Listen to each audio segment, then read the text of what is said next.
Chapter 1660 Ancient Azure Dragon. Chapter 1660 Ancient Azure Dragon. Sometime after their fight ended, Long Yejun said to Yuan, "Although you have passed the assessment, it never mattered since you're one of the Dragon God's descendants, so you will automatically be ranked above the Divine Dragon Council." Oh. Yuan wondered if he should follow the flow and pretend to be a Dragon God's descendant. If the Dragon God is as powerful as the primordial phoenix, there's a good chance he will be able to see through me, so the longer I continue to impersonate his offspring, the worse things will get for me. However, if I reveal myself now, who knows how Long Yejun and the others will react. After some serious pondering, Yuan decided to continue acting as one of the Dragon God's descendants to take advantage of their training grounds for as long as possible. Even if his identity were exposed later by the Dragon God, Yuan was confident that the Primal Monarch wouldn't allow any real harm to come to him. "Hey, we meet again." A familiar voice suddenly resounded, prompting Yuan to turn his head. "Princess Meihui." Yuan acknowledged her with a nod. "There's no need for such formality between us siblings. Allow me to introduce myself again. I am Long Meihui, the youngest of the Dragon God's descendant." Long Meihui said with a beautiful smile on her face. Yuan. "I'll call you Brother Yuan from now on, so you should call me Sister Meihui." "Elder sister is fine, too." Long Meihui chuckled blissfully. Although she was the youngest, she was still billions of years old, so one could imagine her happiness in finally becoming an elder sister. "I am finally an elder sister. I am no longer the youngest. Ahaha. I thought this day would never come." Long Meihui laughed out loud. She was so happy that she began crying a moment later. "By the way," Yuan suddenly spoke, "can I still participate in the Dragon God Festival as the Dragon God's descendant?" "Of course. Well, also be participating." Long Yejun nodded. "I see. That's great. Are you participating because there's something you want to accomplish? Can you tell us? Maybe we can help you right now." Long Meihui suddenly said. As one of the Dragon God's descendant, there was very little they couldn't achieve in the Divine Dragon Sanctuary. Yuan nodded and said, "A close friend of mine is cursed, and I need the power of the Sacred Chalice of Purification to cure him." "The Sacred Chalice of Purification, huh? If you can bring your friend to the Divine Dragon Sanctuary, we can help him." Long Yejun said. Yuan shook his head and sighed, "Unfortunately, my friend cannot leave his territory, so I have to bring the treasure to him." That would be difficult to do since the Sacred Chalice of Purification hasn't left the Divine Dragon Sanctuary since it was brought here. Long Meihui said. "But if you win the Dragon God Festival, you can make that request to the Dragon God." Long Yejun continued. "That's what I plan on doing," Yuan said. "Good luck, Brother Yuan. Although we've participated in nearly every Dragon God Festival since its creation many billion years ago, we've only won a few times." Long Meihui said. "What kind of trials are in the festival?" Yuan asked. "All kinds, from trials that test your talent to nonsensical ones like racing each other across the primal expanse." Long Yejun said. "Racing across the primal expanse. How long did that take to finish?" Yuan asked nervously. "A few hundred years." "Oh." Yuan immediately became worried after hearing that the festival may potentially last for hundreds of years. "What's the shortest time a festival has ever lasted?" he asked a moment later. "The shortest festival happened 750 million years ago. I believe that one ended in just a few minutes." Long Yejun said after pondering for a few moments. I remember that one. It was a ridiculous trial that required us to catch a primal prepared by the Dragon God. The eldest caught it in less than 3 minutes." Long Meihui sighed as she recalled the events of that day. "Anyway, Brother Yuan, are you free now? I want to compensate you for the valuables that I destroyed." Long Yejun suddenly said. "I am free now." Yuan nodded. "Great. Take this." Long Yejun tossed another teleport stone to him. "I'll see you later," Long Meihui said to him before flying away. Sometime later, Yuan crushed the teleport stone and entered the rift, followed by Long Yejun. When they emerged from the rift, Yuan found himself standing before a beautiful pavilion with a pond built around it. "Where are we?" he asked. Long Yejun smiled and said, "The Silver Pavilion." When Long Yejun approached the pavilion, another portal appeared. "This is just the entrance to my real home." Once they entered the portal, Yuan found himself surrounded by an endless, shimmering sea that was completely motionless, like water in a still cup. He stood on a long silver bridge that stretched out toward a distant island, where a large house was situated. "What do you think of my world?" Long Yejun asked for his impressions. Yuan looked around for a moment before responding, "I can see that you like water." Long Yejun laughed at his response. He then said, "I'm actually a water dragon, an ancient Azure dragon." "A water dragon? I thought you were a land dragon with how well you fought on land." Yuan was surprised to learn this. Long Yejun smiled and said, "If we had fought near the ocean, even near a small pond, I wouldn't have lost to you. Water dragons could only unleash their true potential when fighting near or within water, so Long Yejun had been severely handicapped during his battle with Yuan." "I wouldn't be so sure about that," Yuan said provocatively. "Do you want to find out?" Long Yejun's aura suddenly surged, causing the still water around them to tremble with excitement. However, before Yuan could even respond, Long Yejun retracted his aura and chuckled, "I'm just joking with you. Follow me. I'll bring you to my living quarters." Yuan silently nodded, maintaining a composed expression, though inwardly, he was startled by Long Yejun's aura just now, which was incomparably stronger than when they had fought. "If we really fought here, I have only about a 20% chance of winning," he sighed inwardly. Chapter 1661 Long Yejun's Treasures. Chapter 1661 Long Yejun's Treasures. After walking for several minutes, they finally arrived at the island. "Welcome to my humble home," Long Yejun said to Yuan as he opened the door. "Though, this is just my secondary home that I only use when I am in my human form. My real home is the water outside." The interior of the house was incredibly simple. There was only one large room with a couch, a square table, 4 chairs, and some wall decorations. "What do you typically do here?" Yuan asked out of curiosity. "This." Long Yejun suddenly sprawled out on the couch, his entire body stretched across it with one foot casually hanging off the edge. "What am I looking at?" Yuan didn't want to make any assumptions and asked. "You can't tell?" "I am relaxing." Yuan was speechless. Although the human form is very restricting and weak, it has its advantages. The biggest one is their ease of movement and small size. "I wouldn't be able to do this if I were in my true form," Long Yejun said. "I see. Speaking of human form." Long Yejun sat up and stared at Yuan with a serious face. "Your appearance is top-notch. Did you acquire it from the human face artisan?" "Human face artisan?" Yuan wore a puzzled look on his face. "You don't know the human face artisan? He's one of the top appearance makers in this world. Although his products are extremely expensive, they're all top quality. In fact, most of the top quality appearances are created by him, mine included." "Is that so?" "Anyway, to answer your question, I didn't acquire my face from him. I made it myself." "What? You made such a high-quality appearance by yourself? You should start a business with that talent. The human face artisan will finally have some real competition." "I'll think about it," Yuan said with a stiff smile. Sometime later, Long Yejun got off the couch and walked toward the steel door on the other end of the room. When he opened the door, a descending staircase was revealed. "Come with me." Yuan nodded and followed Long Yejun down the staircase. The staircase led to a tunnel made of transparent materials, allowing them to see the surrounding water. It reminded Yuan of an aquarium, with the serene, vast expanse of water pressing in from all sides as they walked through the passage. However, there was no aquatic life, so there was nothing to see.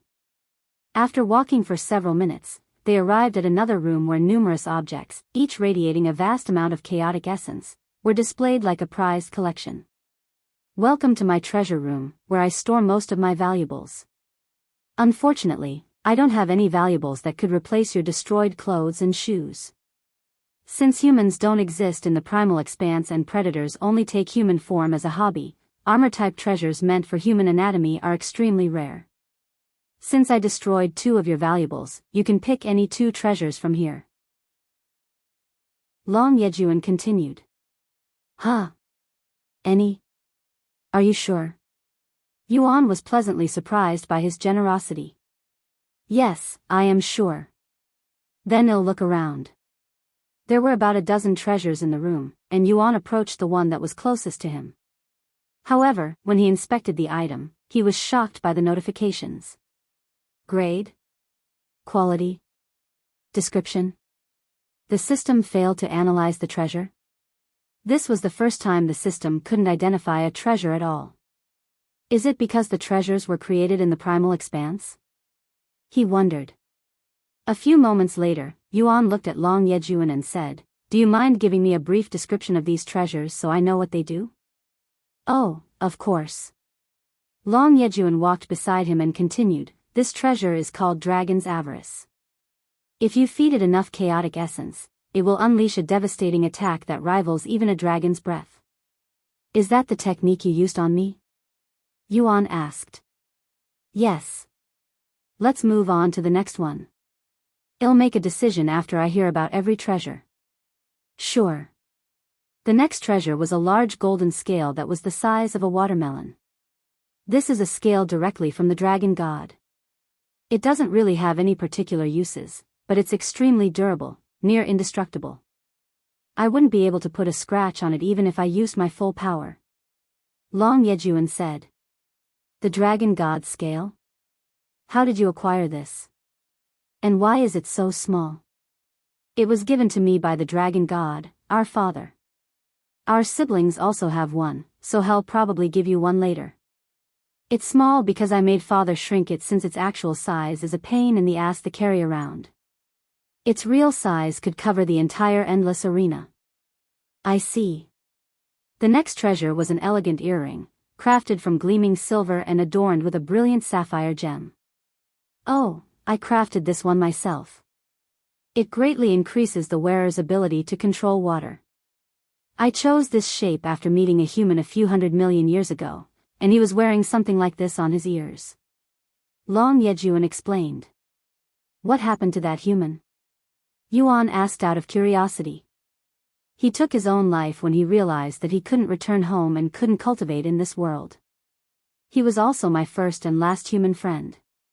A sorrowful expression appeared on Long Yejun's face as he recalled this tragic event. "Sorry if I made you uncomfortable." "It's fine. It happened a long time ago." The next treasure appeared to be nothing more than an ordinary sheet of black leather at first glance, but Yuan could sense an ominous aura emanating from it. "This is dragon skin that belongs to the Dragon of Destruction, who was said to be the dragon god's strongest rival billions of years ago. After his defeat, he was skinned alive and eaten by the dragon god. This is all that remains of the Dragon of Destruction today." Yuan stared at the black leather with great interest.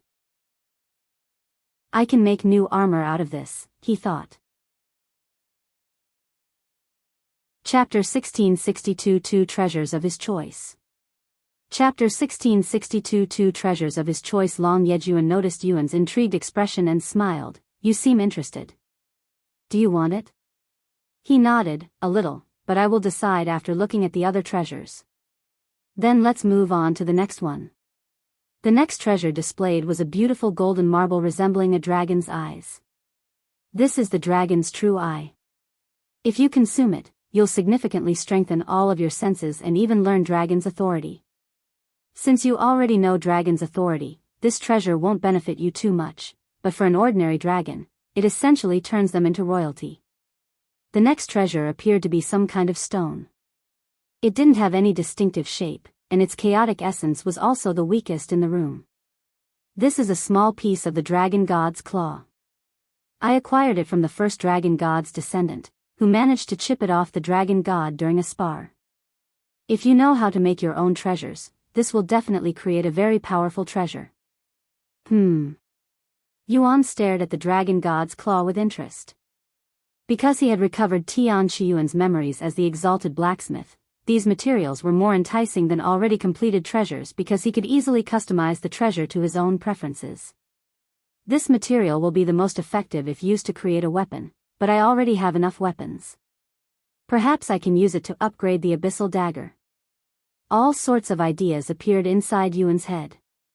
Sometime later, Long Yejun continued introducing the treasures to him. Since there were only a dozen treasures in the room, it didn't take long for the tour to be finished. So, have you decided on which 2 treasures you want? Ling Yejun asked him afterward. Yuan nodded and walked to the Dragon of Destruction's skin. I want this for my first choice. I had a feeling you would pick that.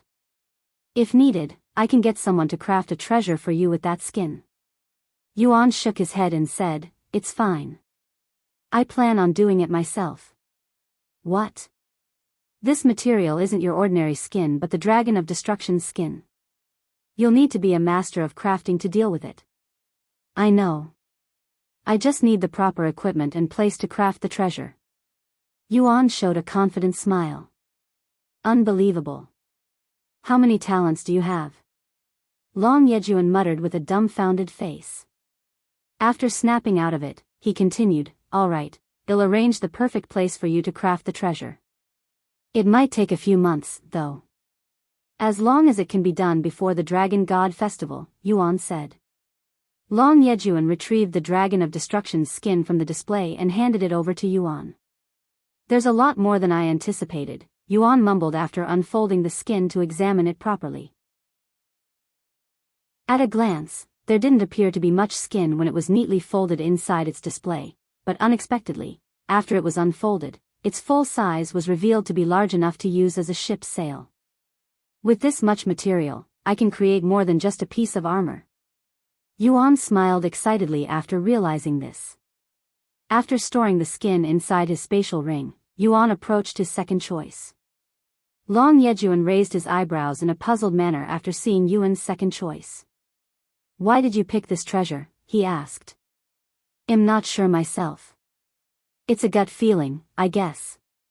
Yuan said with a genuine face. Are you sure? I only placed it here because of its mysterious origins. The treasure Yuan had picked for his second choice had an unknown origin and effects.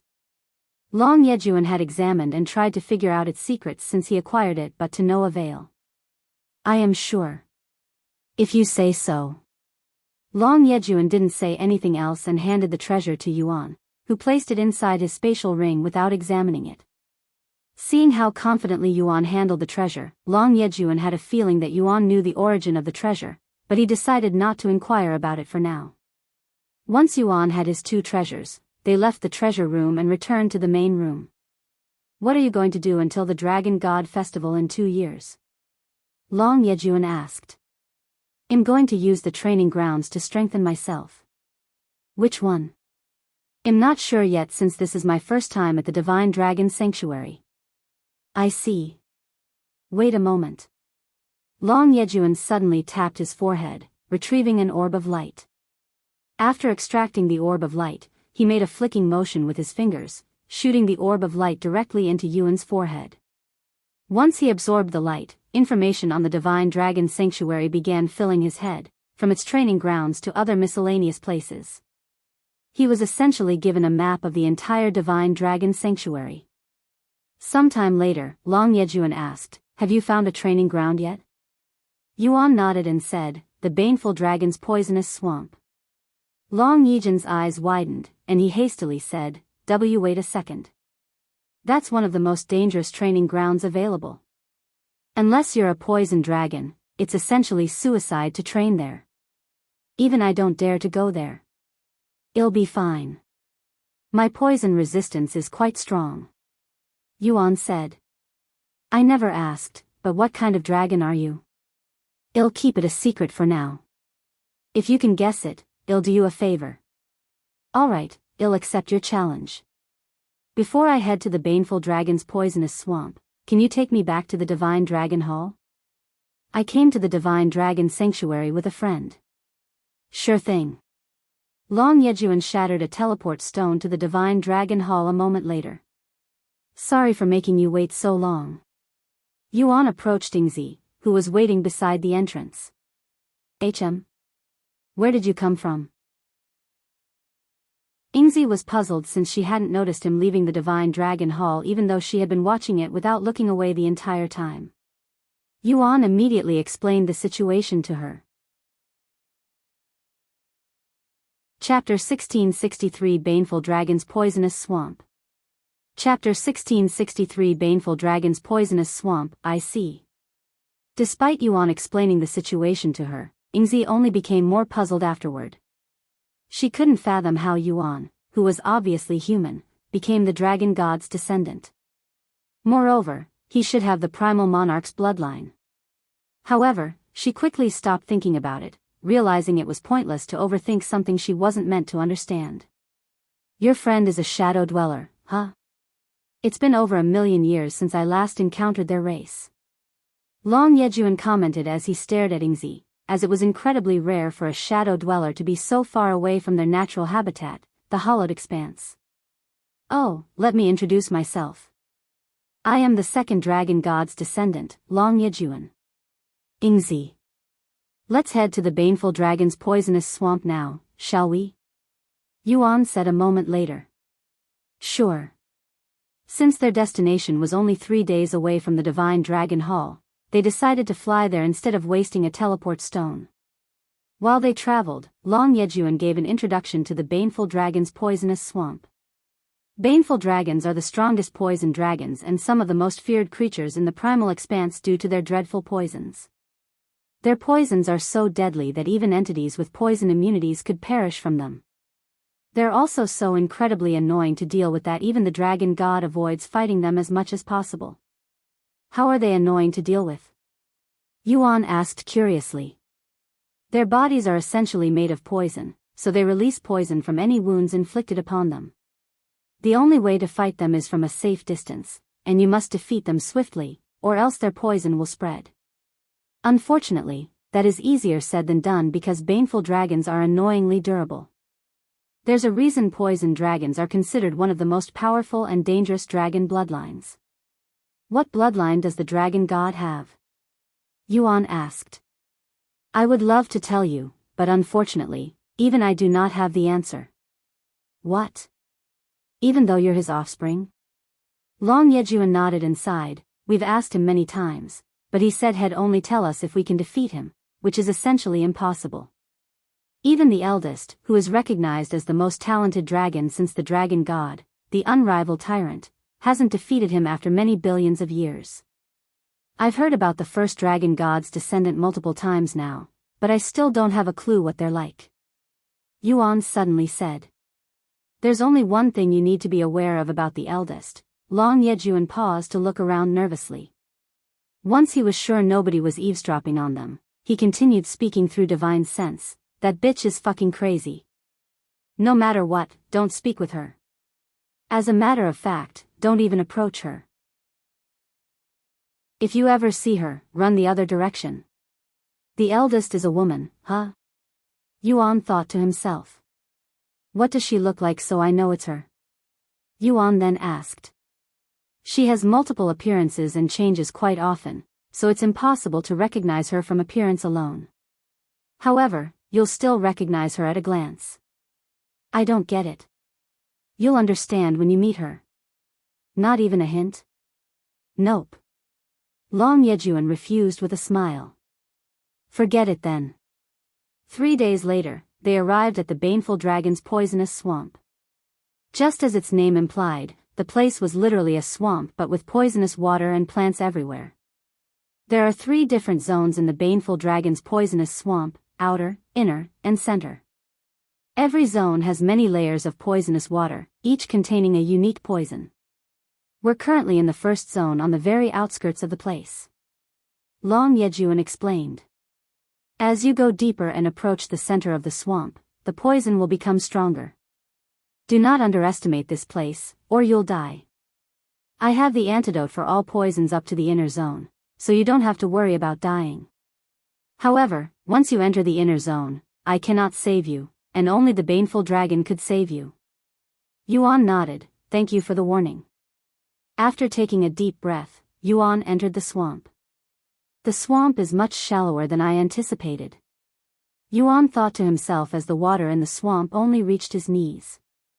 Once he confirmed that his poison immunity was working, Yuan began walking deeper. Several steps later, he was poisoned by a different type of poison. He continued walking deeper into the swamp. After walking 300 steps and being exposed to over 20 different types of deadly poison, Yuan had only managed to complete a little under 10% of the first zone, meaning he was still over 2,000 steps away from reaching the second zone. My poison resistance isn't increasing. I guess I have to be poisoned by something that my 10,000 poison immunity cannot handle. With that in mind, Yuan continued walking to the next zone.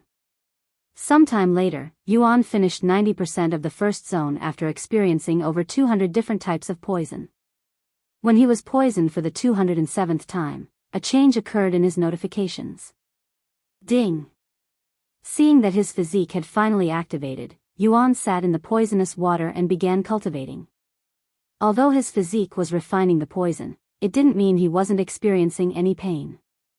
In fact, Yuan was currently experiencing excruciating pain from every inch of his body. Chapter 16 6400,000 Poison Immunity. Chapter 16 6400,000 Poison Immunity. Wow, he's doing much better than I expected.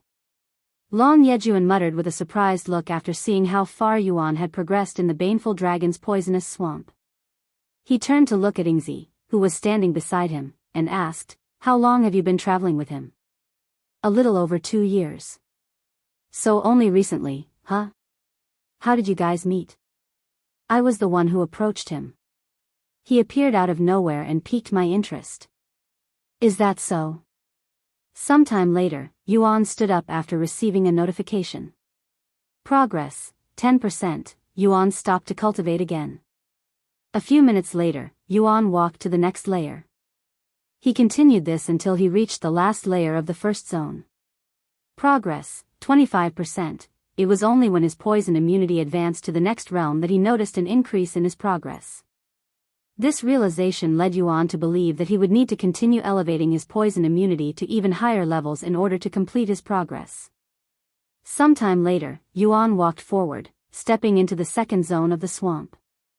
Long Yejun swallowed nervously when he saw this. The second zone was incomparably more challenging than the first, and even poison dragons had trouble adapting to the poison there.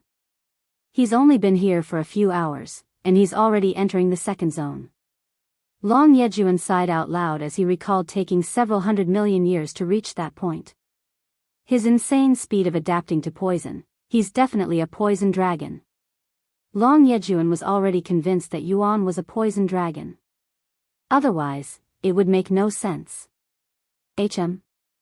Long Yejun suddenly noticed a powerful presence behind him, prompting him to turn around. A tall and handsome man with purple, blue, and green hair was walking toward them with a slight smile on his face. It's been a while since I've seen you at my playground, Prince Yejun. This man greeted Long Yejun with respect. Baneful Dragon. Are you here to watch my little brother, too? Sure enough, this newcomer was the Baneful Dragon, the creator of the poisonous swamp.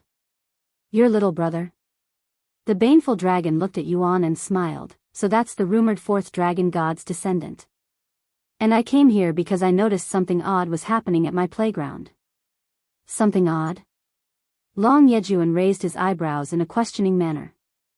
My poisonous swamp started losing its strength rapidly a few hours ago, almost as if someone was purposefully detoxifying the poison. The Baneful Dragon narrowed his gaze at Yuan and continued, turns out he has been absorbing my poison and using it to enhance his own body, and at an incredible rate at that. What? Isn't that something only someone who has attained poison harmony could achieve? Long Yejun's eyes widened with shock. Although Brother Yuan has poison immunity, he definitely hasn't reached the level of poison harmony yet. Yingzi looked at Yuan with a weird expression on her face. Isn't this exactly what happened at the Eternal Phoenix domain? So he can do more than just absorb fire, huh? Yingzi, who had witnessed Yuan's feats at the 9 levels of hell, immediately realized what was happening. However, she said nothing to Long Yejun and the Baneful Dragon since it would reveal Yuan's true identity, leaving them to figure everything out themselves. When Yuan entered the second zone and was poisoned, his 100,000 poison immunity immediately nullified the poison effects, so he continued walking deeper until he could no longer continue at the 20% mark. If he's stopping there, then his poison immunity should have only reached the level of 100,000 poison immunity. The Baneful Dragon remarked. That's where I am now, and that took me hundreds of millions of years to achieve. Long Yejun sighed. The Baneful Dragon looked at him and sneered, you make it sound like you've been training for hundreds of millions of years straight when, in reality, you've only really trained for a few thousand years. It took Yuan a little longer to adapt to the poison in the second zone and a little over a week to advance his poison immunity to the next stage. Progress, 75%, Myriad Poison Immunity, description, grants the user immunity to over 1 million poisons, including immortal-grade poisons. When Yuan attained Myriad of Poison Immunity, had just traversed a little over 75% of the second zone. However, even with his improved poison immunity, he was only able to continue all the way up to 90% before needing to halt again. I have never seen anyone adapt to poison so quickly. The Baneful Dragon spoke with a shocked expression on his face. That's my little brother for you. Ha ha ha. Long Yejun laughed with prideful expression, as if he was the one who was being praised. By the way, can you tell what kind of poison dragon he is? The Baneful Dragon shook his head and said, everything about him tells me that he's a poison dragon, but for some reason, I cannot see him being a poison dragon. My gut tells me he isn't one. What? He isn't a poison dragon? How is that possible? There's no way anything other than a poison dragon could adapt to poison so quickly. I am well aware of that. If I have to be honest, even I cannot compare to him in that category. No way. You have the strongest bloodline and highest poison affinity as a poison dragon. How could you lose to someone who isn't even a poison dragon? That doesn't make any sense. Long Yejun exclaimed. The Baneful Dragon remained silent, almost as if he had no response to such remarks. Chapter 1665 Heaven's Bane. Chapter 1665 Heaven's Bane. Another 2 weeks have passed since Yuan attained Myriad Poison Immunity. True Poison Immunity, description, grants the user immunity to most poisons. Progress, 90%, looks like I will have to advance my poison immunity by one more stage if I want to complete the fusion. Yuan thought to himself as he took his first step into the third zone, where the poisons are strong enough to kill even immortals within seconds. I would have stopped him from advancing further if you weren't here, Baneful Dragon. Long Yejun said. However, the Baneful Dragon shook his head and said, even with me here, there's nothing I can do to save him in the third zone because the poison there is strong enough to kill him before I can even attempt to save him. My poisonous swamp isn't the most dangerous training ground in the Divine Dragon Sanctuary without reason. It has the most casualties, and even other baneful dragons have perished here because they underestimated my poison. What? Then I need to stop him immediately. Before it's too late. Long Yejun hastily said. He'll be fine. Yingzi suddenly spoke for the first time since the baneful dragon's appearance. Where is your confidence coming from? The baneful dragon inquired, his gaze filled with intrigue. From experience, I guess. I have seen what he's capable of. But you've only been with him for around 2 years. Long Yejun exclaimed. And in those 2 years, I have witnessed enough to be confident of him. Yingzi shrugged. Long Yejun shifted his focus to Yuan again and swallowed nervously. Even that unrivaled tyrant hasn't stepped foot inside the third zone. He mumbled in a dazed voice. The third zone of the baneful dragon's poisonous swamp was much smaller than the previous 2, requiring only 100 steps to reach its very center. However, each step introduced a new, more potent layer of poison. These toxins were so deadly that even those at the God Ascension would succumb to them within minutes. Even with true poison immunity, Yuan couldn't take more than 10 steps before he had to sit down to cultivate. The pain he experienced was excruciating, and if it weren't for his regeneration ability that constantly created healthy blood cells and restored his organs, the poison would have melted his body within seconds. Oh God, what is his body made of? The baneful dragon was shocked by what he was witnessing, and he even began to doubt the effectiveness of his poison, something he had been immensely proud of for countless years. That regenerative ability, if he's not a poison dragon, he's a dragon with extremely high recovery rates. Long Yejun immediately started thinking of the possibilities. Only an undying dragon would be able to rival that recovery speed of his, but they are especially weak to poison, so that can't be right. The dragon god's blood within him might have something to do with that. No, the dragon god's blood only enhances our existing abilities to extreme lengths. None of the dragon god's descendants have abilities beyond what they're capable of, not even the unrivaled Tyrant. For example, Long Yejun's ability to control water reached levels other ancient Azure dragons could never hope to achieve because of the dragon god's blood within him. However, he would not suddenly acquire the ability to control the void or fire. 4 hours later, Yuan stood up and took another step before sitting back down again to cultivate. He would continue to spend 4 hours for each step until he reached the 69th step. Ding! Progress, 100%. The baneful dragon narrowed his eyes, sensing a drastic change in Yuan's body and aura as his physique merged properly. What a ridiculous monster. Even the unrivaled Tyrant is nothing in front of his poison affinity. The baneful dragon praised loudly. Don't let her hear that, or she'll kill you. Long Yejun said as he nervously looked around to make sure nobody there heard it. Relax. This place is usually empty. The baneful dragon laughed. I wonder why. Long Yejun shook his head. Meanwhile, Yuan continued his march toward the very center of the poisonous swamp. Unlike before, when each step took him hours to complete, this time he moved forward without pause, not stopping for even a second. In the blink of an eye, he reached the very center of the baneful dragon's poisonous swamp. Heaven's Bane, rank, Celestial, Mastery level, 1, description, the strongest poison, the bane of all existence. A single drop of Heaven's Bane could poison even heaven itself. Despite the powerful new technique had just acquired, Yuan was paying attention to something else, something inside the baneful dragon's poisonous swamp. He crouched down and reached into the water, carefully retrieving a purple crystal as large as his entire head. The crystal gleamed with an otherworldly glow and exuded a deadly presence. What is this? He muttered. Congratulations, fourth dragon god's descendant. The baneful dragon suddenly appeared before Yuan with a wide smile on his face. Huh? Who are you? I am the baneful dragon, the owner and creator of this wonder playground. And you've just become the first entity to defeat all of my poison by reaching the very center of the swamp. That object in your hand is a baneful crystal, a treasure I have been nurturing for over 1 billion years in this playground. It can be used to create poison or as a material to craft another treasure. I'll give it to you to celebrate this occasion. Thank you, baneful dragon. I will put this treasure into good use, Yuan said, already thinking about how he should use it. Join privilege for VIP chaps. Chapter 1666 The Next Training Ground. Chapter 1666 The Next Training Ground. I can't believe you have managed to conquer the baneful dragon's poisonous swamp in such a short time, and it's even your first visit to this place.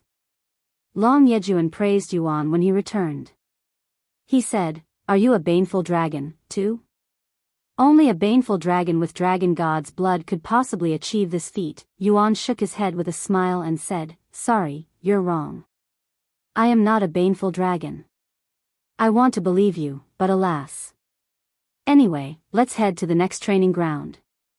Yuan then said, leaving them speechless. Already? There's less than 2 years until the Dragon God Festival, so I am short on time. I am going to experience most of the training ground in the Divine Dragon Sanctuary by then. Ha ha ha. You're really something, little brother. Good. I'll also stay with you until then.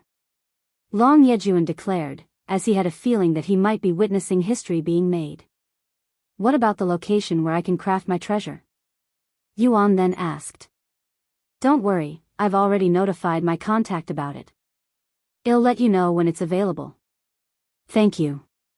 Yuan nodded. Where are you going next? The Baneful dragon suddenly inquired.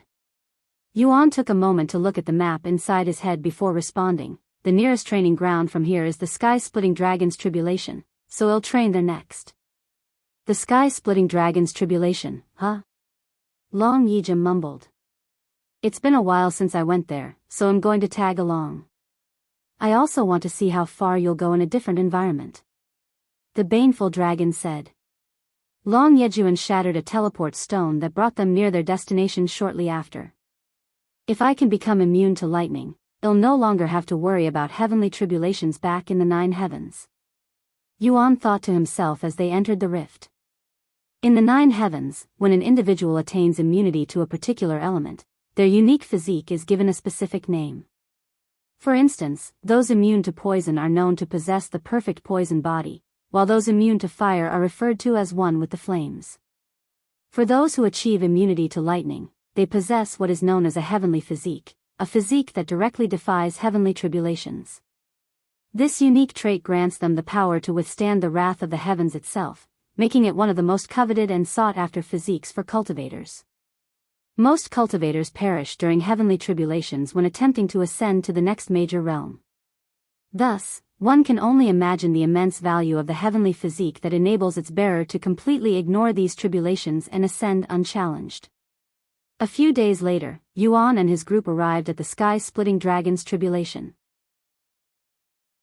The training ground stretched across a vast, barren landscape, where lightning strikes continuously poured down like raindrops in a storm, illuminating the area with their relentless fury. With countless lightning strikes crashing down incessantly, the training ground was filled with a deafening noise. The clamor was so overwhelming that it was impossible to stay there without sealing one's hearing. Long Yejun snapped his fingers, covering their group in a soundproof barrier. What a chaotic place and scenery, but it's also oddly beautiful. Yuan muttered. Unlike the baneful dragon's poisonous swamp, which was devoid of any presence, the sky-splitting dragon's Tribulation was bustling with beings. Hey, look over there. 2 of the 7 dragon monarchs are together. It didn't take long for the beings there to notice Yuan's group. Wow! The water dragon monarch and the poison dragon monarch? What a rare sight. In the divine dragon sanctuary, there exists a prestigious title separate from the regular rankings, bestowed only upon the strongest dragons of their respective elements. Both the baneful dragon and Long Yejun held this revered title as the poison dragon monarch and the water dragon monarch. The spy-splitting dragon was also one of the 7 dragon monarchs as the lightning dragon monarch. What are they doing together at this training ground? And who are those 2 unfamiliar faces with them? I recognize the young man. He's the 4th dragon god's descendant. So he's the one. While the onlookers chatted, Long Yejun explained the training ground to Yuan. There are 9 levels of difficulty in this training ground, Long Yejun explained. You basically temper your body at the level you can endure until you're ready to move on to the next. Quite simple, right? For reference, my limit is level 3, Long Yejun continued. Only level 3? Yuan remarked with raised eyebrows, surprised that the limit seemed relatively low for someone of Long Yejun's stature. As a water dragon, I am especially weak to lightning, so it's much harder for me to train here than others. By the way, my limit is level 5. The baneful dragon said. What about the unrivaled Tyrant?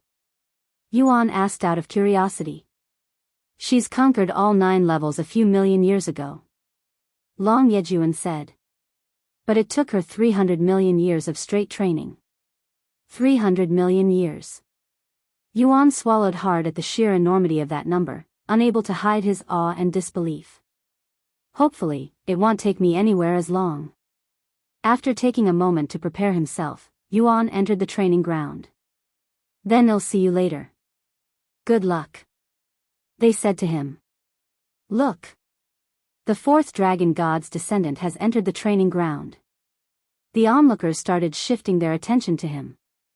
After entering the training ground, Yuan was immediately bombarded with lightning strikes that could easily kill even a divine grandmaster. However, it merely tickled him, who had attained the golden immortal physique. Yet, he didn't continue to the second level and sat down to cultivate in the first level. Unlike the poisonous swamp, where I had some poison immunity since the beginning, I don't have any resistance to lightning, so I must build it up from scratch, he thought inwardly.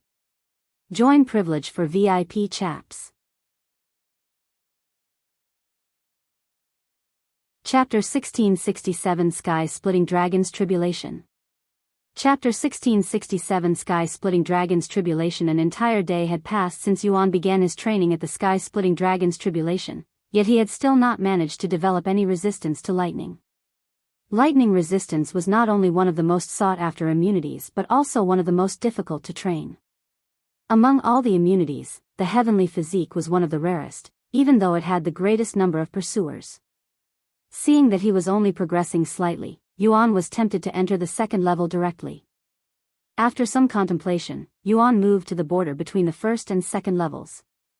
In the second level, the lightning strikes crackled with a vivid purple hue, a stark contrast to the blue lightning of the first level. A few moments later, Yuan entered the second level with just one of his arm to test the waters. Dong! As if his arm had become a lightning rod, the purple lightning strikes that had been raining down aimlessly suddenly converged, targeting him with unerring precision. Whoa! Yuan cried out loud when the lightning strikes completely obliterated his arm in the blink of an eye, and he hastily took several steps back afterward. The difficulty between each level is no joke. He swallowed nervously. Unfortunately, there was nothing he could do but continue training in the first level until he gained some resistance to lightning. Is he bold or reckless? I have never seen anyone try to advance to the next level so quickly. The onlookers laughed after witnessing Yuan's blunder. He was probably influenced by his success in my playground and underestimated this place. The baneful dragon smiled. Fortunately, he was smart enough to only stick an arm in there, or that would have been the end of him. Unbeknownst to Yuan, the lightning strikes in the second level were several times more powerful than the heavenly tribulation foe Wuxia had faced and nearly lost her life to. A few days later, Yuan finally acquired some lightning resistance. After gaining weak lightning resistance, Yuan immediately attempted to enter the second level once more. Yet, nothing had changed, his arm was still instantly obliterated by the purple lightning. However, not all hope was lost, as he was able to strengthen his lightning resistance this time, while his previous attempt did not give him any experience. Thus, Yuan began cultivating with only half of his body exposed to the second level, straddling the border and experiencing the effects of both levels simultaneously. This way, he could push his limits while still maintaining some degree of safety. What the hell am I looking at? The onlookers were in disbelief after seeing Yuan's ridiculous training method that took advantage of his insane regenerative ability. Does that really work? Only if you have his speed of recovery. Meanwhile, Long Yejun was laughing. Ha ha ha. What a brutal yet efficient method of training. Only someone like him could possibly do something like this. He did that with the poison at my playground, too. The baneful dragon shook his head with a defeated smile. Word of Yuan's training at the Sky-Splitting Dragons Tribulation spread like wildfire, drawing an increasing number of onlookers. Some were captivated by the rumors of the fourth dragon god's descendant, eager to glimpse his identity, while others came to witness his potential firsthand. 2 weeks later, Yuan advanced his lightning resistance to the next level. After attaining powerful lightning resistance, the purple lightning in the second level no longer obliterated his arm. Instead, it merely tickled him, while the lightning from the first level had become so weak he could no longer feel it at all. Seeing this, Yuan confidently strolled into the second level. However, he didn't stop and continued moving until he was right before the third level. Then, just like before, he tested the water with his arm. Boom! The red lightning strikes in the third level instantly obliterated his arm, and his lightning resistance didn't increase even slightly. Meanwhile, the purple lightning no longer increased his resistance moderately. Now, it only increased his resistance slightly. After seeing the results, Yuan no longer bothered with the third level and focused on cultivating in the second level. My god, he's managed to progress from the first level to the second level in just 3 weeks. What monstrous speed! The onlookers exclaimed with shock. Even the unrivaled Tyrant took several years. Does this mean the fourth dragon's god descendant is potentially even more talented than the unrivaled Tyrant?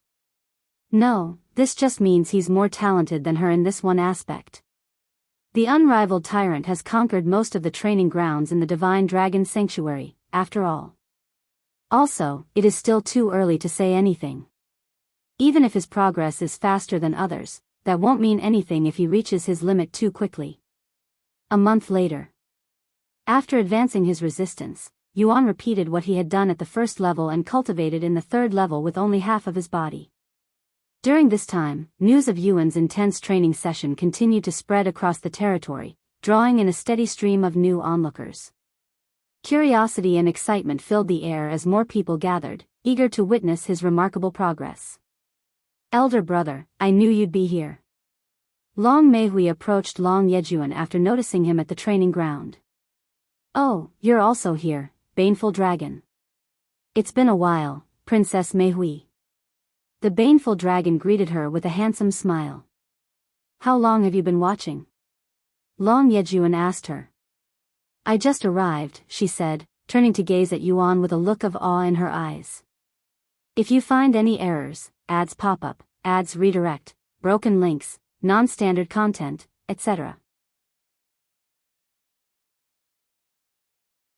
Chapter 1668 Courting Death. Chapter 1668 Courting Death. How long has he been training here? Long Meihui asked. It'll be 2 months tomorrow. Long Yejun said. Did he start from level 2? No, he started from level 1. What? He went from level 1 to level 3 in 2 months? That's impossible. Long Meihui exclaimed, her face filled with disbelief. The Baneful Dragon smiled and said, then you'll definitely not believe this, but he came here right after conquering my poisonous swamp in just a month. What? Long Meihui snapped her head to look at the Baneful Dragon with eyes as wide as saucers. That's literally impossible. Even Elder Sister hasn't conquered the poisonous swamp. And you're telling me he's managed to do just that in a month? Long Yejun chuckled at her reaction. It's true. I was there from the beginning. That's... Long Meihui fell silent with a dazed expression on her face. In the blink of an eye, 2 more months passed. After advancing his lightning resistance, Yuan entered the third level with his entire body and walked straight to the border of level 3 and level 4. However, when he tried sticking an arm in level 4, Yuan was pleasantly surprised to see his lightning resistance increase, and his arm hadn't been obliterated, only burnt. Of course, it was unfathomably painful. Even though it was only his arm getting struck, he felt the pain throughout his entire body. No pain, no gain. After mentally preparing himself, Yuan walked into the 4th level, shocking the onlookers. He's going straight into level 4 this time. How bold. No matter how many times I see it, his regenerative ability still shocks me. Is he an undying dragon? Most likely. Time continued to swiftly pass, and another 3 months have passed. By now, Yuan has spent 7 months in the sky-splitting dragon's tribulation. If the cultivators in the 9 heavens knew that Head managed to start creating his heavenly physique in such little time, not even the heavens could predict their reaction. Even the most talented cultivators required centuries, if not millenniums, of rigorous training to attain the incomplete heavenly physique, but Yuan had managed to achieve it in a little over half a year. However, the incomplete heavenly physique was just the beginning, as he still had to advance it a few more times to achieve the completed heavenly physique. Progress, 25%, Yuan went to stick an arm into the 5th level shortly after. When he confirmed that he was able to survive the lightning strikes, he entered the 5th level with his entire body. Level 5 in 7 months. I don't think anyone is going to beat this record. The onlookers could feel their bodies trembling in excitement. If he continues at this pace, he'll reach level 9 before the Dragon God Festival. However, to the onlookers' shock, Yuan increased his pace, and just a month later, he began walking toward the 6th level. Progress, 50%. When he entered the 6th level and was bombarded with silver-colored lightning strikes, Yuan was pleasantly surprised to find out that he was enduring the lightning strikes with relative ease. Thus, he made a bold move and went into the 7th level after testing the waters with an arm. He's already at level 7? The 7th level unleashed torrents of black-colored lightning strikes, each bolt as thick as a tree trunk, crashing down with immense power and fury. Although he was able to endure the 7th level, each lightning strike was powerful enough to almost completely erase his existence. Ding! Courting death. Description: the holder of this title has faced the brink of death countless times. All sources of healing will be 1000% more effective. After receiving his new title, Yuan's regeneration became even more powerful. Is it just me, or is he regenerating even faster now? You noticed it, too? The onlookers did not miss this detail. By now, the entire sky-splitting dragon's tribulation was filled to the brim with onlookers, all of them watching with anticipation for the moment Yuan conquers the training ground. In fact, even the sky-splitting dragon himself was present to witness history being made. Took you long enough to show up, Lightning Dragon Monarch. Long Yejun said as he looked at the handsome, bulky man approaching their group. I had to confirm the rumors that someone had reached the 7th level from the 1st level in under a year. Is it true? It is very much true. Long Meihui said. The sky-splitting dragon looked around and asked, where's the unrivaled Tyrant? I thought she'd be here as well. I haven't seen her since she entered the void vortex 2 million years ago. Long Yejun said. But she should be returning soon for the Dragon God Festival. Long Meihui continued. The baneful dragon shuddered at the thought and sighed, if only she never returned. Time continued to pass, and it has been 10 months since Yuan entered the sky-splitting dragon's tribulation. Ding! Yuan had finally acquired the heavenly physique after 10 gruesome months of training. However, even after acquiring the highly coveted heavenly physique, his progress only went up to 90%. Progress, 90%, I guess there's one more stage beyond the heavenly physique. With that thought in mind, Yuan began approaching the 8th level, where golden-colored lightning strikes poured heavier than rain in a storm. He's heading for level 8. The onlookers swallowed nervously as they watched Yuan step into the 8th level after making sure he could endure it. Chapter 1669 Heavenly Physique. Chapter 1669 Heavenly Physique. After reaching the 8th level, Yuan didn't pause and continued toward the 9th level. However, just as he was about to extend his arm into the 9th level, he suddenly stopped. His instincts had kicked in, warning him that he wouldn't escape with just a destroyed arm if he underestimated the 9th level. Let's ignore the 9th level for now. Yuan took several steps back and sat down to cultivate in the 8th level. I guess he's not just bold and reckless. Long Yejun laughed out loud after seeing Yuan's actions. He has good instincts. The sky-splitting dragon smiled. You guys want to play a game? Let's bet on how long hell take to reach the 9th level and conquer the training ground. The baneful dragon suddenly suggested.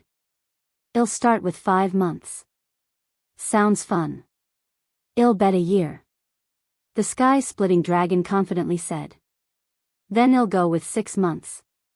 Long Meihui said. Long Yejun pondered for a moment before speaking. I'll bet hell conquer this place within 3 months. What are we betting, anyway? Yingzi asked. Good question. How about something we consider valuable? Even if it's only slightly. Sure. Then I'll bet 100 meat skewers hell finish in a month, Yingzi said. Meat skewers? What are those? They looked at her with raised eyebrows. The only person who knew what the meat skewers were, aside from Yingzi, was Long Meihui, who had experienced their deliciousness before. It's food, she calmly said. Food? How's that valuable? The baneful dragon asked. Long Meihui responded in Yingzi's stead, I can vouch for their value. They're unlike anything you've ever seen or tasted before. I can still clearly taste them even though it's been a year since I had them. Now I'm interested. Long Yejun said with an intrigued smile. But I thought they belonged to Brother Yuan. Long Meihui then inquired while looking at Yingzi. They do, but some of them belong to me, she said. I see. A month and 20 days later. Progress, 100%, finally. Yuan stood up and immediately began walking towards the 9th level. This time, his instincts told him that he had no problem withstanding the rainbow-colored lightning strikes in the 9th level. No way, is he already ready to conquer the training ground? The sky-splitting dragon exclaimed in a shocked voice after seeing Yuan's actions. Slightly under 2 months. If he manages to conquer this place, it'll be the Shadow Dwellers win since she has the closest guess. Long Yejun said. After taking a deep breath, Yuan stepped into the 9th level. As the lightning strikes rained down on him, they rapidly changed colors, giving an odd scenery. Heaven's Final Judgment, rank, Celestial, description, the pinnacle of lightning mastery, a level no human has ever attained. A single strike shall split the heavens and obliterate stars. He's done it. The 4th dragon god's descendant has actually managed to conquer the sky-splitting dragon's tribulation in less than a year. The onlookers cheered loudly after witnessing history being made, causing the place to tremble. Unbelievable. Long Meihui muttered in a dazed voice. Here. The baneful dragon handed a treasure he deemed valuable to Yingzi after losing the bet. The sky-splitting dragon and the others followed. Thank you. Yingzi tossed the treasures into her shadow without even inspecting them. Sometime later, Yuan reunited with Long Yejun and the others. Congratulations, Brother Yuan. I can't believe you actually conquered this training ground in just a year. Long Meihui congratulated him. Huh. However, Yuan did not react in the manner they expected. How long have I been training? He asked in a shaky voice, his face pale with a look of terror as he sought confirmation. Well, it hasn't been a full year, but it's close. The baneful dragon said. 11 months and 20 days, to be exact. Long Yejun confirmed. Fuck. I had been training for that long? Yuan cried out in surprise, suddenly realizing that he had completely lost track of time. I'll be right back. Without explaining further, Yuan suddenly disappeared into thin air, dumbfounding everyone there. What the? Where did he go? The sky-splitting dragon muttered with a dazed expression. I don't know, but he'll be back soon, Yingzi said. Meanwhile, in the 9 heavens, she merely approached Meishio and asked with a worried face, still no news from Yuan? Meishio shook her head in a dispirited manner. It's been a whole year since he stopped all communication. What if something happened to him? She merely sighed out loud. Yuan had been so absorbed in his training that had forgotten to log off, missing his monthly update to the others for an entire year. Don't worry, I'm sure he's fine, Meishio reassured Shimeli. The last time we spoke a year ago, he mentioned that he would stay in the Primal Expanse for at least another 2 years to revive Feng Feng. He's probably just lost track of time while training. This isn't the first time it's happened, though it is definitely one of his longest absences. I really hope that's the case. At that very moment, Chu Liuxiang appeared before them like a ghost, a wide smile spreading across her face as she announced, Yuan's back. What? Really? Shimeli's eyes flickered with excitement and relief after receiving this news. Yes, she reassured. What happened to him? Meishio inquired. Chu Liuxiang chuckled and said, he said he was training and lost track of time. He also wanted to say he's sorry for making us worry. As long as he's safe. Shimeli said. Chu Liuxiang continued, anyway, he returned to cultivation online immediately after telling me that. However, he said he'll return as soon as possible to update us once he's done with his business in the Primal Expanse. Chapter 1670-something fun. Chapter 1670-something fun, where did you go just now? Long Yejun asked Yuan after he returned to the Primal Expanse a few minutes later. That's a secret, Yuan said with a smile. It was common for powerful beings in the primal expanse to disappear and appear suddenly, so the others weren't too baffled by Yuan's sudden disappearance. Of course, they were curious, but seeing how Yuan didn't want to talk about it, they didn't question it. Are you going to the next training ground now? The baneful dragon suddenly inquired. Yuan shook his head and said, I am going to take a short break. Is there any place where I can have some privacy for a few days? You can stay at my abode. Long Yejun said. Thanks. Yuan nodded. Wait. Before you go, can I shamelessly ask for a few more of those skewers? Long Meihui suddenly said. Yuan smiled, sure. He retrieved 10 meat skewers and handed them to her the next moment. Long Yejun and the others stared at meat skewers as they were being handed to her, their eyes wide with surprise. What a unique aroma. Do you think I can get some, too? Long Yejun asked with a watery mouth. Of course. After giving a handful of skewers to Long Yejun, Yuan turned to look at the others and asked, do you also want some? Please. The baneful dragon and the sky-splitting dragon eagerly nodded. Thanks. By the way, I am the creator of this place, the sky-splitting dragon. The sky-splitting dragon introduced himself after receiving the skewers. Oh, it's nice to meet you. This is a great training ground. Yuan said. You have no idea how much it hurts my pride when you conquer it so quickly. Let us know when you head to the next training ground. I want to be there when you conquer another one. Long Meihui said a moment later. Sure. Yuan nodded. Sometime later, Long Yejun shattered a teleport stone, teleporting Yuan and Yingzi to his living quarters. You can go without me. I received the notification that your crafting room was prepared a month ago. I'll go verify it myself first. Don't worry, there's no rush. You can take your time. Long Yejun said to them. Thanks for everything so far. No, thank you for entertaining me. Long Yejun laughed before disappearing. Once they were inside Long Yejun's home, Yuan handed Yingzi the rest of her meat skewers and said, I'll be gone for about a week or two. Okay. Yuan logged off shortly after.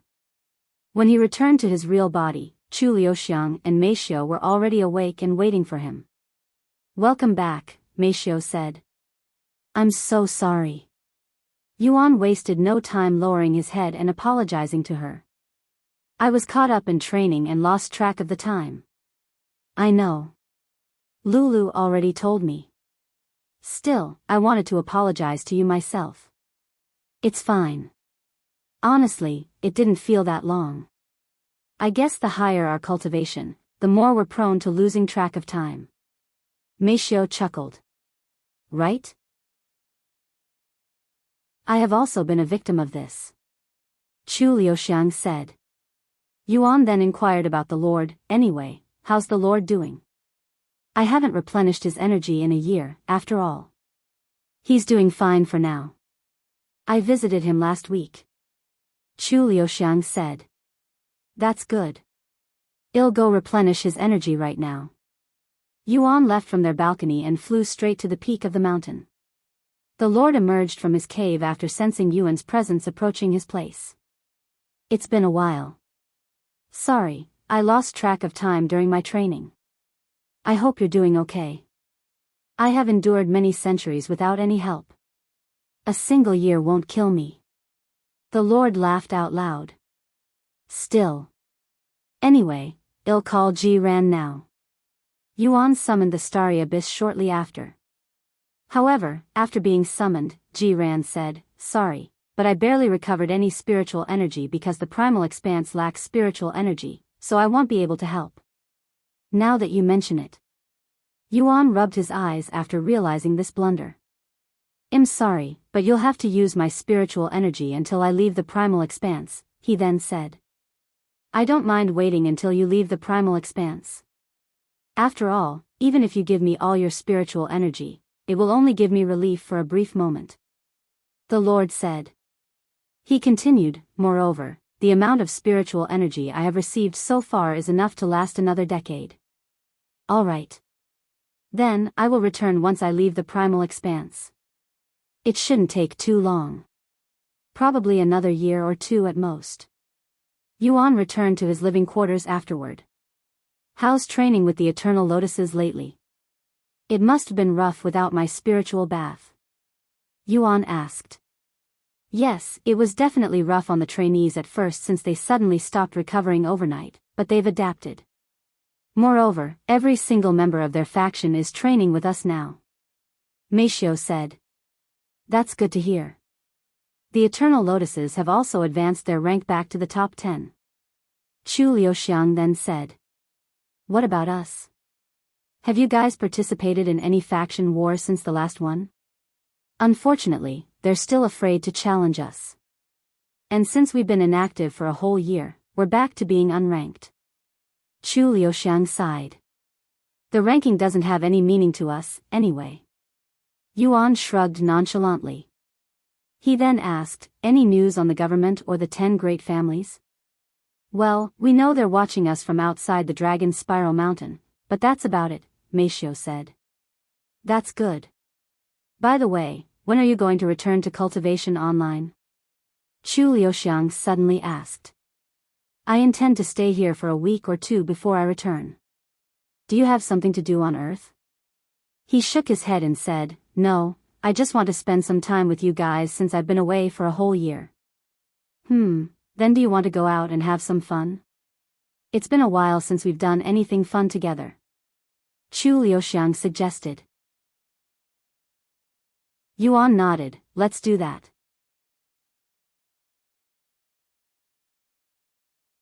Chapter 1671 Ready or Not?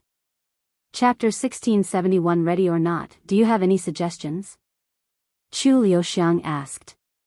Yuan pondered for a good moment before responding. There is this place that I have always wanted to go to as a child but never got the chance to for obvious reasons. 9 Flags Amusement Park.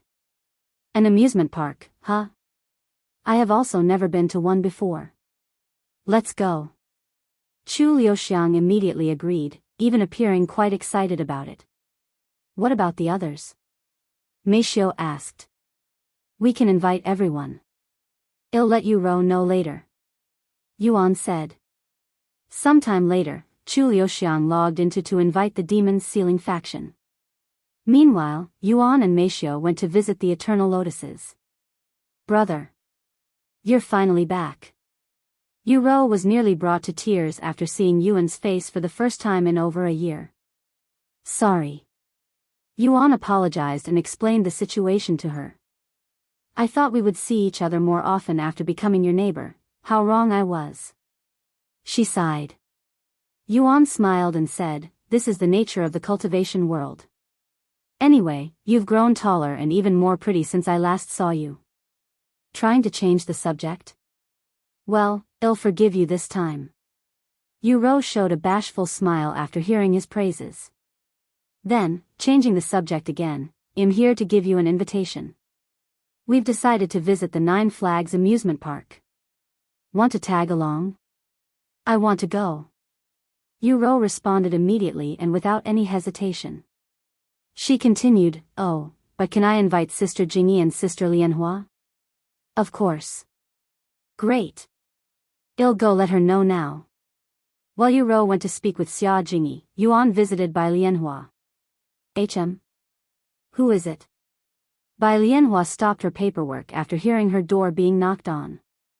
It's me, Yuan. Yuan? Surprised by his voice, Bai Lianhua swiftly stood up and rushed to open the door. It's really you. Are you okay? Yuan nodded and explained the situation. Thank God it's only that. I was worried that something bad might happen to you. I'm glad that wasn't the case. Bai Lianhua sighed in relief after learning of the truth. Sorry for making you worry. It's fine. Anyway, did you need something from me? Yes, I'd like to invite you to the amusement park. Amusement park? Bai Lianhua took a step back with a bewildered expression on her face. Is he asking me out on a date? She cried inwardly as her heart began racing like a sports car. If you're too busy, I understand, Yuan said as his gaze shifted to the piles of paperwork on her desk. "I'll come." Bai Lianhua hastily responded. "I need a breath of fresh air once in a while." "Great. I'll let you know once I receive the others' answers." "Huh? The others?" Bai Lianhua wore a dumbfounded look on her face. "Yes, I also invited the rest of the Demon's Sealing faction. Yu Rou and her friend will be coming, as well." "Is that so? I cannot wait." Bai Lianhua's face flushed with redness after she realized her blunder. "Why did I think we'd be alone?" she cried inwardly. Later that day, Yuan confirmed that everyone would be going to the amusement park. "When do you want to go?" "I'll schedule it for everyone." Mei Feng asked him during dinner. "Since this is quite sudden, how does the day after tomorrow sound?" Yuan asked the others, as everyone invited was present at the dining table. Once everyone agreed to go in 2 days, Mei Feng went to schedule the event. "An amusement park, huh? The closest thing we have to one at the Jaded Garden would be the playgrounds." Wang Ming mused. "I cannot wait." Wang Bingbing said. After dinner, Li Jinxi approached Yuan to make an appointment. "Let's have a spar tomorrow morning. I want to see how much stronger you've gotten in a year." "Sure. I'll meet you at the training ground tomorrow." That night, Yuan went to the spare room with Mei Xiu, and the two of them embraced each other for the entire night. "How's your training with Kellen?" Yuan asked as they took a bath together. "Even though we've trained with him for a year, his training sessions don't get any easier. No matter how much we improve, he always has something even more difficult prepared for us. Because of that, we're unable to relax. However, as a result, we improve consistently at a tremendous rate. What about you? What kind of training made you lose track of time?" Yuan gave her a detailed description of the training grounds in the Divine Dragon Sanctuary and the training had done so far. "Your training is at an entirely different level, but why am I not surprised? Meanwhile, we're still learning our basics and strengthening our foundations." Mei Xiu sighed. "The basics are just as important as whatever I am doing. Remember, I have experience from my past lives, so it's only natural for me to be significantly ahead. My starting line is different from everyone else, so there's no need to compare yourself to me." "I know, but it's human nature to compare ourselves with others." After coming out of the bathroom, Yuan headed straight to the training ground, where Li Jinxi stood, the Golden Empress already firmly in her grasp. Although it had been a year since they last sparred, and it was natural for people to change in that much time, Yuan could sense that there was something fundamentally different about the Li Jinxi standing before him now. "Did something happen?" Yuan inquired with a curious gaze. "Why would you ask me that?" Li Jinxi asked. "Just felt like it, I guess. I'll tell you if you can beat me." Yuan smiled and said, "You should only utter such words if you've never lost to your opponent before." "Well, I haven't lost to the current you yet," Li Jinxi said in a weird tone. "What?" Yuan raised an eyebrow. Li Jinxi couldn't wait any longer and got into her fighting position. "That stance." Yuan's eyes widened. "Ready or not, here I come, Yuan. Or should I call you Tian Xian?" A wide smile spread across Li Jinxi's face as she flew at Yuan, who looked stunned and was completely caught off guard by the way she addressed him. "Jin Shi," he exclaimed.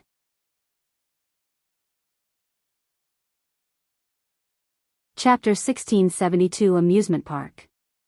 Chapter 1672 Amusement Park. Yuan hastily retrieved his abyssal dagger to block Li Jinxi's attack. "So you finally remembered your past life?" Yuan inquired as they clashed. "I won't say anything until you beat me," Li Jinxi repeated. "But you've already said a lot."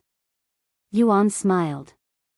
However, instead of going all out to defeat her quickly, Yuan was curious to see how strong Li Jinxi had become after a year of training with Kellen and regaining Jin Zai's memories. Their clashes were so intense that, if not for the formation surrounding the training ground, each strike would have caused the entire mountain to tremble violently. "I know this is not all you've got." Li Jinsi said to him a few minutes later when neither of them were gaining an advantage. I can say the same to you. You seem weaker compared to our last spar a year ago. Yuan smiled. Humph. If I truly went all out, this mountain would perish in the blink of an eye. Only the mountain? This world would perish if I went all out. Yuan shrugged. You will be returning to the 9 heavens soon, right? Let's postpone our match until then. We can only go all out in the 9 heavens, anyway, she suggested. I can't give an exact date of my return, but it won't be too long.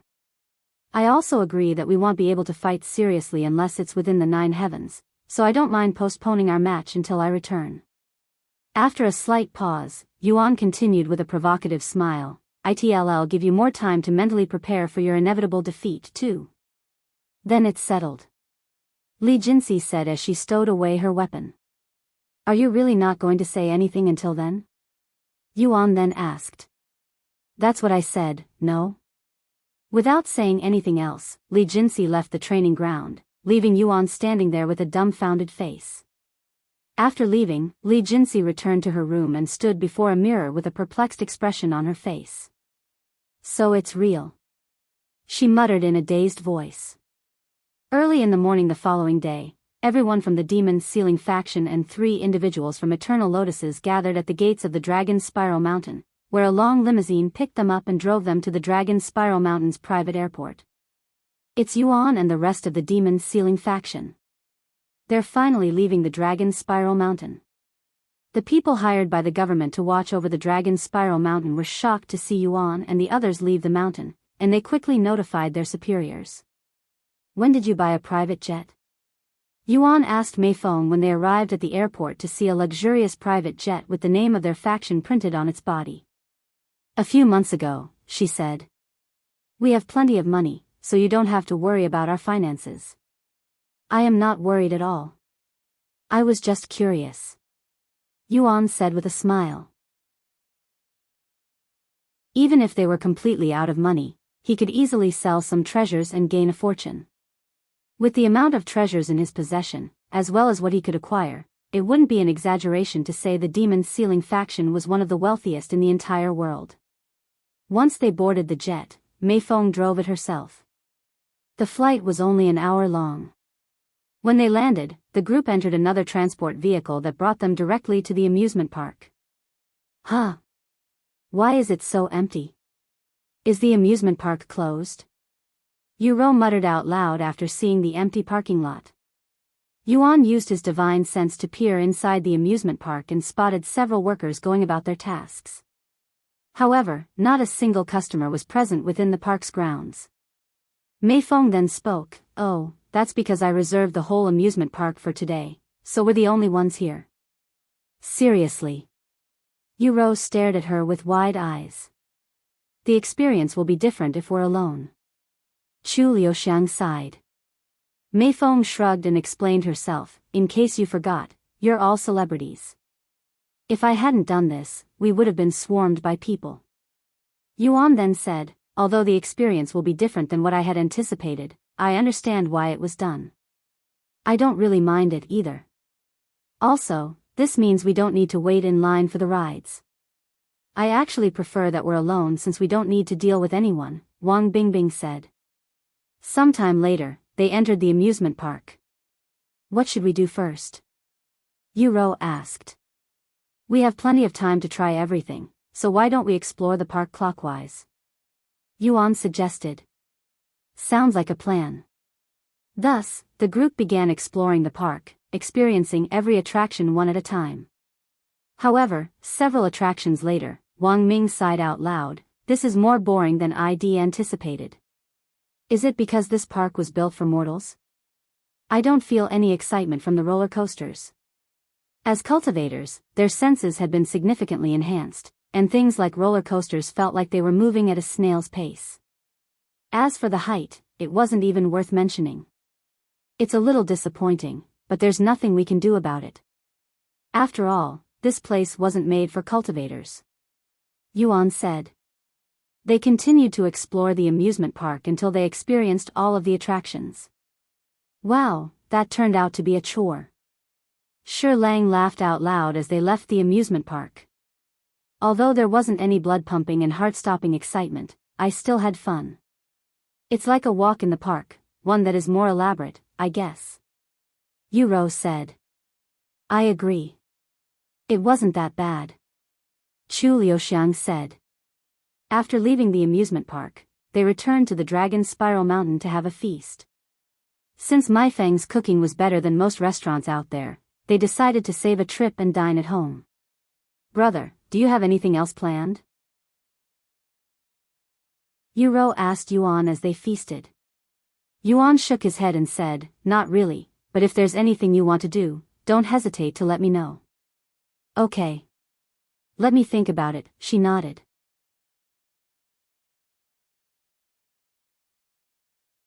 Chapter 1673 Returning to the Primal Expanse. Chapter 1673 Returning to the Primal Expanse. At the end of the feast, Yuro said, Brother, if you don't have anything to do, why don't you give us a concert? It's been a while since I have listened to your music. Yuan nodded, sure. How does tomorrow noon sound? I can do it in our training ground. Then it's decided. I'll let the rest of my faction know, so make sure you have enough seats, she eagerly said. Okay. Later that night, Yuan cuddled with Meishio. Had cuddled with Chu Liuxiang yesterday after his short spar with Li Jinsi ended, and the two of them didn't leave the room until the very next day until it was time for them to head to the amusement park. The following day, after embracing Meishio for an entire night and morning, Yuan held a private concert in his training ground with the Demon Sealing faction and Eternal Lotuses as his audience. During the concert, Yuan played all sorts of instruments, from the zither to the piano to obscure instruments most of them had never seen before. Meanwhile, government agencies around the world were in the midst of a meeting. The subject of the matter was, of course, about Yuan. Yesterday at 0600, Yuan and the entire Demon Sealing faction left the Dragon Spiral Mountain for the first time in over a year. His sister, Yuro, her close friend, Xia Jingyi, and the leader of the Eternal Lotuses, Bai Lianhua, was also with them. They flew from the Dragon Spiral Mountain's private airport to Jade City's airport, and from there, they went to the Nine Flags amusement park. The Demon Sealing faction's manager, Mei Feng, who used to work for the Yu family, had reserved the entire amusement park for the whole day. They spent 6 hours and 32 minutes in the amusement park and returned straight to the Dragon Spiral Mountain. Every detail of the Demon Sealing faction's movement was reported to the people in the meeting.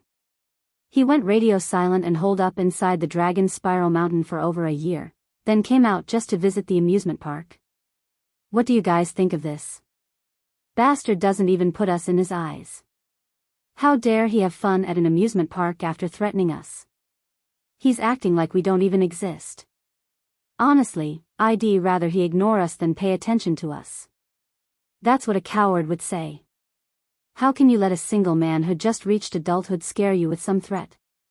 You say that, but I know you're also scared of him. This man has the power to destroy the world. We should ensure he doesn't see us as a threat rather than make an enemy out of him. Let's change the topic for a moment.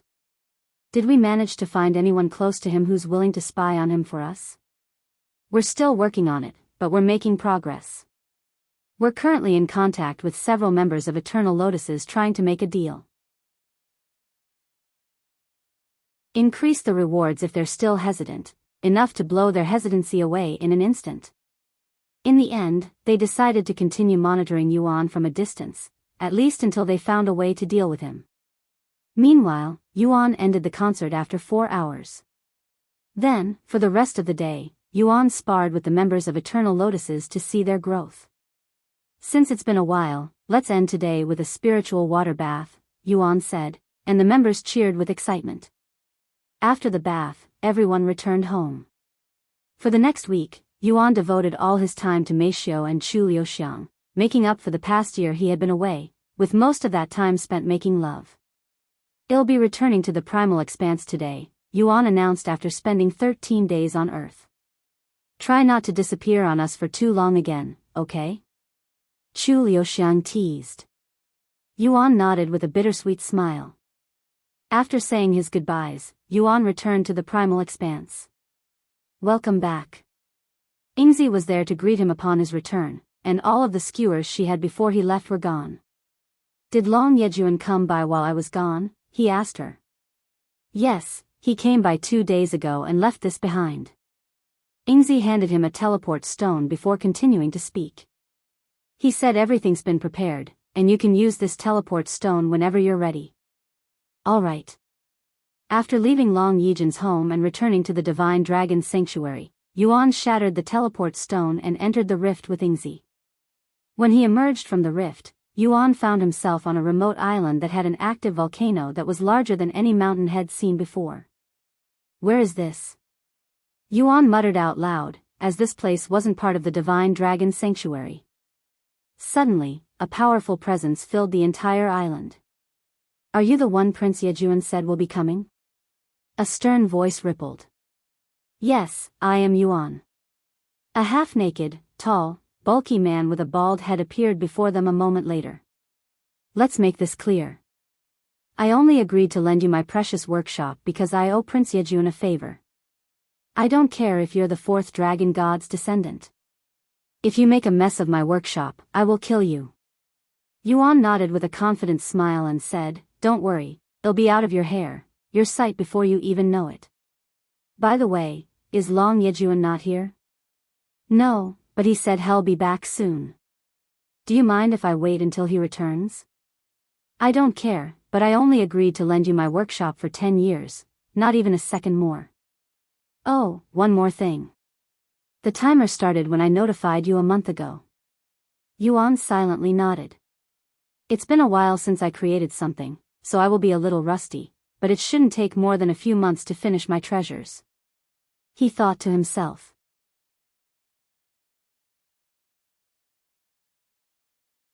Chapter 1674 Metal Dragon Monarch.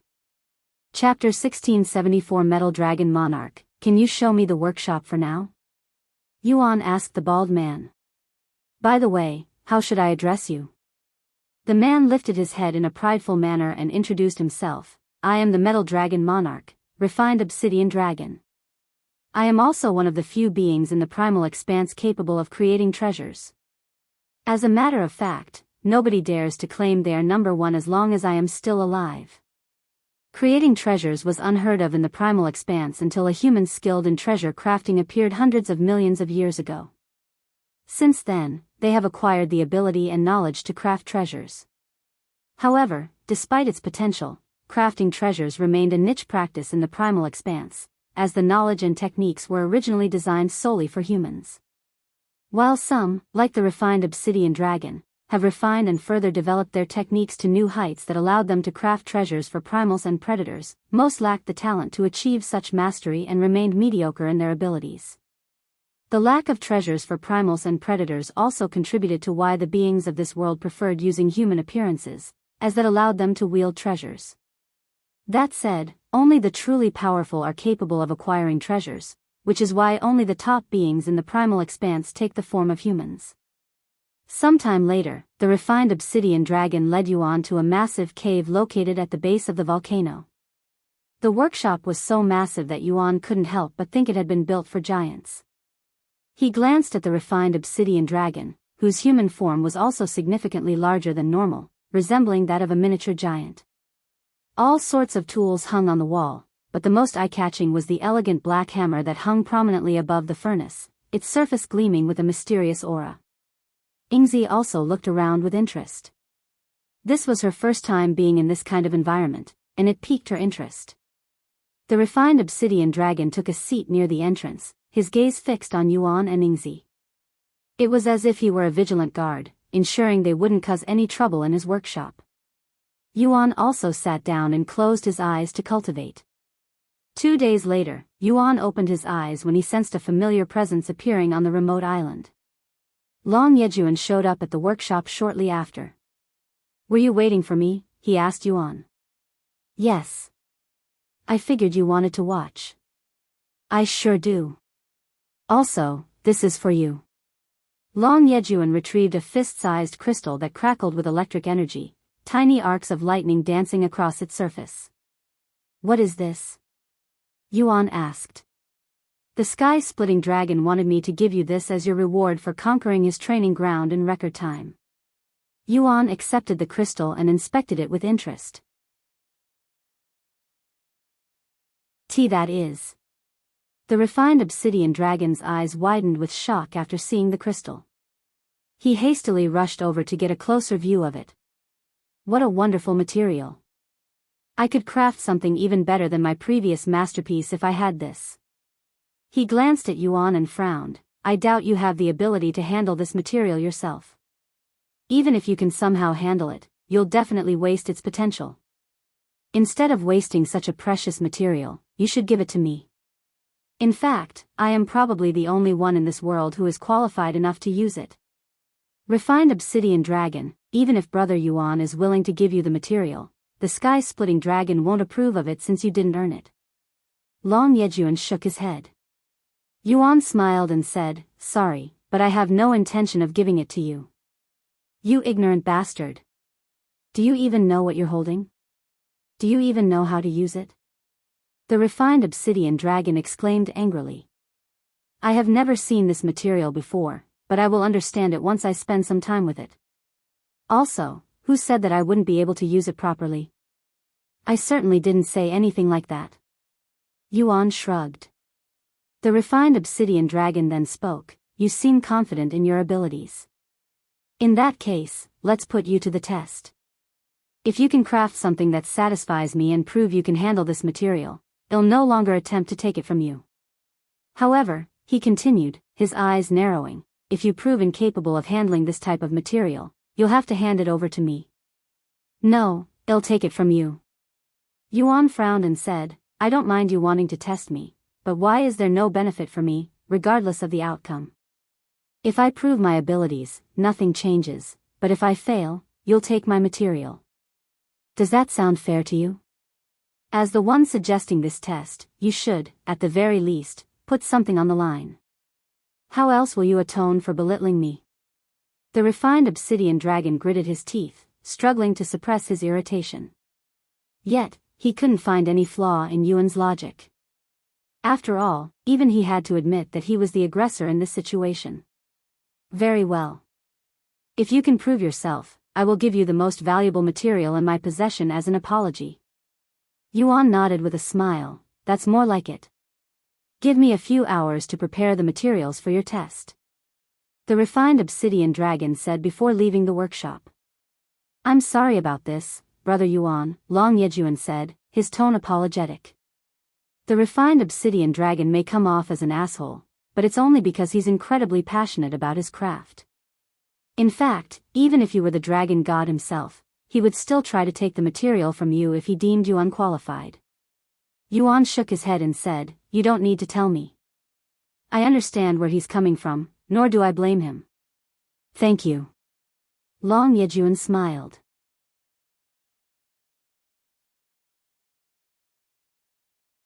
Chapter 1675 Crafting His First Treasure.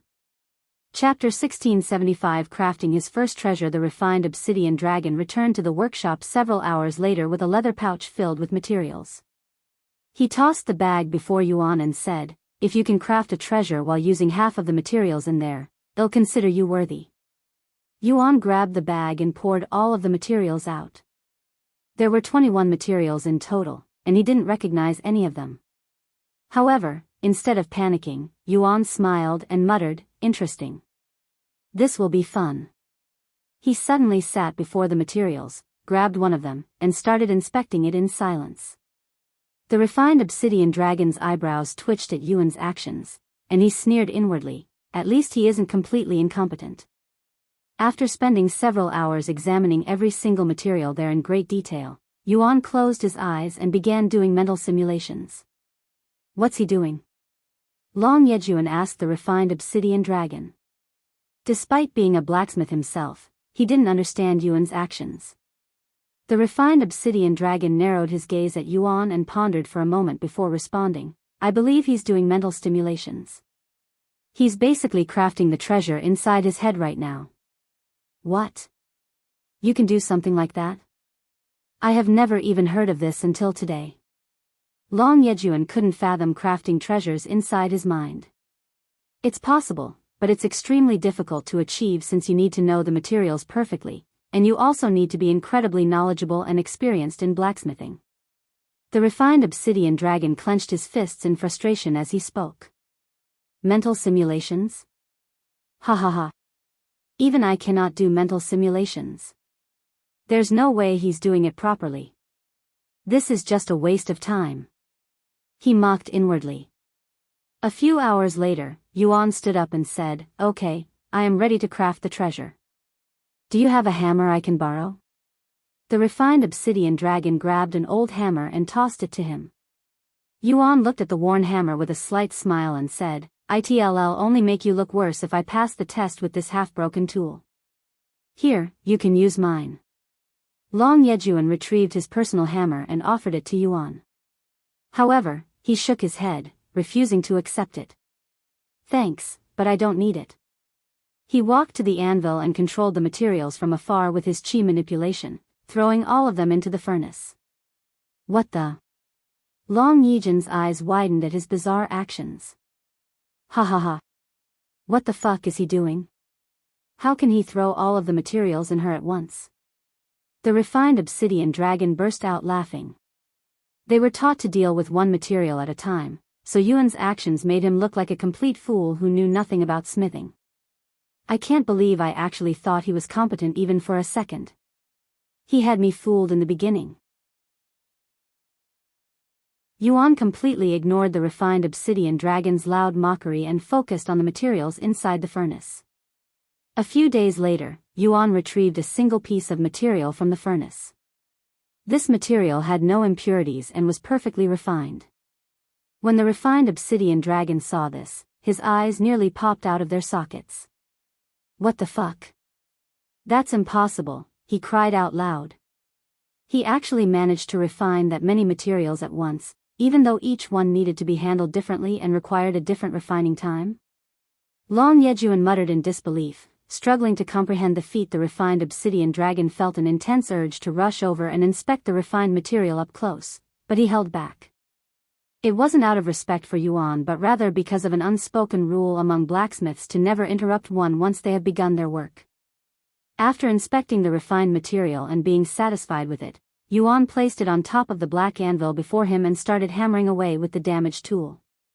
The refined obsidian dragon felt his heart skip a beat with every strike Yuan delivered to the material, his ears captivated by the mythical sound that resonated each time the hammer made contact. What is this sound? How is he creating such a beautiful melody with that tool? Long Yejun muttered, his eyes wide with awe. Even Yingzi, who knew nothing about smithing, could sense that something extraordinary was unfolding before her. She found herself completely absorbed by the performance, unable to look away. The refined material, his hammering techniques, the sound it produces, it's beyond even my understanding.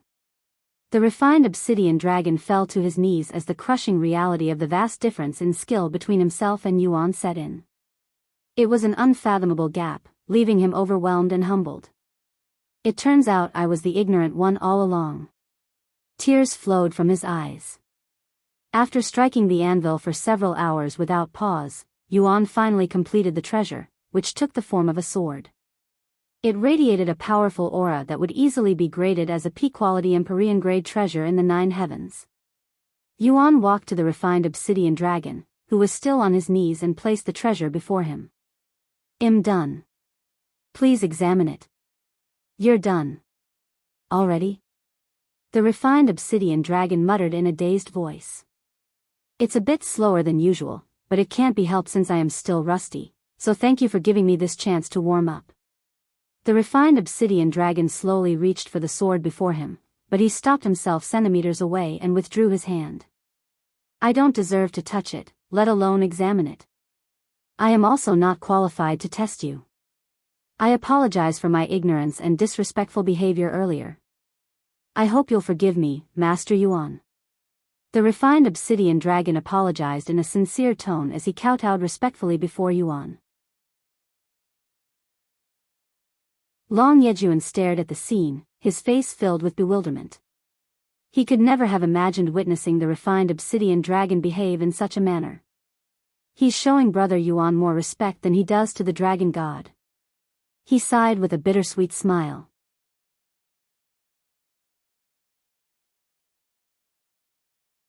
Chapter 1676 The Refined Obsidian Dragon Sincerity.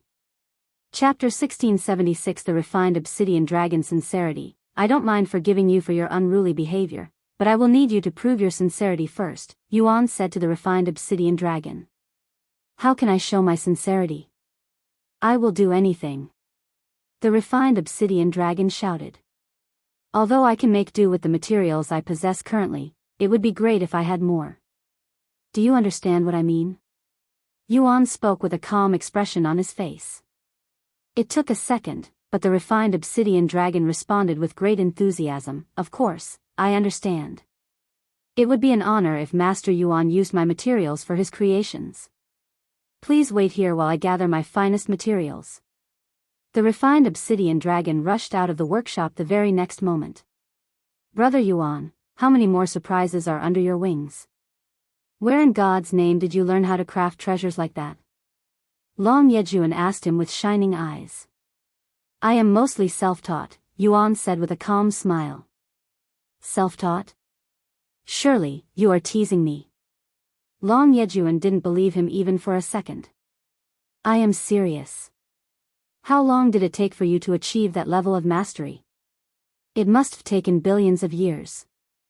I am beginning to wonder if you're actually older than me. Long Yejun continued to inquire. I am definitely nowhere as old as you, and it took me several thousand years to achieve my current level. Long Yejun was speechless. It only took him several thousand years to achieve his level of mastery? My nap lasts longer than that. He exclaimed inwardly. However, after thinking about it, Yuan had managed to conquer the Baneful dragon's poisonous swamp and the sky-splitting dragon's tribulation in a little over a year. If I see it in that manner, I guess a few thousand years is actually a very long time. By the way, Yuan suddenly grabbed the sword head just created off the ground and offered it to Long Yejun. You can have this. What? Are you sure? Long Yejun stared at him with wide eyes. He nodded. Take it. You've been extremely helpful to me without expecting anything in return, so consider this my way of thanking you. Long Yejun nodded and accepted the sword. When he held the treasure in his grasp, and its aura seeped into his skin, his entire body trembled. What a masterpiece. The treasure I crafted is trash in comparison. Don't undersell your own creation. That earring is also a piece of art. Yuan smiled. I am only speaking the truth, Brother Yuan. I don't know how to explain this, but I have never held a treasure like this before. Compared to the other treasures, there's just something fundamentally different about this treasure. Sometime later, the refined Obsidian Dragon returned to the workshop. This time, he brought back with him an even larger sack. Here you go, Master Yuan. You can use these materials as you please. The refined Obsidian Dragon poured the materials on the ground, forming a small mountain. Yuan's eyebrows twitched as he took in the sheer quantity of treasures laid out before him. In his past life, he had encountered all sorts of treasures, including some of the most valuable and powerful materials. Yet, every single material before him now was entirely unknown. If I brought these treasures back to the 9 heavens, they'd be priceless as one-of-kind treasures. Yuan thought to himself. However, the refined Obsidian Dragon was not finished and continued. Of course, I didn't forget about the other thing. He retrieved a black rock and offered it to Yuan. This is my most valuable material, the infinite obsidian. I found this rock floating in the infinite expanse 600 million years ago, and I have been trying to refine it since then. Unfortunately, I lack the skills and experience to refine it, much less turn it into a treasure. However, I believe you, Master Yuan, will be able to achieve what I could not. Yuan accepted the rock and inspected it with immense interest. His eyes flickered as he examined every little detail. What a mythical material. Although he didn't know what kind of treasure it was, Yuan could tell it was as valuable as the materials he used as the core of number 1 under heaven. No, this thing might be even more powerful. If I use this to enhance number 1 under heaven, who knows what will happen? Just the mere thought of enhancing his masterpiece sent chills through Yuan's entire being. He had always believed that number 1 under heaven was already a perfect treasure, beyond any further improvement.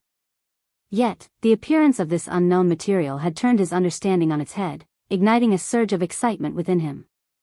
Unfortunately, my cultivation is lacking. I will need to improve my cultivation before I can even attempt to refine this material. Thank you.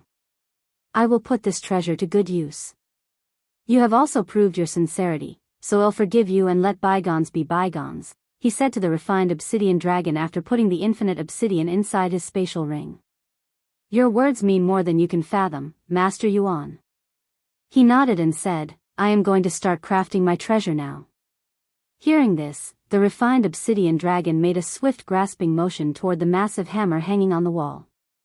As it flew through the air, the hammer began to shrink, transforming until it was small enough to be held comfortably, even by an ordinary human. Please use this hammer, Master Yuan. Yuan accepted the hammer and smiled. It's a nice hammer. Thank you very much. The refined obsidian dragon looked as if he was about to cry. This guy has gone crazy.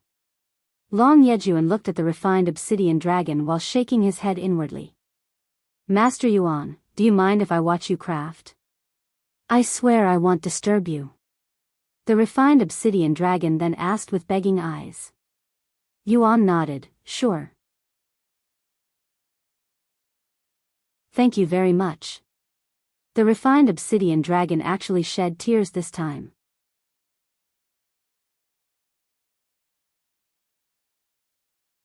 Chapter 1677 Robes of Destruction. Chapter 1677 Robes of Destruction. Yuan sat before the mountain of materials and proceeded to inspect each one for several days.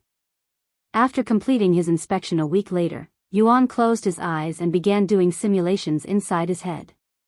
Several more days later, he stood up, picked the needed materials from the pile, and tossed them directly into the furnace. It's finally time, the refined obsidian dragon exclaimed with excitement, his eyes gleaming like a child about to enter his favorite ride in an amusement park after waiting in line for hours. While the materials were being refined, Yuan retrieved the Dragon of Destruction's skin and number 1 under heaven, using it to cut the tough skin. What is that treasure? The refined obsidian dragon's eyes popped out of their sockets after seeing number 1 under heaven. Long Yejun swallowed nervously and mumbled in a dazed voice, no wonder why he didn't even bat an eyelid when giving me that sword. That's a true masterpiece. By the time Yuan finished cutting up the skin, the materials inside the furnace just finished their refinement. After retrieving the materials, he immediately began combining the Dragon of Destruction's skin and the refined materials. Clang! Clang! Clang! Beautiful sounds filled the workshop. His movement and techniques are even better than before.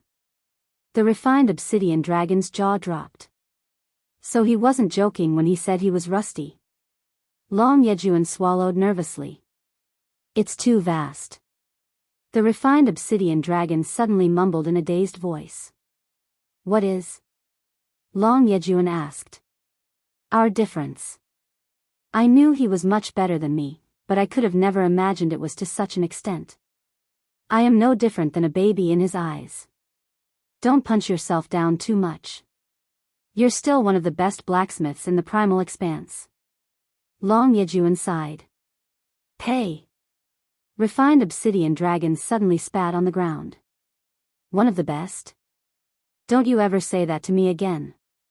I feel nothing but shame when I recall how prideful I was before Master Yuan opened my eyes. I was just a frog in a well, unaware of how truly vast the sky is. A few days later. True divine blacksmith. Description: all of your creations below celestial grade will always result in peak quality. Yuan looked at the result of his work with a satisfied smile. Robes of Destruction, grade, celestial, quality, peak, description, a piece of art crafted by player Yuan. It exudes a menacing aura. When worn, the wearer will be able to use the technique Dragon of Destruction's ultimate chaos once every 72 hours. Increases the wearer's physical defense by 100,000%. Dragon of Destruction scales will automatically activate when the wearer's life is threatened, negating all damage for 10 seconds, 30 days cooldown. This treasure is indestructible. Dragon of Destruction's Ultimate Chaos, description, absorbs a portion of all damage taken, which can then be released with up to 1000% increased power. Yuan immediately wore the robes of destruction, a black and red outer garment that appeared simple yet elegant. I am speechless, Master Yuan. I thought I couldn't respect you any more than I already was, but you've proven me wrong. The refined Obsidian dragon fell to his knees and started kowtowing to Yuan. You're exaggerating. Yuan smiled. Please. Can this humble dragon take a closer look at the completed treasure? He begged. Sure. I will forever be in your debt. The refined Obsidian dragon jumped to his feet and rushed over to inspect the robes of destruction. Does it have a name yet? He asked. Yuan nodded. Robes of Destruction. A powerful name, befitting of someone of your exalted stature. Refined Obsidian dragon nodded.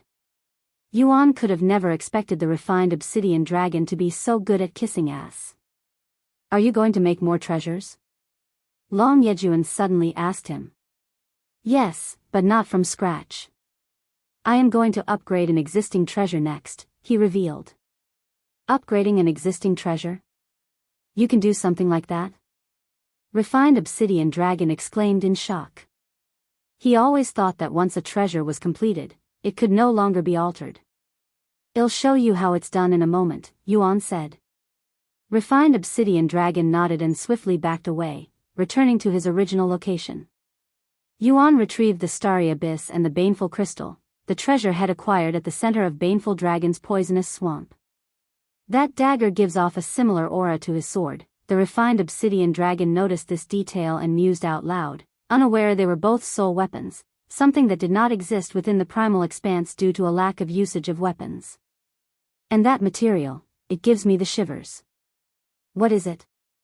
That treasure belonged to the poison dragon Monarch, Baneful Dragon. Long Yejun said. I see. But will he be okay handling such a poisonous material? While his smithing abilities are second to none, his cultivation, on the other hand. Oh, he'll be fine. He acquired it from the very center of the Baneful Dragon's poisonous swamp, after all. Seriously? Just how talented is he? You have no idea. Long Yejun chuckled. Their conversation stopped at that point when Yuan started working. Ji ran, it will be a little chaotic for a bit. Please bear with it. Yuan warned him before tossing both the Starry Abyss and the Baneful crystal inside the furnace. When he retrieved them from the furnace a few hours later, only the Starry Abyss remained, glowing purple and blue. He fused the completed treasure with the material while they were inside the furnace. I have tried doing that before, but it would always completely mess up the treasure, so I figured it was impossible. Refined Obsidian dragon sighed. Sometime later. Yuan gazed at the Starry Abyss with a satisfied smile. The once fully black dagger now shimmered with shades of purple and blue, resembling a vibrant nebula.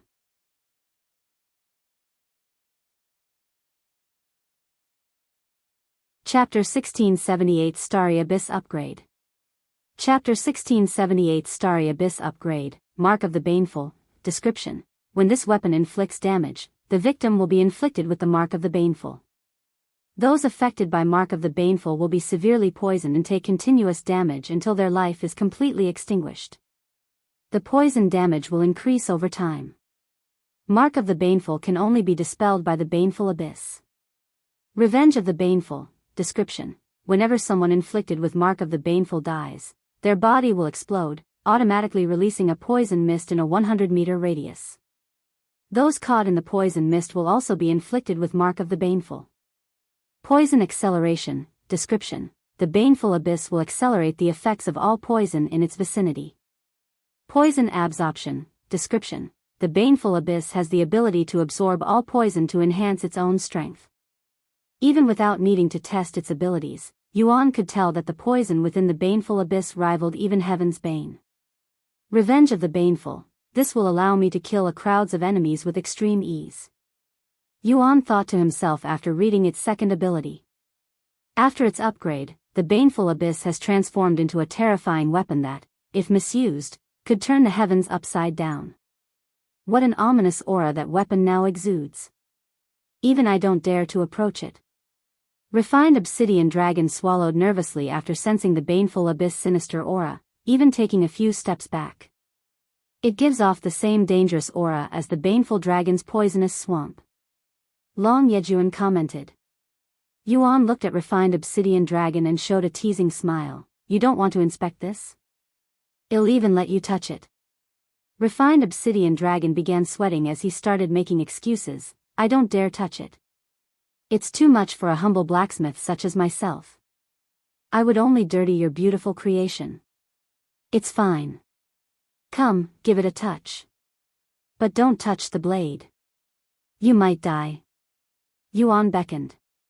Refined Obsidian Dragon cried inwardly as he reluctantly approached Yuan. However, once he got closer and saw just how beautiful the dagger was, his passion overwhelmed his fear. Wow! What a truly unique treasure. I can even feel a soul residing inside. You can tell? This is what's called a soul weapon. They're different from ordinary treasures, as they give birth to their own consciousness. Such a miraculous treasure exists? Long Yejun also approached them to take a closer look. A soul weapon, how do you make something like this?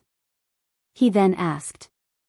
Some treasures have the potential to become a soul weapon if you use it long enough, Yuan explained. Does that mean I can turn the sword you gave me into a soul weapon? Long Yejun asked. It's possible. He acknowledged. I guess I should start learning to wield the sword now. Long Yejun mumbled. By the way, Refined Obsidian Dragon, this hammer of yours has already begun forming its consciousness. If you continue to use it, it should become a soul weapon in the future. Really? Refined Obsidian Dragon was immensely delighted to hear this information. Anyway, I'm going to continue crafting some more treasures. I still have plenty of Dragon of Destruction's skin left. Yuan suddenly said. I also have the sky-splitting dragon's material, too. Yuan resumed his mental simulations shortly after. A few hours later, he tossed the sky-splitting dragon's treasure into the furnace before he began cutting up the Dragon of Destruction's skin. Looks like he's going to make a new pair of shoes to replace the ones I destroyed next. Long Yejun muttered. Sure enough, Yuan wanted to replace the Stygian boots next. Sometime later. Boots of swift destruction, grade, celestial, quality, peak, description, a treasure crafted by player Yuan. When worn, the wearer will be able to use the technique sky-sundering steps and lightning strides. Grants the wearer immunity to most movement restrictions. This equipment can be charged with lightning chi to increase the wearer's speed by up to 1,000%. Sky-sundering steps, description, a movement technique that allows the wearer to turn into lightning and travel at the speed of light. Lightning strides, description, traverse the heavens at unimaginable speed. Instantly move up to 100,000 meters in any direction in the blink of an eye. Yuan slipped on the boots of swift destruction, their sleek black design accented with bold red soles, perfectly complementing his robes of destruction. How much longer before the Dragon God Festival begins? Yuan asked Long Yejun. We still have about 10 months. Do you plan on training some more? He nodded. But first, I'd like to test out some of my newly learned techniques. Then we can go back to the endless arena. You're leaving already? Refined Obsidian Dragon asked, seemingly reluctant to see him go. Yes. I want to prepare myself as much as possible for the Dragon God Festival. Then, if you ever need to craft something in the future, my workshop will always be available for you. As for the remaining materials, you can take them with you. Are you sure? Yuan asked. Had only intended to use some of them. I'm sure. Although it was short, I have learned a lot about blacksmithing from watching you, and I don't want to feel like I'd stolen your techniques. I allowed you to watch because I wanted you to learn from it, but if you're willing to give me all of these wonderful materials, I won't refuse. With a wave of his sleeve, Yuan gathered all of the materials and tossed them inside his spatial ring. Thanks again. Long Yejun brought Yuan and Yingzi to the endless arena shortly later with a teleport stone. If you find any errors, ads pop up, ads redirect, broken links, non-standard content, etc.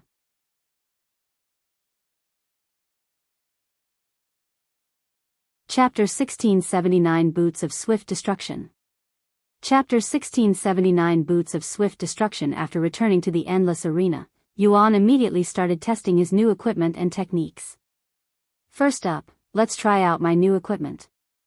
Yuan looked at Long Yejun and said, throw some attacks my way. How many? As many as you want. Long Yejun nodded and started attacking Yuan with techniques weaker than his dragon's breath. Since these attacks weren't threatening enough, Yuan just allowed them to land on his body. The robes of destruction increased his physical defense by 100,000%, and what would have severely damaged him before barely hurt him now. I'm going to attack now, Yuan suddenly warned. Once Yuan had accumulated enough damage, he activated Dragon of Destruction's ultimate chaos, unleashing a ball of concentrated power at Long Yejun.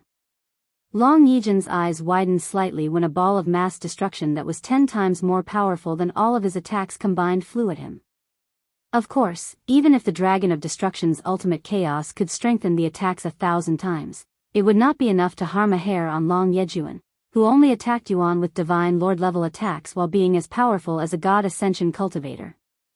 Was that your robe's ability? Long Yejun asked afterward. That attack resembled one of the Dragon of Destruction's techniques. Yuan nodded, confirming his suspicions. So you can draw out the power of the Dragon of Destruction in such a manner, how interesting. Long Yejun muttered as he learned something new. Okay, now attack me with the intent to kill me. Yuan suddenly said. Do that dragon's breath attack on me, but make it stronger than last time. Are you serious? Long Yejun's eyes widened with surprise. Don't worry, I won't die. If you say so. Don't blame me if anything happens. Long Yejun immediately began preparing for a dragon's breath. A few moments later, he released it. A dragon's breath that was twice as powerful as the last one flew at Yuan, who merely stood there with a calm smile on his face. A black barrier enveloped Yuan's entire body. When the dragon's breath connected with the barrier, it was immediately absorbed by the barrier, like a black hole.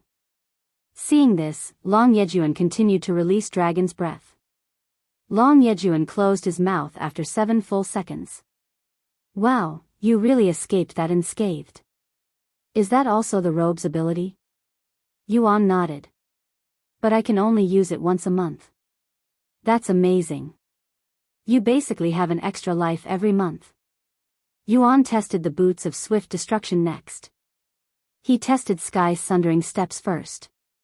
When he activated the technique, Yuan transformed into a streak of golden lightning as he traversed around the arena at the speed of light. However, his spiritual energy was also being drained at lightning speed. Even with how rapidly he could restore his spiritual energy, Yuan could only maintain Sky Sundering Steps for a full minute before he was completely exhausted. Even if it's only for a minute for now, I can travel an immense distance in that minute, and if I use it wisely, I can maintain it for much longer. After recovering enough spiritual energy, Yuan began testing lightning strides. Every time he activated lightning strides, he would instantly travel tens of thousands of meters, up to 100,000 meters. It's basically short-distance teleporting, and it doesn't consume that much spiritual energy either. He looked at Long Yejun and asked, do you have any technique that restricts movement? I do. Want me to use it on you? He nodded. All right. Long Yejun made a grasping motion at Yuan the next moment. Water prison. A barrier of water enveloped Yuan. It didn't directly restrict his movements, so the movement immunity from the boots of swift destruction didn't activate, but it did trap him inside. Once he was fully imprisoned, Yuan activated lightning strikes again. Shah! He turned into a streak of lightning that bypassed the water barrier, appearing outside it without any issues. It's not completely teleportation, but it's close. Long Yejun muttered after seeing this. Sometime later, Yuan said to Long Yejun, "Alright, I'm going to attack you with a lightning attack next. Do your worst." Long Yejun replied with a confident pose and smile. Yuan pointed at him with 2 fingers and activated Heaven's Final Judgment. The sky above Long Yejun suddenly darkened before swiftly releasing a thick lightning bolt, striking him. At the same time, Yuan felt all of his spiritual energy deplete almost instantly. Meanwhile, Long Yejun casually swatted the lightning bolt away. It's definitely powerful, even more powerful than your robe's ability, but it didn't completely activate. Long Yejun commented as his gaze landed on Yuan. Because you lack the cultivation to activate it. Yuan nodded and said, "Yes, my cultivation is not enough to use it, but I want to try again." He sat down and cultivated until he fully restored his cultivation. "I'm going to do it again now." Once he was prepared, Yuan activated the technique again. However, instead of just using his spiritual energy, he also used the chaotic essence within his chaotic heart. The sky above Long Yejun darkened again, but it was much more ominous this time. Yuan could feel his spiritual energy and chaotic essence deplete instantly, but miraculously, he managed to retain a sliver of chaotic essence. Heaven's Final Judgment. Bang! A massive streak of golden lightning emerged from the black clouds, striking Long Yejun. Long Yejun tried to flick it away like last time, but when the lightning struck his arm, it immediately exploded, releasing countless smaller lightning energy. Once the explosion subdued, Long Yejun looked at his arm. It wasn't bleeding, but he wasn't completely unscathed either, as there was a slight burnt spot where the lightning struck. "For you to damage me without my cultivation suppressed, even if it's only to this degree. As impressive as ever, Brother Yuan." Long Yejun laughed out loud.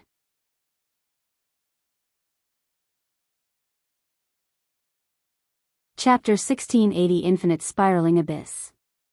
Chapter 1680 Infinite Spiraling Abyss. With that said, it is clear that you still lack the cultivation to truly utilize its true power. Long Yejun said as the wound on his arm quickly healed.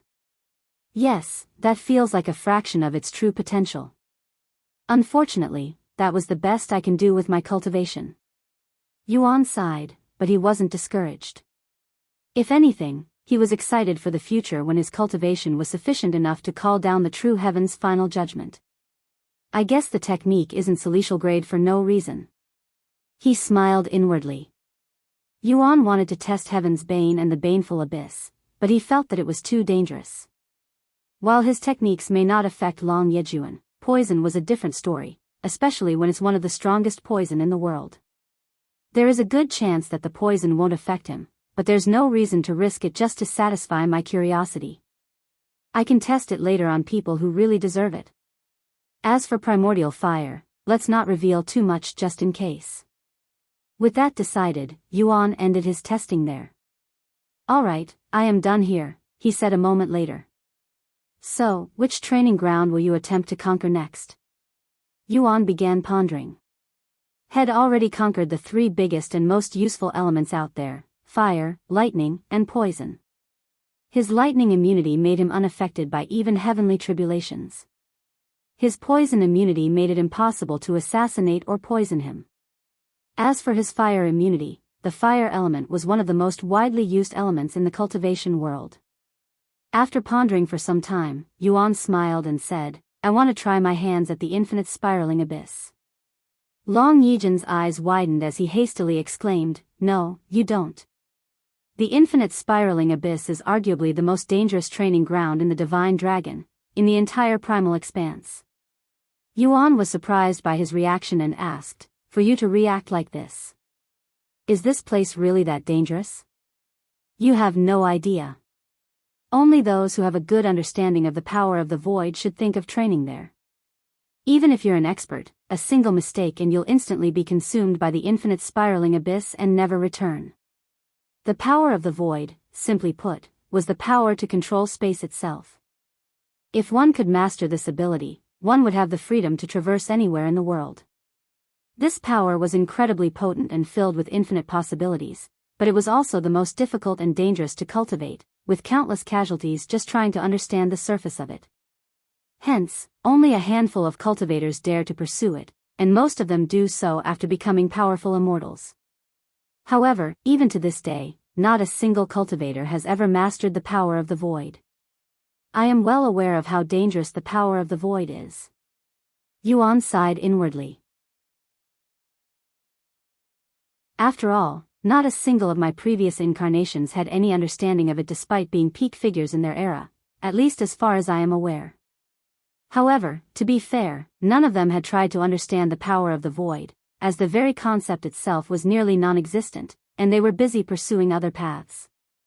Don't worry, I understand how dangerous the power of the void is, and I am not going to directly challenge the infinite spiraling abyss. I am going to study it from the outside and try to understand it first. I see, if you're only going to study it from the outside, I guess it'll be fine. Long Yejun mumbled. A few days later, they arrived at the infinite spiraling abyss, located inside a massive crack in the ground, its depths disappearing into darkness. Unlike the sky-splitting dragon's Tribulation, this place was completely empty. So this is the infinite spiraling abyss. Despite being miles away, Yuan could feel a vacuuming force emanating from the crack, as if it were trying to pull him into its endless depths. Be careful, or you'll get sucked inside. Long Yejun warned him. I'll be right back. Before Yuan started his training, he logged off and wrote a note to the others in case he lost track of the time again. Since the Eternal Lotuses no longer needed his help with the spiritual bath, Yuan could spend more time in cultivation online without logging off. Once he returned to the Primal Expanse, Yuan immediately began trying to understand the power of the void. As Yuan became focused, Long Yejun looked at him and wondered, will he actually understand the power of the void like this? He didn't mention it to Yuan because he wanted to see what Yuan was capable of, but there was another training ground in the Divine Dragon Sanctuary for those who wanted to understand the power of the void, and it was a much easier place specifically for beginners like Yuan. The infinite spiraling abyss was meant for experts, those who already have a good understanding of the power of the void. The others told me to contact them if Brother Yuan visits another training ground, but this place is dangerous, and the fewer distractions there are, the better. Trying to understand the power of the void was no joke, even for powerful beings like dragons. In the entire Primal Expanse, the number of beings who had fully grasped the understanding of the power of the void was fewer than 10, and this referred solely to the comprehension of its nature, not the ability to wield the power itself. Besides the Primal Monarch, Dragon God, and Primordial Phoenix, I cannot imagine another being capable of wielding the power of the void. Not even the Abyssal Dragon, who is known as the Void Dragon Monarch, could wield such power to its full potential.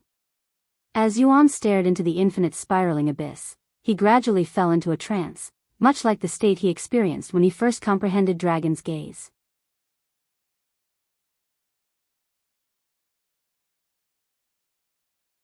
Chapter 1681 Gathering of the Seven Dragon Monarchs.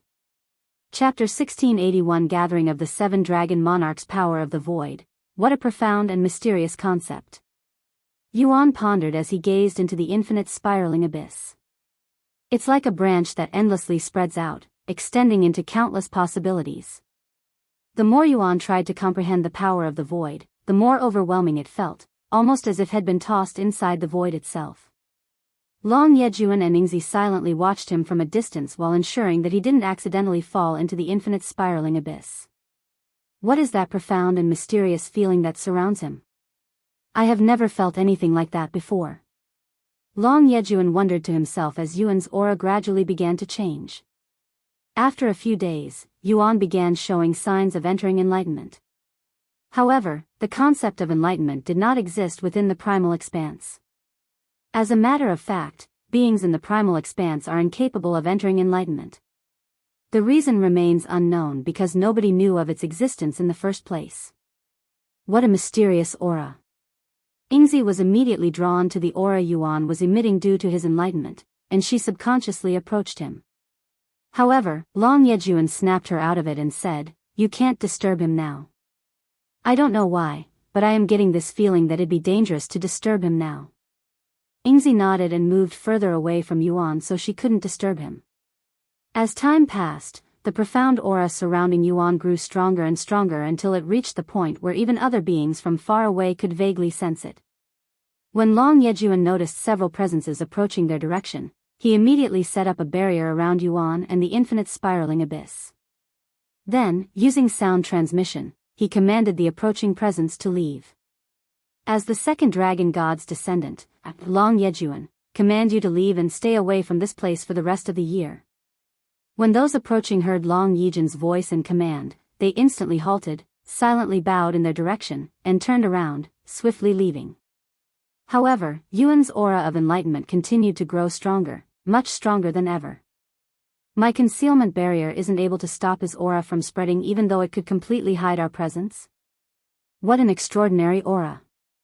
Long Yejun was inwardly shocked, but he didn't have much time to think about such things. I will be busy asking people to leave, he smiled inwardly. Now that I think about it, I've done things for brother Yuan I wouldn't bother for my other two siblings. What's so different about him? Long Yejun realized that he had been helping Yuan to the best of his abilities without expecting anything in return, something quite unlike his usual self. Yet, despite this change, it felt as natural as breathing for him to help Yuan. He's humble and pleasant to have around, unlike the other two, who are always trying to get on my nerves. Is this what it feels like to have a younger brother? As Yuan's enlightenment deepened, so did his progress in comprehending the power of the void. A few days later, Yuan's aura of enlightenment grew so intense that it spread throughout the entire divine dragon sanctuary. Fortunately, word of Long Yejun's order forbidding anyone from approaching had also circulated, so few dared to get too close. Most onlookers observed from a distance, respecting the boundary set around Yuan. Of course, a few individuals still approached, mainly the dragon monarchs and the third dragon god's descendant, Long Meihui. You're so mean, elder brother. You said you'd contact us the moment junior brother Yuan visits another training ground. Long Meihui stared at him with her cheeks puffed angrily. I didn't say anything because I didn't want any distractions near brother Yuan. I hope you understand, he explained. The infinite spiraling abyss. Even I could have never imagined he'd come here after conquering my playground. The sky-splitting dragon said. Ha ha ha. I'd expect nothing less from the monster who conquered my poison swamp. Baneful dragon laughed out loud. You've changed, Prince Yejun. I never thought you'd be this caring toward another being. A new face said, his body naturally exuding intense heat. What do you know, Hellfire Dragon? Long Yejun sneered. The Hellfire Dragon, also known as the Fire Dragon Monarch, was a beautiful woman with long black hair and fiery eyes. As expected of Master Yuan, he's as brilliant as ever. Refined Obsidian Dragon sighed out loud, his gaze filled with admiration. The fourth dragon god's descendant, he's just a beginner. Why did you allow him to cultivate here? Another new face said. He was a middle-aged man with long, wavy black hair and pitch-black eyes. You're here too, Abyssal Dragon? The Abyssal Dragon was the Void Dragon Monarch. Who wouldn't want to investigate that weird aura? I came here as soon as I sensed it, said another new face, the last of the 7 dragon monarchs, the Ice Dragon Monarch, Eternal Frost Dragon. She was a young lady with short white and light blue hair and silver eyes. Well, elder sister isn't here. Long Meihui said. How odd. There's no way she wouldn't make an appearance during such a commotion. In fact, I'd expected her to be the first one to show up, too. Abyssal Dragon said. She's probably too busy training to notice. Eternal Frost Dragon shrugged. No way. Even if she's deep asleep, this weird aura would have instantly woken her up. Long Yejun shook his head. Meanwhile, the onlookers were abuzz with excitement as they witnessed all 7 of the 7 dragon monarchs gathered in one place, a sight so rare that it left everyone in awe. Maybe the unrivaled Tyrant died without anyone knowing? The baneful dragon suddenly suggested. Ha ha ha. Great joke. Even if everyone were to suddenly die in the primal expanse, she'd still be alive and kicking. Sky-splitting dragon laughed out loud. Yeah, no way she'd die. What could possibly kill her when even the dragon god failed to do so? Hellfire Dragon shook her head.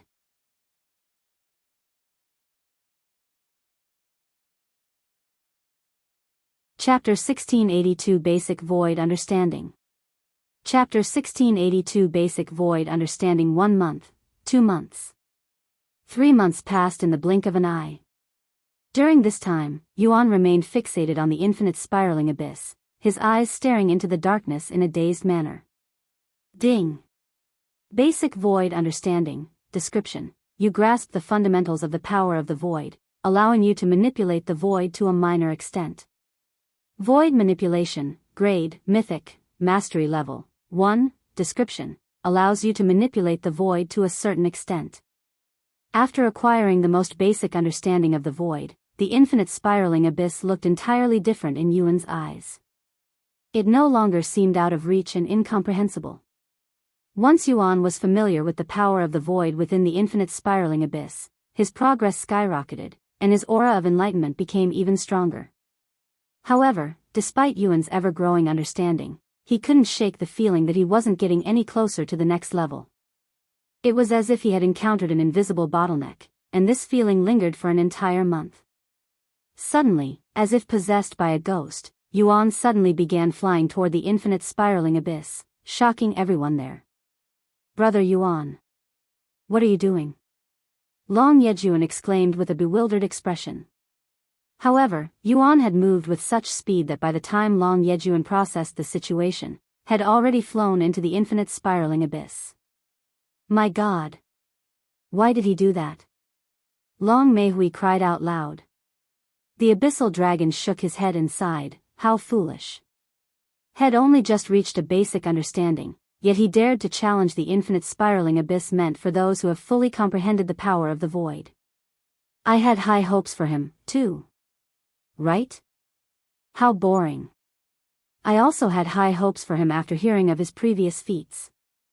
I guess had only conquered the last 2 training grounds with luck. Hellfire Dragon casually shrugged. Master Yuan isn't someone who'd take on something he cannot handle. Refined Obsidian Dragon roared. Since when did you become the type to have faith in others, Metal Dragon Monarch?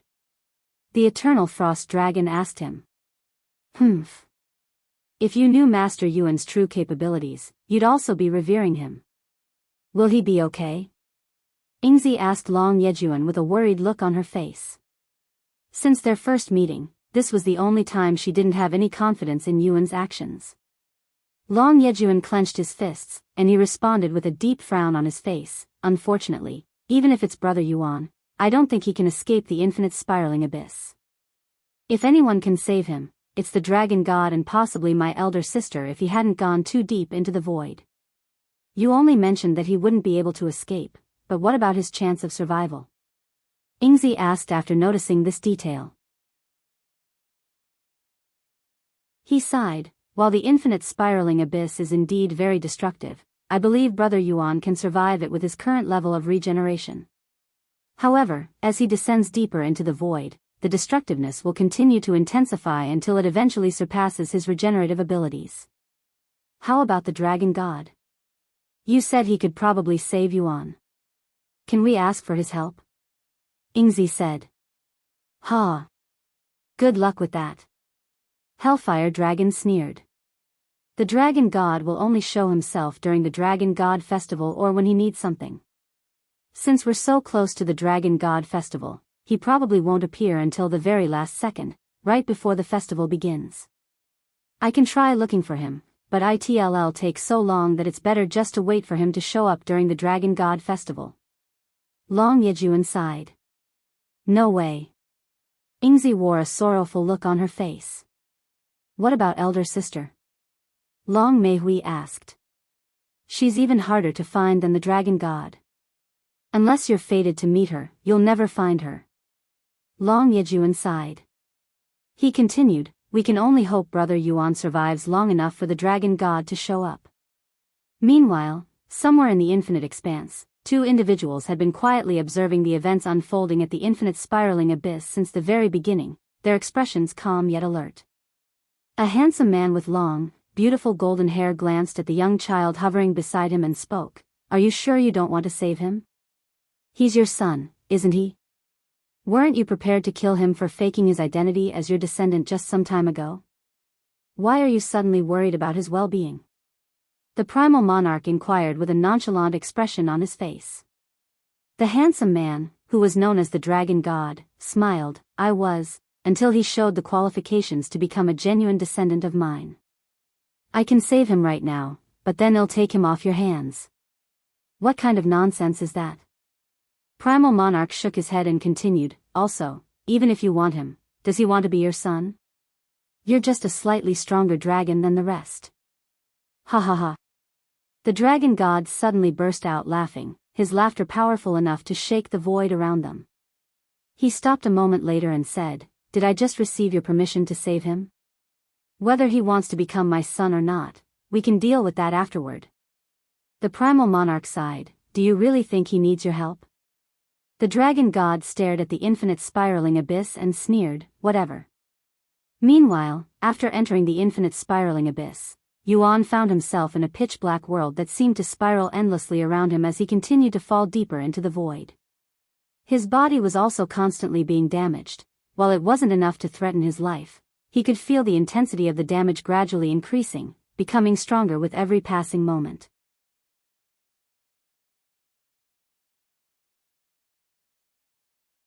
Chapter 1683 Leaving the Infinite Spiraling Abyss. Chapter 1683 Leaving the Infinite Spiraling Abyss. Although Yuan's consciousness was awake, he was not fully aware or in control, akin to a state of sleep paralysis, where he was conscious of his surroundings but unable to move or react. As the void continuously damaged him, his body felt like it was slowly being chipped away by countless ants. It wasn't too painful, but the gnarly sensation would drive most people mad if they had to endure it for an extended time. Time felt incredibly slow inside the infinite spiraling abyss, almost as if it were frozen. However, what felt like minutes to Yuan was actually days outside the void, and 2 full months had passed since he entered the infinite spiraling abyss. During this time, Yuan's comprehension of the power of the void continued to progress. Despite the constant pain throughout his body that grew more intensive as time passed, it wasn't able to disturb Yuan from his enlightenment. If anything, it sped up his cultivation, as every time the void inflicted damage on his body, he would absorb some of that damage, refining it into his own power. It has been 6 months since Yuan started training at the infinite spiraling abyss. As the Dragon God Festival drew near, more and more guests showed up at the Divine Dragon Sanctuary to participate or cheer on the participants. However, these new guests were puzzled to find the Divine Dragon Sanctuary nearly empty. Typically, the sanctuary would be bustling with activity, filled with countless beings, but this time it was eerily quiet. Apparently, everyone went to the infinite spiraling abyss. What is going on there? No idea.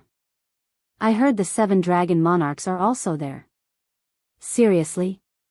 Let's check it out. At the infinite spiraling abyss, Long Yejun sighed, there's less than half a year before the Dragon God Festival begins. Hang in there, brother Yuan. Another 2 months have passed since Yuan entered the infinite spiraling abyss. Inside, Yuan was still half conscious, and the void's strength has become so much that his regeneration could no longer keep up with it. However, it was just slightly below the rate his body was being destroyed, so his body was slowly being chipped away. As of this moment, Yuan's body was a mess. His limbs were missing, and only his head and upper body remained. Yuning tried to wake him up, but no matter how much she called for him, there was no response. After another month, only Yuan's head remained. How long has it been? Am I going to die here? If I die here and return to the 9 heavens, what about Feng Feng? Would I be leaving her behind? Unfortunately, even after his void understanding had reached the next level, Yuan's condition remained unchanged, as had fallen too deep inside the void. However, Yuan suddenly sensed another presence nearby. What a powerful, almost tyrannical presence. Is that old booger finally here to save me? Yuan wondered as the presence approached him. My, what do we have here? A human inside the infinite spiraling abyss? A small silhouette stopped before Yuan, her gaze staring at Yuan's handsome face with interest. Yuan's transformation had been undone shortly after he entered the void, so he was in his human form at this moment. You've only just achieved moderate void understanding, yet you dare to enter the infinite spiraling abyss. I have never seen a being as reckless as you. But what is this weird aura you're emitting? However, Yuan couldn't respond. Seeing Yuan was unresponsive, the silhouette tapped his forehead with a finger. The next moment, the void ceased to attack him, and his body instantly regenerated fully. His connection with the void had been severed, blocked by the barrier the silhouette had cast around him, and his enlightenment also ended shortly after. Once Head regained control over his body, Yuan looked at the silhouette and said, "Thank you for saving me. You must be the first dragon god's descendant, the unrivaled Tyrant." "Oh. You recognize me?" Yuan nodded. "Long Yejun spoke of you before. He said I'd instantly recognize you the moment I saw you. Truly, your presence is something else." The unrivaled Tyrant's presence was unfathomably profound and chaotic, so much so that even the void around them was being affected by it. Yuan examined the unrivaled Tyrant's appearance.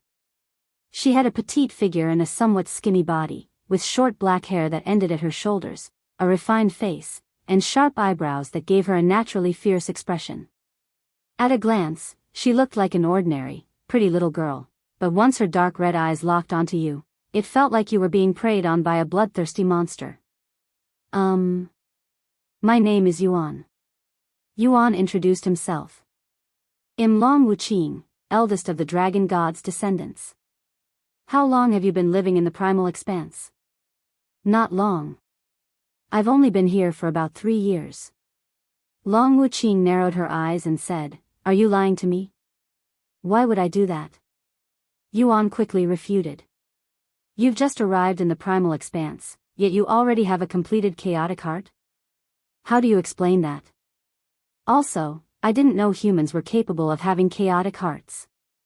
I guess you can say I'm a special case. My father is the primal monarch, after all." Long Wuqing's eyes widened after hearing his words. "The primal monarch is your father?"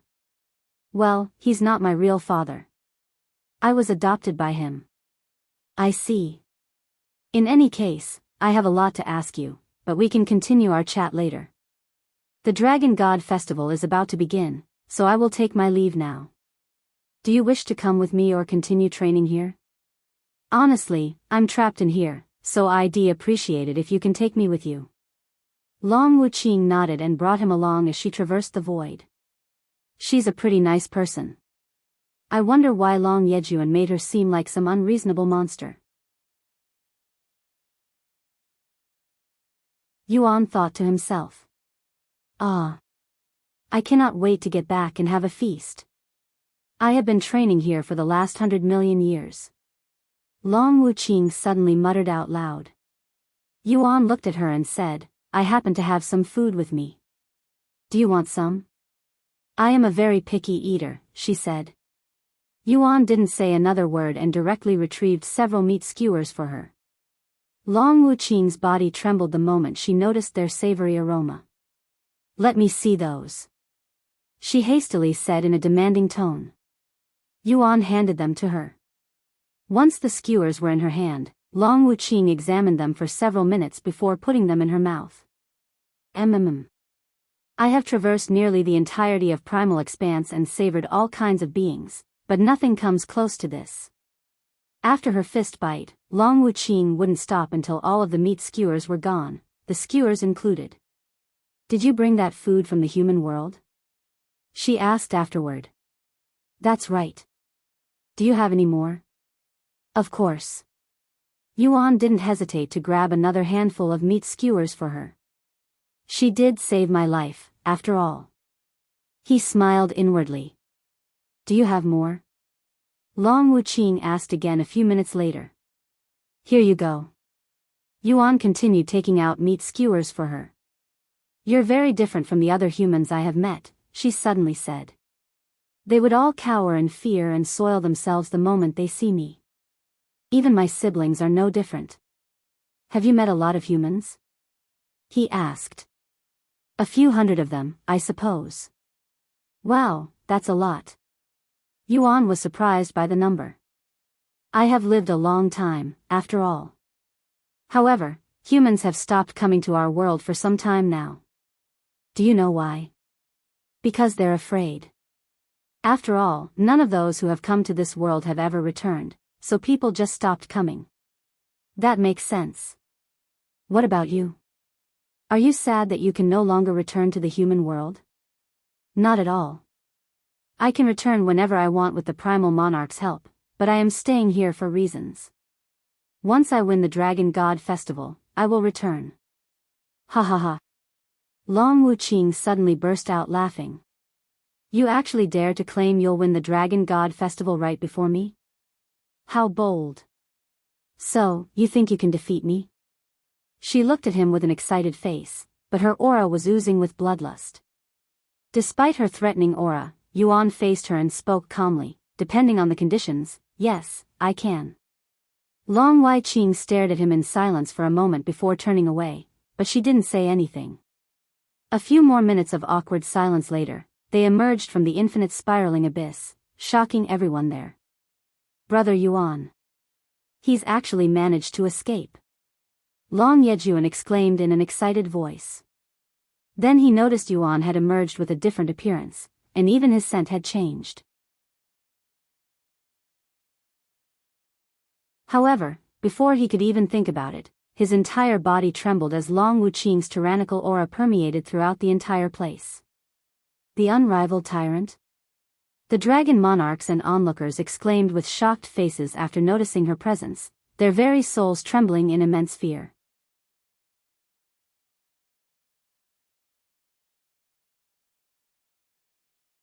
Chapter 1684 Unrivaled Tyrant. Chapter 1684 Unrivaled Tyrant. What's going on here? I have never had such a massive crowd to welcome me back before. Long Wuqing spoke with a slight smile on her face when she noticed the 7 dragon monarchs and the onlookers outside the infinite spiraling abyss. It's the unrivaled tyrant. Run for your lives. The onlookers began scrambling in fear, resembling a group of startled cats, their escape messy and swift. The only ones who didn't attempt to escape were the 7 dragon monarchs, primarily because fleeing would make them appear weak, a vulnerability that would only invite further bullying and challenges to their authority. What is this weird scent coming from the 4th dragon god's descendant? Eternal Frost Dragon suddenly mused out loud. Since he was in his human form, Yuan's human scent swiftly permeated the area. It was so intense that it even halted some of the onlookers running away. However, once they realized the scent was coming from the unrivaled tyrant's direction, they began running again. This scent is the scent of a human. Long Yejun's eyes widened as he stared at Yuan, who now had black hair. No way, why does brother Yuan have the scent of a human on him? What happened inside the infinite spiraling abyss? He didn't immediately entertain the possibility that Yuan had been human all along. Instead, he assumed that something within the infinite spiraling abyss had triggered this puzzling transformation. After all, there was simply no way a human could have the dragon god's blood. Yingzi wore a nervous look on her face after realizing that Yuan's identity had been exposed, but there was nothing she could do there. Even if she wanted to take Yuan and escape from the divine dragon sanctuary, she knew it was impossible to escape with the 7 dragon monarchs so close. Moreover, with Long Wuqing beside Yuan, she would kill Yingzi before she could even reach him. The only thing I can do now is hope for the primal monarch to help us, she sighed inwardly. Thank you for your help, Senior Long, Yuan said to Long Wuqing after coming out of the infinite spiraling abyss. You can just call me Wuqing. I permit you to do so, she casually said. Anyway, I need to stretch myself. I'll talk to you again afterward. When the 7 dragon monarchs heard her words, their faces darkened, and they simultaneously released their cultivation, shocking Yuan. What are they? Before he could even finish his sentence, Long Wuqing turned to look at them with a murderous smile on her face. Let me see how much you've all grown, she laughed as she flew at them. This crazy bitch. The Dragon God Festival is right around the corner, and she wants to fight now? Hellfire Dragon exclaimed. Elder sister. Please wait a moment. Long Yejun shouted with a begging expression. Damn it. Why is she always like this? Sky-splitting dragon cried out loud. I shouldn't have come here. Refined obsidian dragon sighed. Have mercy on me. Long Meihui shed a tear. She wasn't one of the 7 dragon monarchs, but she was still a target. The 7 dragon monarchs attacked the incoming Long Wuqing with the intent to kill her. Boom!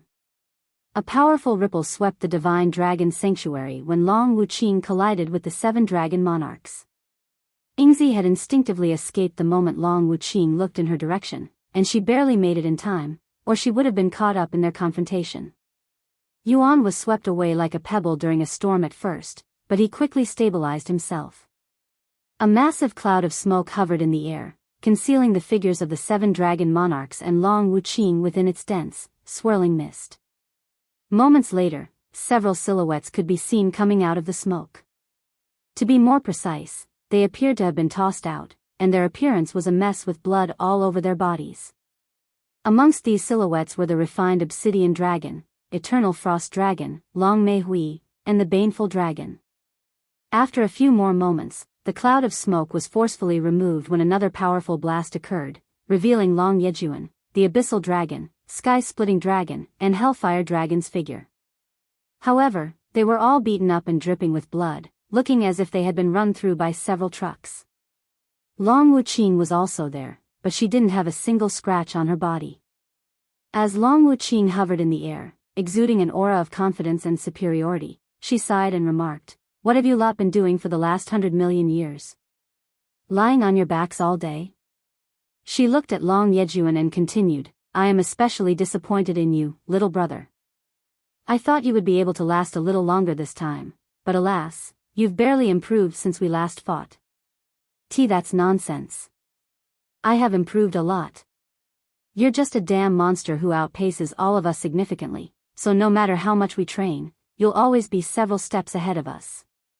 Long Yejun refuted, his voice full of frustration. Huh?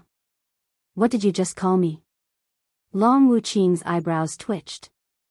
Long Yejun's body shivered, realizing that head misspoke. Long Wuqing moved again, but she only targeted Long Yejun this time, beating him left and right. Long Yejun tried to fight back, but their disparity was simply too vast.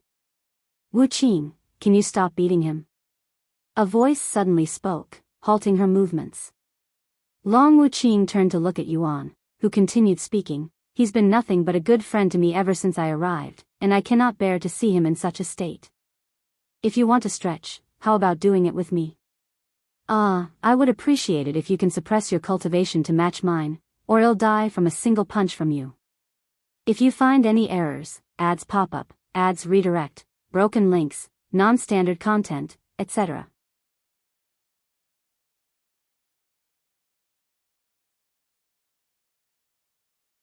Chapter 1685 Sworn Brothers. Chapter 1685 Sworn Brothers. A deafening silence filled the area for a good moment after Yuan spoke, with the 7 dragon monarchs staring at him with wide eyes filled with disbelief. "I like your enthusiasm, Yuan, but I don't want to injure you before the Dragon God Festival. After all, I don't want to hear any excuses when you lose to me," said Long Wuqing. Her words shocked the others more than Yuan's words. That crazy bitch is declining a fight? I didn't know she was even capable of that. Hellfire Dragon cried inwardly. "But I can't bear to watch you beat my friend any longer." Yuan sighed. Long Wuqing glanced at Long Yejun for a brief moment before releasing him. "Consider yourself lucky, little brother." She approached Yuan and continued, "Don't think we won't fight. Well, do it the moment the Dragon God Festival is over. I am looking forward to it." Long Wuqing left the scene shortly after. "I didn't want to show you such a pathetic sight, brother Yuan." Long Yejun approached him a moment later. Despite his resilient body, the wounds caused by Long Wuqing didn't recover normally, as if there was something preventing him from healing. The same could be said for the others, too. Don't say that. Yuan shook his head. I can't believe you came out of the infinite spiraling abyss with her. My heart stopped for a second back there. She saved my life. How unexpected. Long Yejun mumbled. By the way, what happened to you inside the infinite spiraling abyss? Why do you smell like a human now? Oh. It was at this moment that Yuan realized he forgot to transform back to his dragon form. However, considering that his true identity has been revealed to Long Wuqing, it would only be a matter of time before it was revealed to everyone else. Actually, I am human. Yuan decided to reveal his true identity. What? Long Yejun's eyes widened with immense shock. I apologize for deceiving you until now, but I am not one of Dragon God's descendants. Why would you? I have my reasons. He sighed. Long Yejun lowered his head and fell silent, seemingly in deep thoughts. I see, so you were human from the start. When Long Yejun lifted his head and showed his expression again, it was filled with excitement and admiration. I can't believe a human has conquered the baneful dragon's poisonous swamp, the sky-splitting dragon's tribulation, and even survived the infinite spiraling abyss. Ha ha ha. He laughed so hard tears began forming in his eyes. Hey, although we're not real brothers, can I still call you brother? I've grown accustomed to it, and it wouldn't feel right if I changed it now. Yuan nodded, of course. The realization that Yuan was a human began to set in for the others, their faces filled with shock, some with disdain. Master Yuan is a human.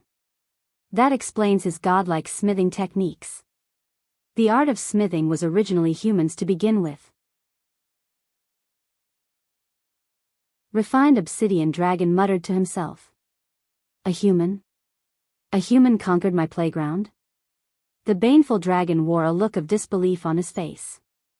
The sky-splitting dragon had a similar reaction. Long Meihui's eyes were sparkling with admiration. The Hellfire Dragon and Eternal Frost Dragon glared at Yuan with disdain in their eyes. The Abyssal Dragon remained silent. Though, I must admit that I am disappointed. Long Yejun suddenly continued with a weak smile, you have taught and given me the experience of what it's like to have a little brother. Now I have to face the reality that I might never have a little brother. Although I cannot be your real brother, we can still be brothers. In the human world, we have the concept known as sworn brothers. While they are not real brothers, they treat each other as one. What a wonderful concept. Let's be sworn brothers. Yuan nodded with a smile. However, a voice filled with power and authority abruptly resounded, who said you can't be real brothers? Yuan suddenly sensed a powerful presence behind one that surpassed even Long Wuqing. However, it wasn't tyrannical and oppressive as hers. Yuan turned around to see a handsome man with long golden hair and golden eyes hovering behind him. Dragon God. Long Yejun hastily lowered his head after recognizing the man. The others followed suit. Dragon God? Yuan muttered. Indeed. I am your father, or so you claimed. The Dragon God spoke with a smile that appeared threatening to Yuan for some reason. Perhaps it was because of his guilt for taking on the identity as one of the Dragon God's descendants. Father. Please wait.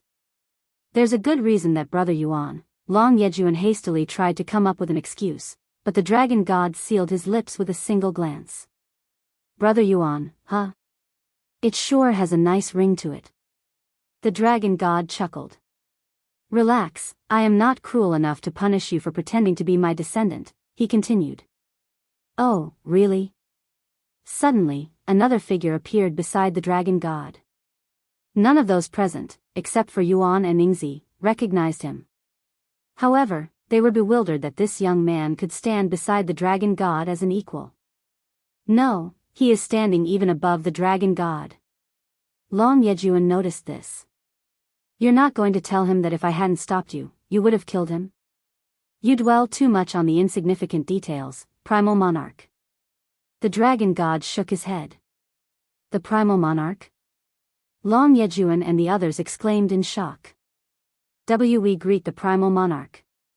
They hastily greeted him in a messy fashion. You've finally decided to show yourself, you old booger. Long Yejun and the others stared at Yuan with terrified expressions. Be brother Yuan. That's. Long Yejun tried to warn him, but Yuan interrupted with a smile, don't worry, he's my old man, my father. Why your father? Long Yejun looked speechless. Yes. Yuan confirmed.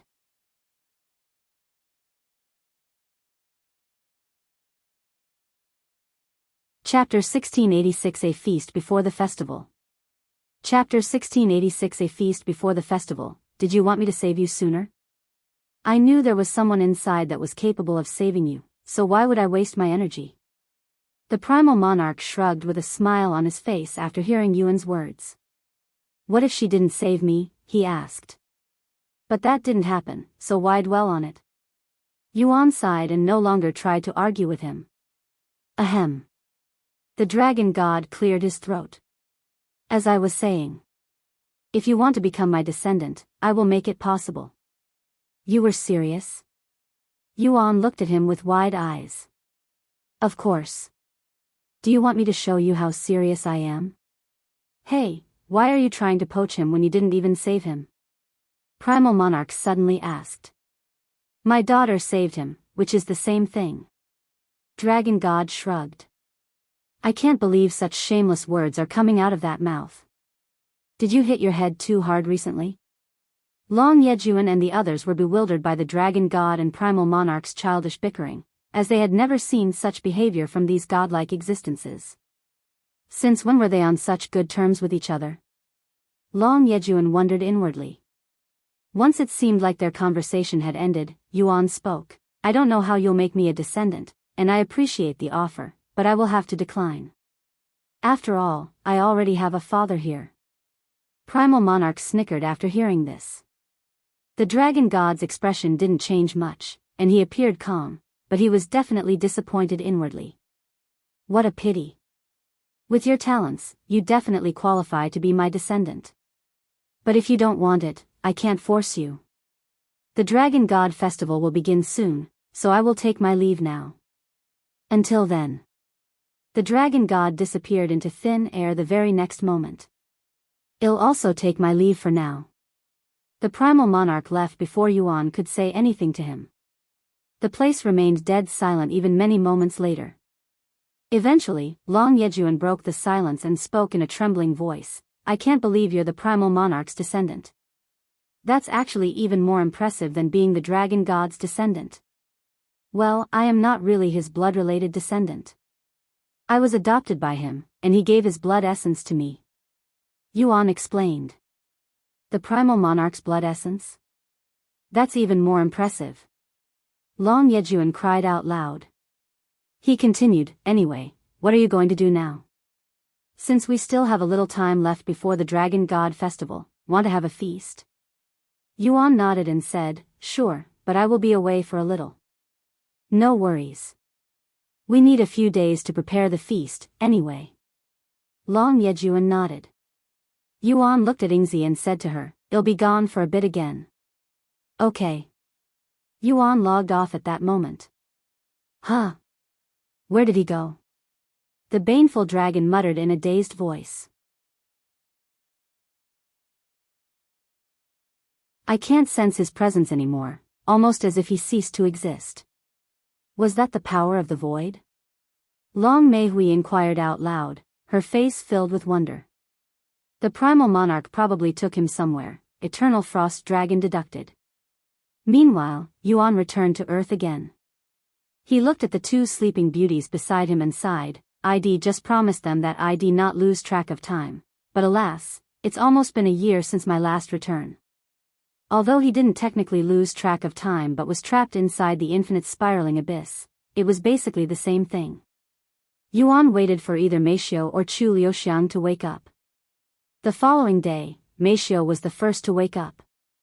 She and Chu Liuxiang had been taking turns logging off every other day to see if Yuan had returned. You're back? Meishio looked at him with a pleasantly surprised face. Yes.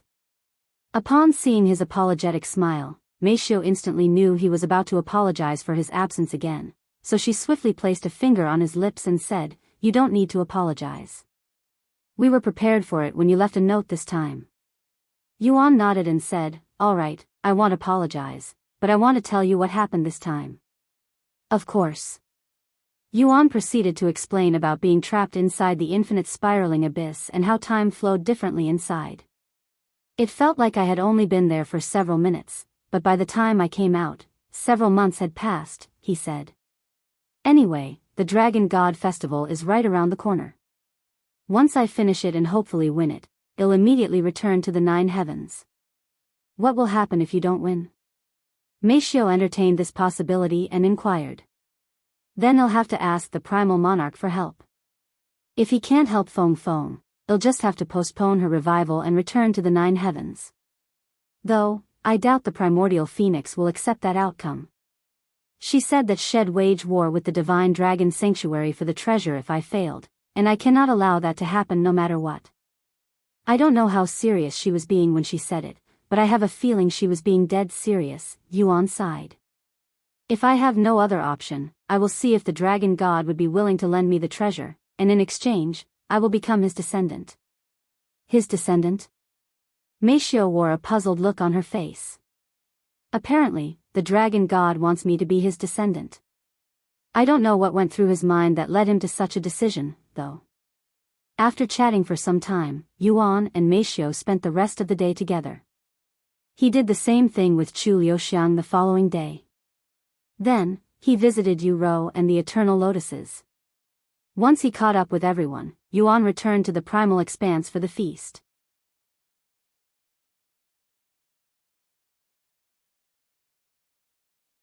Chapter 1687 Seasoning.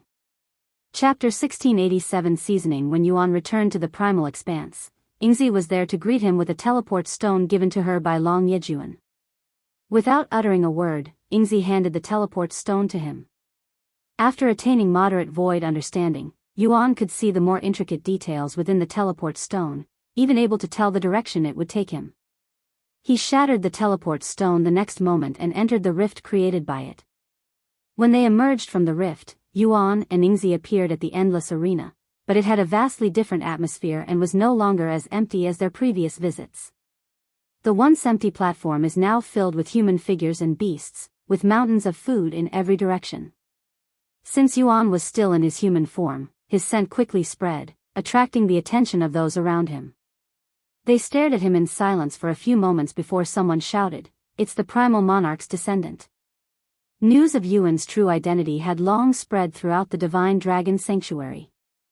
Some were upset, even angry, that they had been deceived by a human, but the majority of them didn't mind it and became more impressed by his feats in the past 2 years.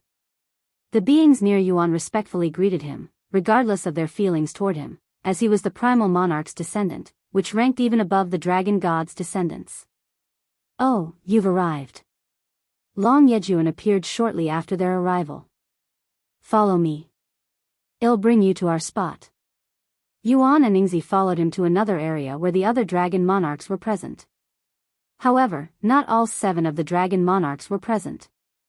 Besides the Hellfire Dragon and Eternal Frost Dragon, the rest were there. "Hello, everyone. Sorry to make you wait." "It's fine. We just finished setting up the place," Long Yejun said. "There's still 2 weeks left before the Dragon God Festival. Enjoy yourself until then." Long Yejun's voice rippled throughout the endless arena. Everyone started stuffing their mouths with food the very next moment. Yuan also started eating the food that had been prepared using beings that only existed in the Primal Expanse. Although the food had natural flavors, it lacked any seasoning, so it was very lackluster compared to the food in the human world. Realizing this, Yuan said to them, "You guys like the meat skewers, right? How about I prepare this food in the same way?" "What? You can do that?" Long Yejun's eyes widened. "Please do." Long Meihui exclaimed, her eyes flickering with excitement. Yuan nodded and retrieved several bottles of seasoning. One of the most significant contributors to the excellence of human food is how we apply our seasoning, how we season our food. He showed them the bottles and continued, we call this seasoning. If we apply it to the food, it will give the food a specific taste. If we mix them together, it will create a unique flavor, and different mixtures have different results. Yuan sprinkled some salt on his food and handed it to Long Yejun. This is one of the most commonly used seasonings. Salt. When Long Yejun bit into the meat, his eyes widened with surprise. What the? This food is now several times tastier. Let me try. Long Meihui and the others shouted. Yuan sprinkled some salt onto their food. Wow! I can't believe those tiny sand-like things could enhance the flavors so much. This one is called black pepper, another commonly used seasoning. Yuan handed them more food. What a stark difference. And this is what happens when I mix them together. Yuan added salt, black pepper, and garlic powder to the next sample. Long Yejun and the others trembled with satisfaction when they ate the food. I used to underestimate humans, but the fact is, they possess knowledge we could never fathom. The Baneful dragon muttered. I've known that since I learned how to blacksmith from one. Refined Obsidian dragon commented. Yuan then said, by the way, we typically season our food before cooking it. Speaking of cooking, we also learned that from humans. Before, we would consume our food raw. Long Yejun said. Yingzi gently tugged on Yuan's robes and asked, how about the flavor of meat skewers? What kind of seasoning do you put on them? Many people have their own special mix, but the majority of them contain cumin, salt, and chili. Yuan tried to replicate the seasoning of the meat skewers in his possession and handed them to Yingzi. It's missing some flavors, but it's very close, she said after tasting it. There are hundreds of different seasonings out there, but I only have some of them, Yuan said. Yuan took out all of the seasoning in his possession to let the others use them as they pleased. Long Yejun and the others had a blast testing out every combination, but their peace lasted only for a few minutes.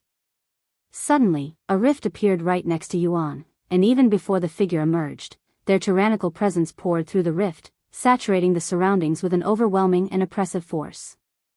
My. How can you have a feast without me? Long Wuqing spoke as she walked out of the rift. However, she looked a little different from before. While most of her features remained the same, she was much taller and more mature-looking, resembling that of a peerless woman. Because we knew you'd show up regardless. Long Yejun spoke with a nervous smile.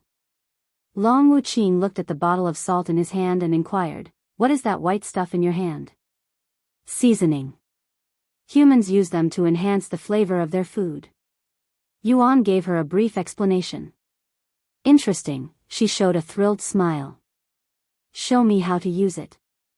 I don't mind, but can you do something about your presence? It's terrifying everyone. Yuan said.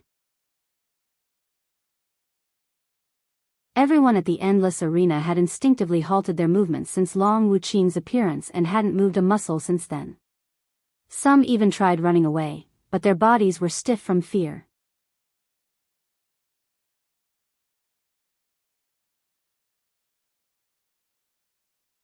Chapter 1688 Dragon God Festival Details. Chapter 1688 Dragon God Festival Details. Long Yejun and the others looked at Long Wuqing with nervous gazes, seemingly waiting for her reaction. Nobody has ever dared to ask her to suppress her presence since she killed the last one who did. In the Primal Expanse, displaying one's presence was a way of flaunting their status and prowess. The more powerful the presence, the better. To be told to stop, even if it was a reasonable request, could be interpreted as disrespect.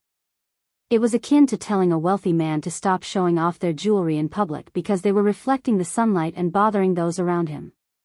After a long moment of silence, Long Wuqing's tyrannical presence unexpectedly began to weaken until it was barely noticeable. Her oddly obedient behavior greatly shocked everyone there, with some even wondering if she was truly the feared unrivaled tyrant. There. You happy now, little human? Long Wuqing glared at Yuan. He nodded and said, that's perfect.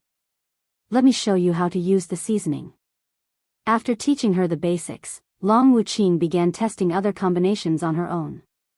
Sometime later, Shed managed to somewhat replicate the meat skewer's flavor. Hey, do you have any more seasoning? This isn't enough to recreate the taste of those skewers you gave me, she said. Sorry, but that's all I have right now. When can you get more? She inquired. When I return to the human world, but once I do that, I won't be returning. Long Wuqing fell silent again. What a pity, she muttered a moment later and continued to eat in silence. I can't believe it. That tyrant is actually have a peaceful meal with everyone. Long Yejun swallowed nervously, feeling like he was living a dream. When he pinched himself and sensed pain, Long Yejun nearly cried tears of joy. As expected of brother Yuan. If anyone can tame that monster, it's him.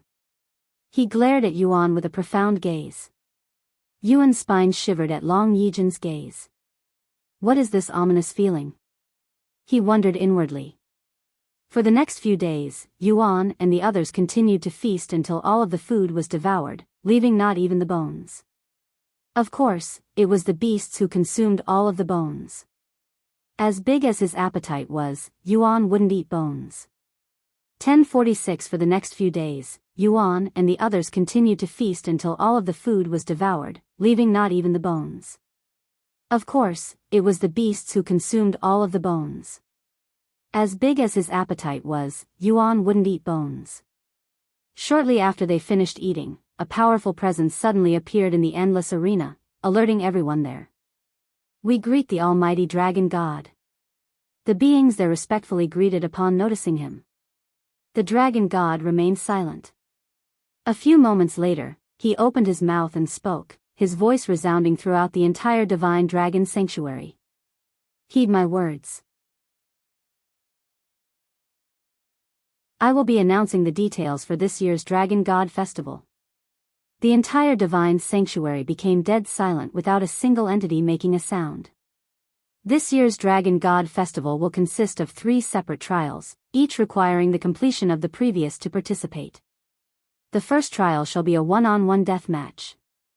In order to make things as fair as possible, your cultivation must be suppressed to perfect chaotic commander.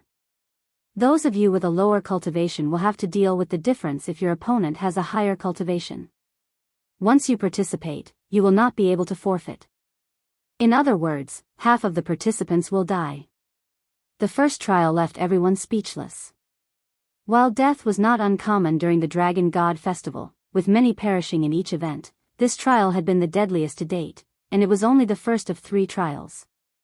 The sheer brutality of it shocked even the most seasoned participants. Why did the dragon god make such a trial? Long Yejun wondered, his gaze subconsciously shifting toward Yuan. Yuan was only a perfect chaotic master. If he were unlucky with his opponent, he'd need to fight a perfect chaotic commander in a worst-case scenario. Although the atmosphere remained quiet, a significant portion of the participants had already made the decision to skip this year's Dragon God Festival. Whether it was due to insufficient cultivation or simply an unwillingness to risk their lives, many chose to withdraw rather than face the deadly trial ahead. The dragon god continued to speak after giving the listeners a moment to think about the first trial. Those of you who survived the death match will be qualified to participate in the second trial. In the second trial, you will be given a blood reservoir containing my blood. If you are able to absorb and refine more than 90% of my blood within 30 days, you will pass the second trial. The dragon god's blood? Countless beings exclaimed in a shocked voice after hearing the details of the second trial. Even if it wasn't his blood essence, the dragon god's blood was an invaluable treasure, capable of strengthening bloodlines and even transforming a mere snake into a true dragon. Most beings present would willingly start a war over such a precious resource, let alone risk everything in a one-on-one death match. We only need to pass the first trial to absorb the dragon god's blood in the second? Even if we only manage to absorb a drop of his blood in the second trial, it's completely worth it. Those who had already decided to skip this year's Dragon God Festival immediately had a change of heart. They have decided to participate even if they had to risk their lives, including those with a lower cultivation. Why is the Dragon God being so generous for this year's Dragon God Festival? No, this is a little too generous. I doubt he'd really let so many people absorb his blood with so little risks. Long Yejun and the 7 dragon monarchs stared at the dragon god with suspicious faces. The dragon god suddenly laughed. You lot sure seem eager to absorb my blood. However, did you think it would be so simple? I knew it. Long Yejun cried inwardly after the dragon god proved his worries to be correct so quickly.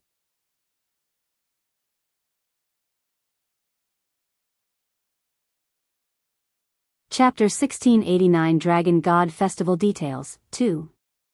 Chapter 1689 Dragon God Festival Details, 2. The dragon god continued to speak. The blood reservoir contains exactly 10 drops of my blood, so you will need to absorb and refine at least 9 drops to pass the trial. However, with that said, the blood you'll be absorbing is no ordinary blood. Every single drop has been enhanced, and if you're unable to absorb it, you'll immediately die a violent and explosive death. For example, let's say I only have the potential to absorb 3 drops of blood. If I try to absorb even a single drop more, it will spell the end for me.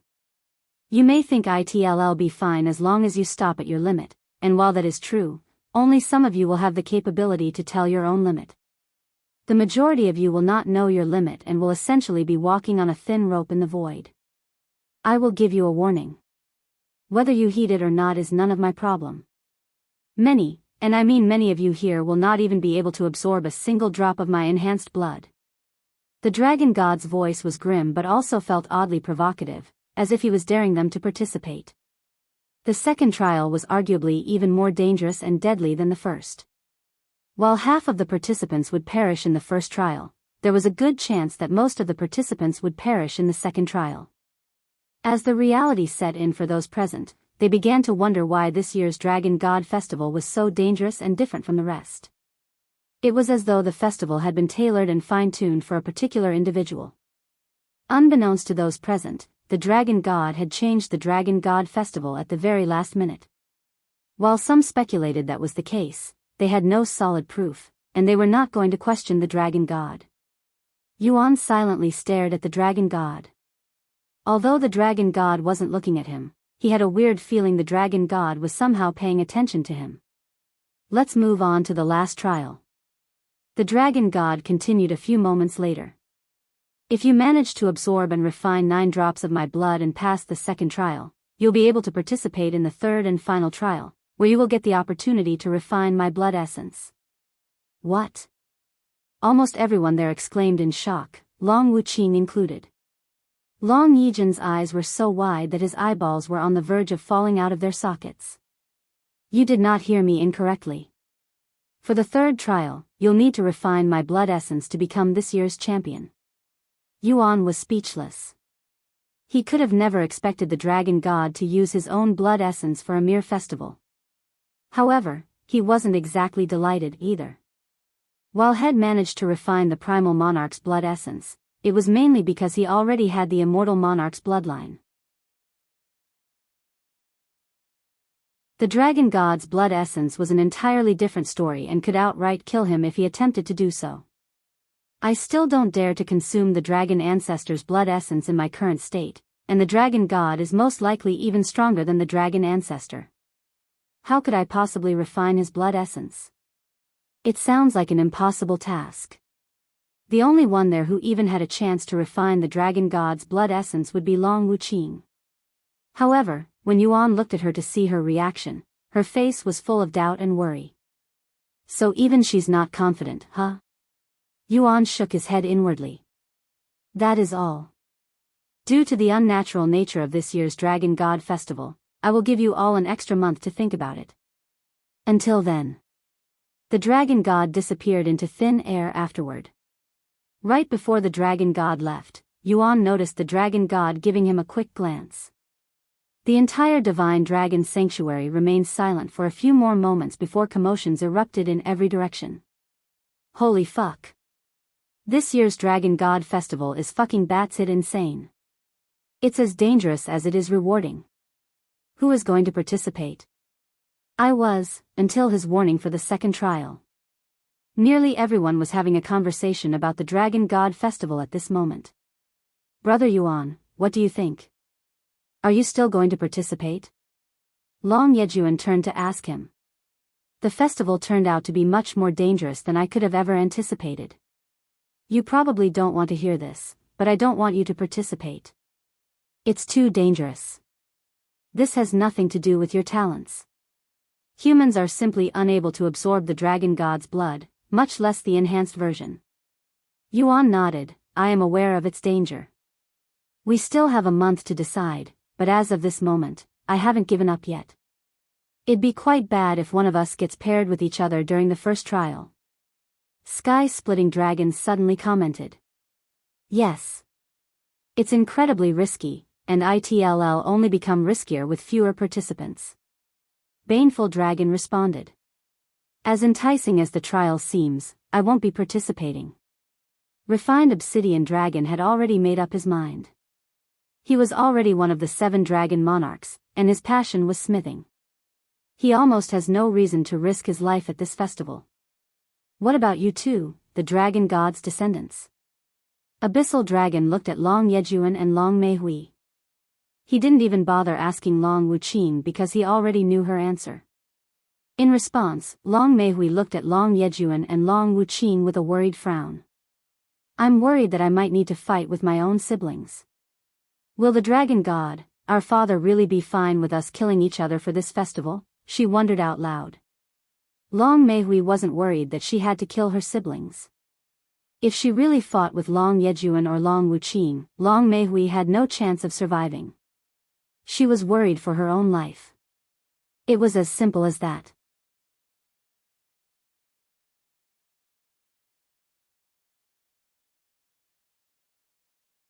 Chapter 1690 Yingzi. Chapter 1690 Yingzi. I don't think I'll participate in this year's Dragon God Festival. Long Yejun spoke after Long Meihui, surprising the others. I can't lie that the rewards aren't enticing, but as mentioned, there's a chance I might fight with my siblings or brother Yuan. I don't think I'll be able to kill them if I matched against them. Long Yejun could not bear fighting his sworn brother for real, much less kill him. However, since it was a rule in the Dragon God Festival, there was no way to avoid it if he really fought against Yuan. The Dragon God Festival was more than just a festival. It was a sacred ritual, one that even the Primal Monarch could not interfere with ease. If Long Yejun and Yuan matched against each other, one of them would need to die, and the dragon god himself would make sure of it even if it were the last thing he did. Ha! A scornful laugh suddenly resounded. Everyone there turned to look at Long Wuqin, who just laughed. She was staring at Long Yejun and said, "Just say you're afraid of being killed by me. This is your only chance to become truly powerful, but you're shying away because of some emotional bullshit. Or do you believe the dragon god will give us another opportunity like this ever again? I don't think so." Long Yejun clenched his teeth, but he couldn't refute her claims. The chances of a similar dragon god festival occurring in the future were extremely slim to none.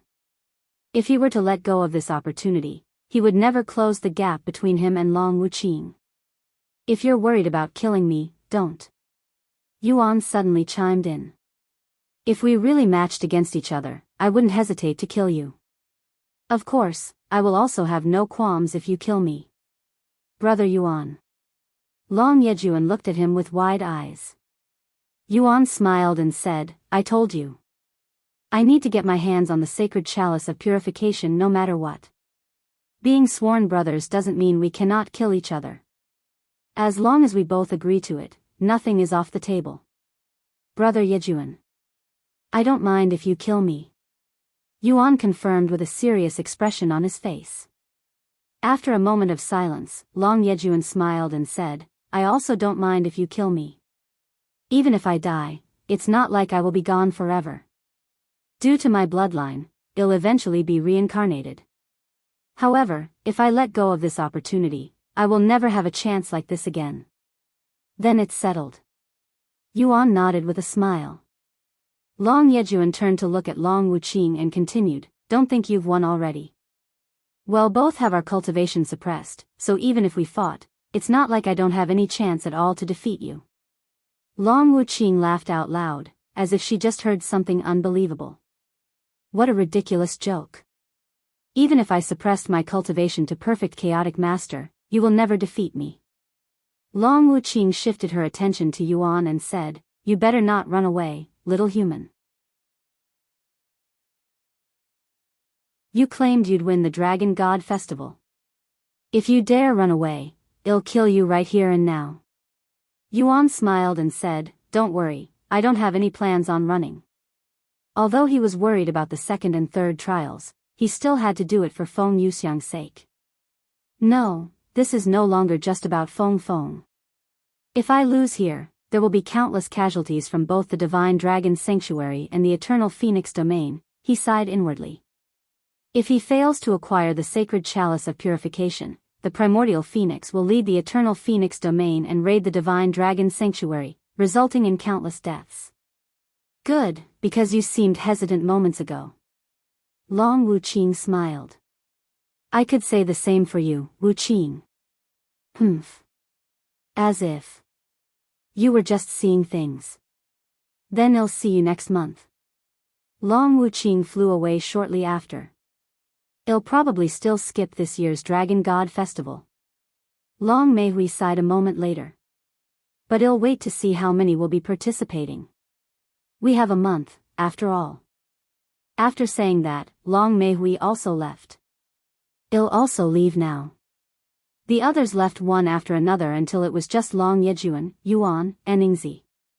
What about you, Yingzi? You going to participate? Yuan asked her. She immediately shook her head.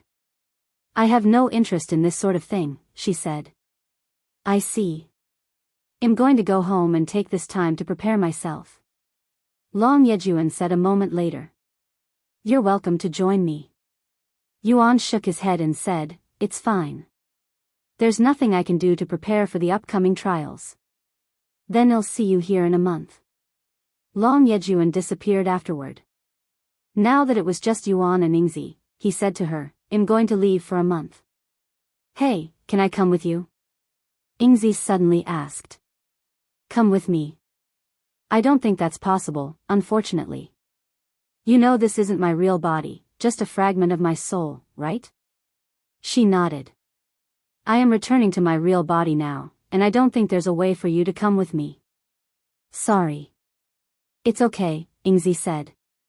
A split second before Yuan logged off, Yingzi's figure suddenly flickered and disappeared into thin air. When Yuan returned to Earth, he removed his helmet and got off the bed to stretch. Since there's nothing I can do to prepare, I might as well use this time to relax, Yuan mumbled. Let's take a shower first. Just as Yuan turned around to face the bathroom, he was shocked to see a petite figure standing right behind him, her face filled with wonder and excitement. Why Yingzi? Yuan muttered in a dazed voice, his eyes wide with disbelief. Yes, she calmly responded, confirming that she wasn't his imagination. How in the world?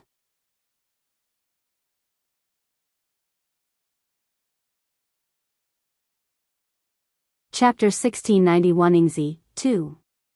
Chapter 1691 Yingzi, 2. Yingzi, how did you follow me? Yuan asked her with a dumbfounded expression on his face. I followed your shadow, she calmly responded. My shadow. How much do you know about shadows? She asked him next. Honestly, not much. Yingzi proceeded to explain, most believe that shadows are universal for everyone. While that is somewhat true, it's different for us, shadow dwellers. Just like how everyone has a different soul, their shadow is also unique to them. However, only those born in the shadows like us shadow dwellers can see the difference. That means as long as I enter your shadow, they'll be able to emerge from your shadow, no matter where that may be. With that said, I wasn't certain I would be able to follow you, and I acted on a whim. But I'm glad it worked. This world may be small, but it has a lot of delicious scents. Yuan stared at Yingzi with a worried gaze. While he was confident that Yingzi wouldn't cause any trouble for him or Earth, this incident exposed a loophole, a risk that he wasn't even aware of before. If Yingzi was able to follow him from the primal expanse through her own abilities, there was a chance the same could happen again. This meant that Earth wasn't completely safe from unexpected invasions. I will need to be more wary of who I log out around. I should let the others know this too. Yuan thought inwardly. It'd be disastrous if someone dangerous were to follow him back to Earth, after all. He looked at Yingzi and spoke a moment later. Yingzi. I trust you, and I don't mind your presence here, but you'll need to be extra careful in this world. As you know, this world is very small and fragile. If someone like you were to use your abilities, it would fall apart. She nodded. I am aware. I won't do anything to your territory. Thank you. By the way, are you feeling okay? This world doesn't have any chaotic essence. He figured that if humans were unable to cultivate in the Primal Expanse, those from the Primal Expanse would have the same issue if the roles were reversed. I guess it does feel a little uncomfortable since I have never been this deprived of chaotic essence, and I won't be able to replenish my chaotic essence if I use them, but it doesn't have any detrimental effects on me. That's good. Anyway, since you're here, is there anything you want to do? I'll show you around. Without hesitation, Yingzi replied, food. I figured. Yuan smiled. Alright, give me a few minutes to shower first. What is a shower? She asked. It's when we clean ourselves with water. Why? You don't look dirty. We can shower even if we're not dirty. Is it common for humans to shower? Very. Pretty much everyone showers. Okay. I will shower with you, Yingzi declared. If you want. Yingzi followed Yuan into the bathroom a moment later.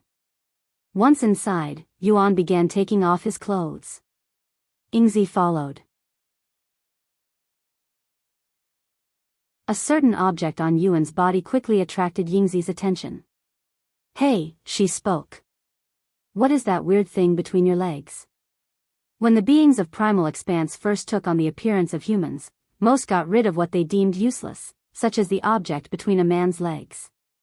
In their eyes, it was nothing but a hindrance since they don't require sexual intercourse to reproduce. Hearing Yingzi's odd question, Yuan subconsciously looked at the area between her legs. However, what was supposed to be there wasn't. It was a smooth area without the slit. I see, he muttered as if he understood something. Looks like beings in the Primal Expanse only care about the face and overall appearance, so they forgot the most integral part of humans, their private part. This made Yuan wonder about their internal organs. Anyway, unlike you, we humans reproduce through sexual intercourse, which is done by connecting a woman and man's private part. Even though Yingzi had the appearance of a little girl, her real age could potentially rival even the Lord, so Yuan had no issue teaching her. Most importantly, she wasn't even human, hence why Yuan could take a shower with her without batting an eye. Anyway, let me show you how to shower. Yuan quickly changed the subject and pointed to the shower area, which was large enough to fit 2 or even 3 people with ease. You operate it with this handle. Water began pouring from the shower head. You can adjust the water's temperature like this. Turn it this way if you want cold water and the opposite way if you want hot water. Keep it in the middle if you want warm water. Oh. Yingzi stared at the pouring water with interest. It's like rain. Yuan stepped into the shower once the water temperature was to his liking. Once your body is wet, you use body wash to cleanse your body like this. You can also wash your hair with shampoo and finish it with conditioner. Then, you rinse yourself again with water. Yuan stepped out a few minutes later and wiped himself with a towel. That's the gist of it. Pretty simple, right? Yingzi entered the shower next, and she played around with the water temperature while standing below the shower head. In the end, she settled with hot water that was raised to the maximum, quickly steaming the place. Once she was satisfied, she stepped out of the water and started washing her body with body wash and hair with shampoo just like Yuan did. Afterward, she rinsed herself and stepped out, feeling refreshed. We also take baths after showers if you want to relax. It's when you submerge yourself in water. Since we're already here, want to try it out? Yuan asked. Yingzi immediately nodded. Yuan quickly prepared the bath. They entered the large bathtub sometime later and spent the next several minutes in silence. I have been meaning to ask, but who are the two female humans outside sleeping next to each other? Yingzi suddenly asked.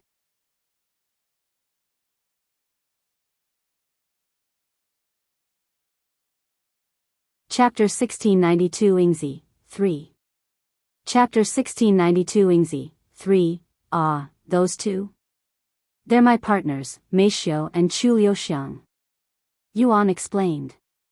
Partner, so you're breeding them, she spoke calmly. The weird phrasing and her calm tone sent shivers down Yuan's spine.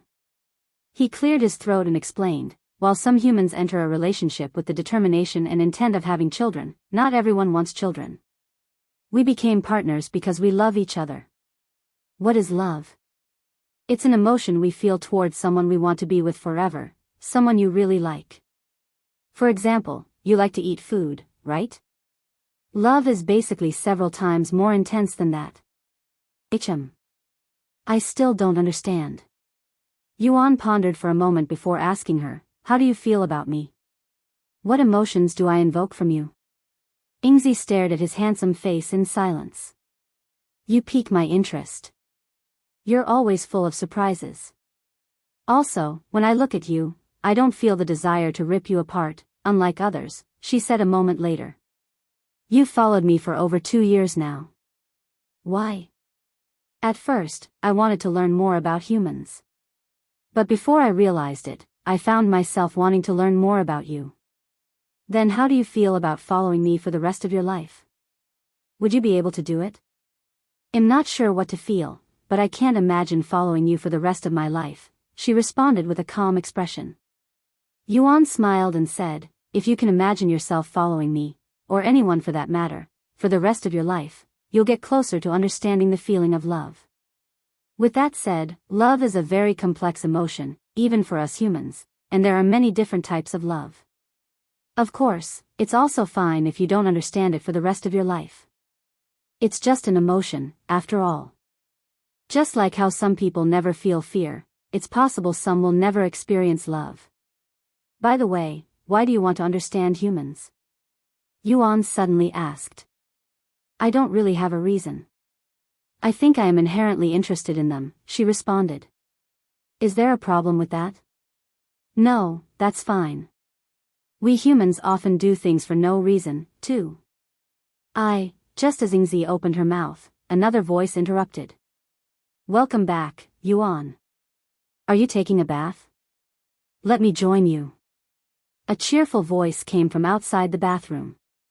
The very next moment, a naked Chu Liuxiang could be seen strolling into the bathroom with a bright smile on her face. However, her smile froze when she noticed an unfamiliar little girl resting in the same bathtub as Yuan. Wait. Chu Liuxiang's brain nearly overheated from trying to comprehend the situation. Chu Liuxiang had no qualms if Yuan found more partners, having already come to terms with and accepted the idea. However, the girl with Yuan appeared so young that it would instantly raise many eyebrows wherever they went, and even someone as accepting as Chu Liuxiang couldn't help but feel a sense of concern. Seeing Chu Liuxiang's panicked and perplexed expression, Yuan said, calm down, it's not what you're thinking. He proceeded to explain the situation in a calm but hasty manner. First of all, she's not as young as she looks. She's actually from the Primal Expanse, and she somehow followed me back to Earth when I logged out. After taking a long moment to process this information, Chu Liuxiang asked, but why are you taking a bath together? I am teaching her about humans and our culture. She's also not human.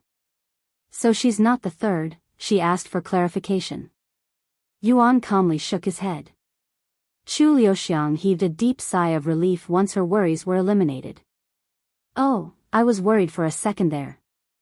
Chu Liuxiang went to take a quick shower before entering the bath with them. Hello, I'm Chu Liuxiang, she introduced herself to Yingzi. I'm Yingzi. We were just talking about you, Yingzi said. Really? About what? Chu Liuxiang's eyes flickered with curiosity. Yuan gave her a brief description of the subject. Chu Liuxiang chuckled after hearing it. Is that so? But Yuan, if you ever want a child, don't hesitate to ask me. Yuan silently nodded with a somewhat stiff smile. By the way, how did she follow you from the Primal Expanse? Chu Liuxiang asked a moment later. Her race has the power to control and enter shadows. She entered my shadow right before I logged off and managed to come out through my real body. Such a thing is possible. That's ridiculous, and has some serious implications. Chu Liuxiang muttered in disbelief. I know what you're thinking, but if Yingzi is able to come to Earth through her own powers, we cannot dismiss the possibility that others could accomplish the same, Yuan sighed. Isn't that really dangerous for us? She asked. It is. However, I doubt there are many beings out there who have such capabilities. Still, we need to be careful where and who we log off around from now on in case we do meet someone similar to Yingzi. Chu Liuxiang nodded with a serious face. Sometime later, the three of them left the bathroom. By the way, the Dragon God Festival was postponed for a month, and they'll be staying here for the whole duration. However, I cannot leave Yingzi unattended, so I'll be accompanying her for a bit. Yuan said. Chu Liuxiang nodded, all right. Then I won't bother you for the time being. Can you let the others know the situation for me? Of course. After giving Yuan a passionate kiss on the lips, Chu Liuxiang returned to Cultivation Online. Meanwhile, Yuan went to find Mei Feng. However, she was also inside Cultivation Online. I guess Yingzi can experience her food later. Yuan brought Yingzi outside. I don't know where to bring you, so let's just wander until you find something you want to eat, Yuan proposed with a casual smile. Okay, she nodded eagerly. If you find any errors, ads pop up, ads redirect, broken links, non-standard content, etc.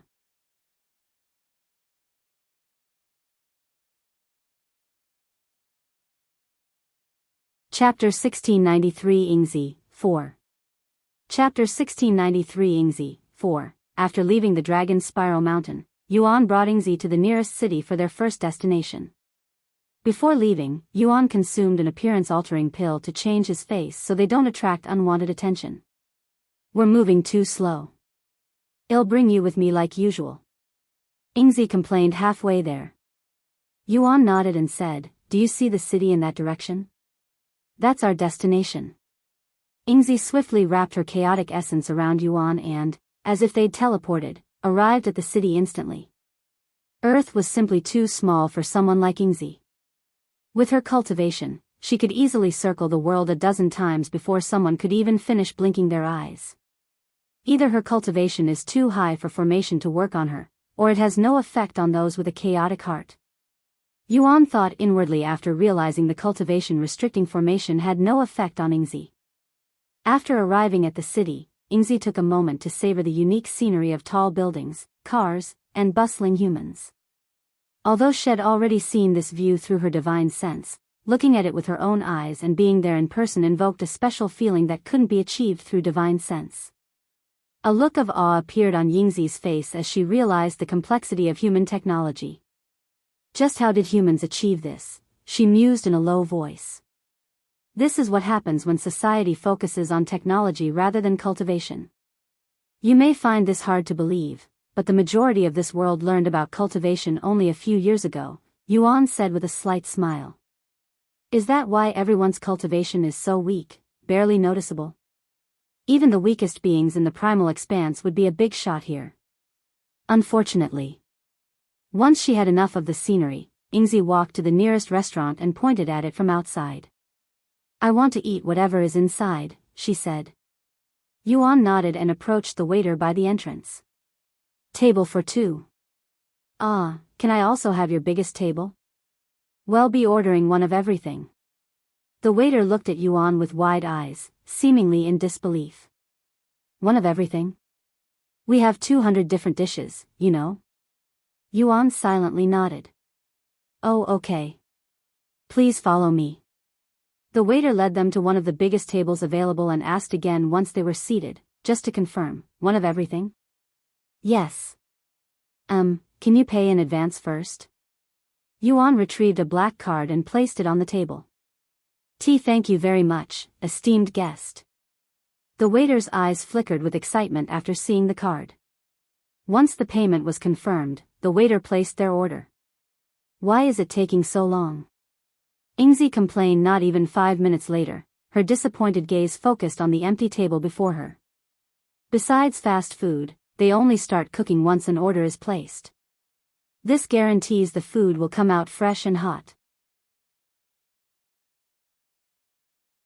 After waiting another 10 minutes, their first dish finally arrived, with more dishes coming out nearly every minute.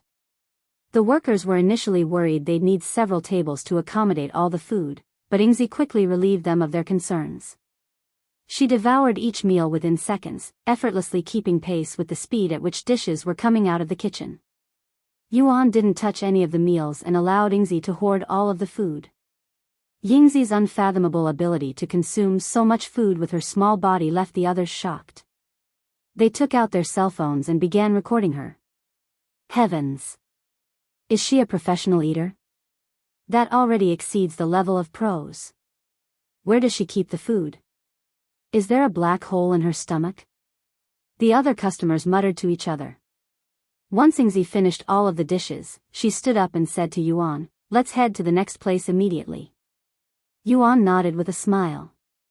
As they walked to their next destination, which was right next door, Yuan asked her, "How does it compare to the meat skewers you've been eating?" With an excited expression on her face, she responded, "The flavors are much more complex, and the textures vary greatly between dishes. While some tasted better than meat skewers, others were less enjoyable.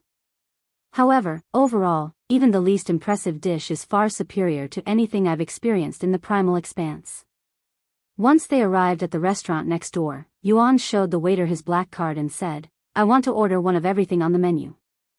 You can charge me in advance." The waiter silently stared at him, as it took some time to comprehend his words. "All right, away." When the customers from the previous restaurant realized Yingzi planned on eating more, they followed her to the next restaurant with their phones out, acting like a group of paparazzi. My God! They ordered one of everything again. How much does she plan on eating? An hour later, Yingzi finished every dish with ease, and they made their way to the next food establishment, repeating the same thing.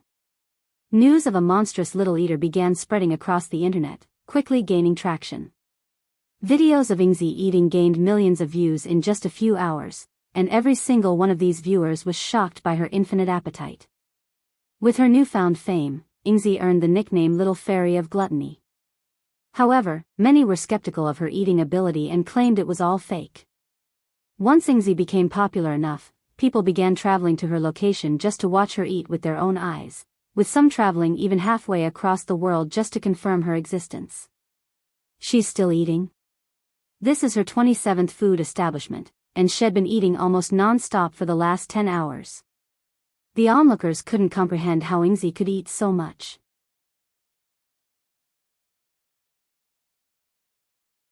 When some onlookers attempted to approach her, their advances were immediately halted by Yuan, who was concerned they might annoy Yingzi.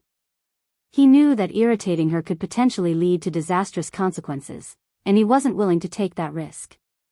A few stubborn individuals tried to force their way past Yuan, only to be sent flying. "I knew she'd attract attention, but this is too much," he sighed inwardly.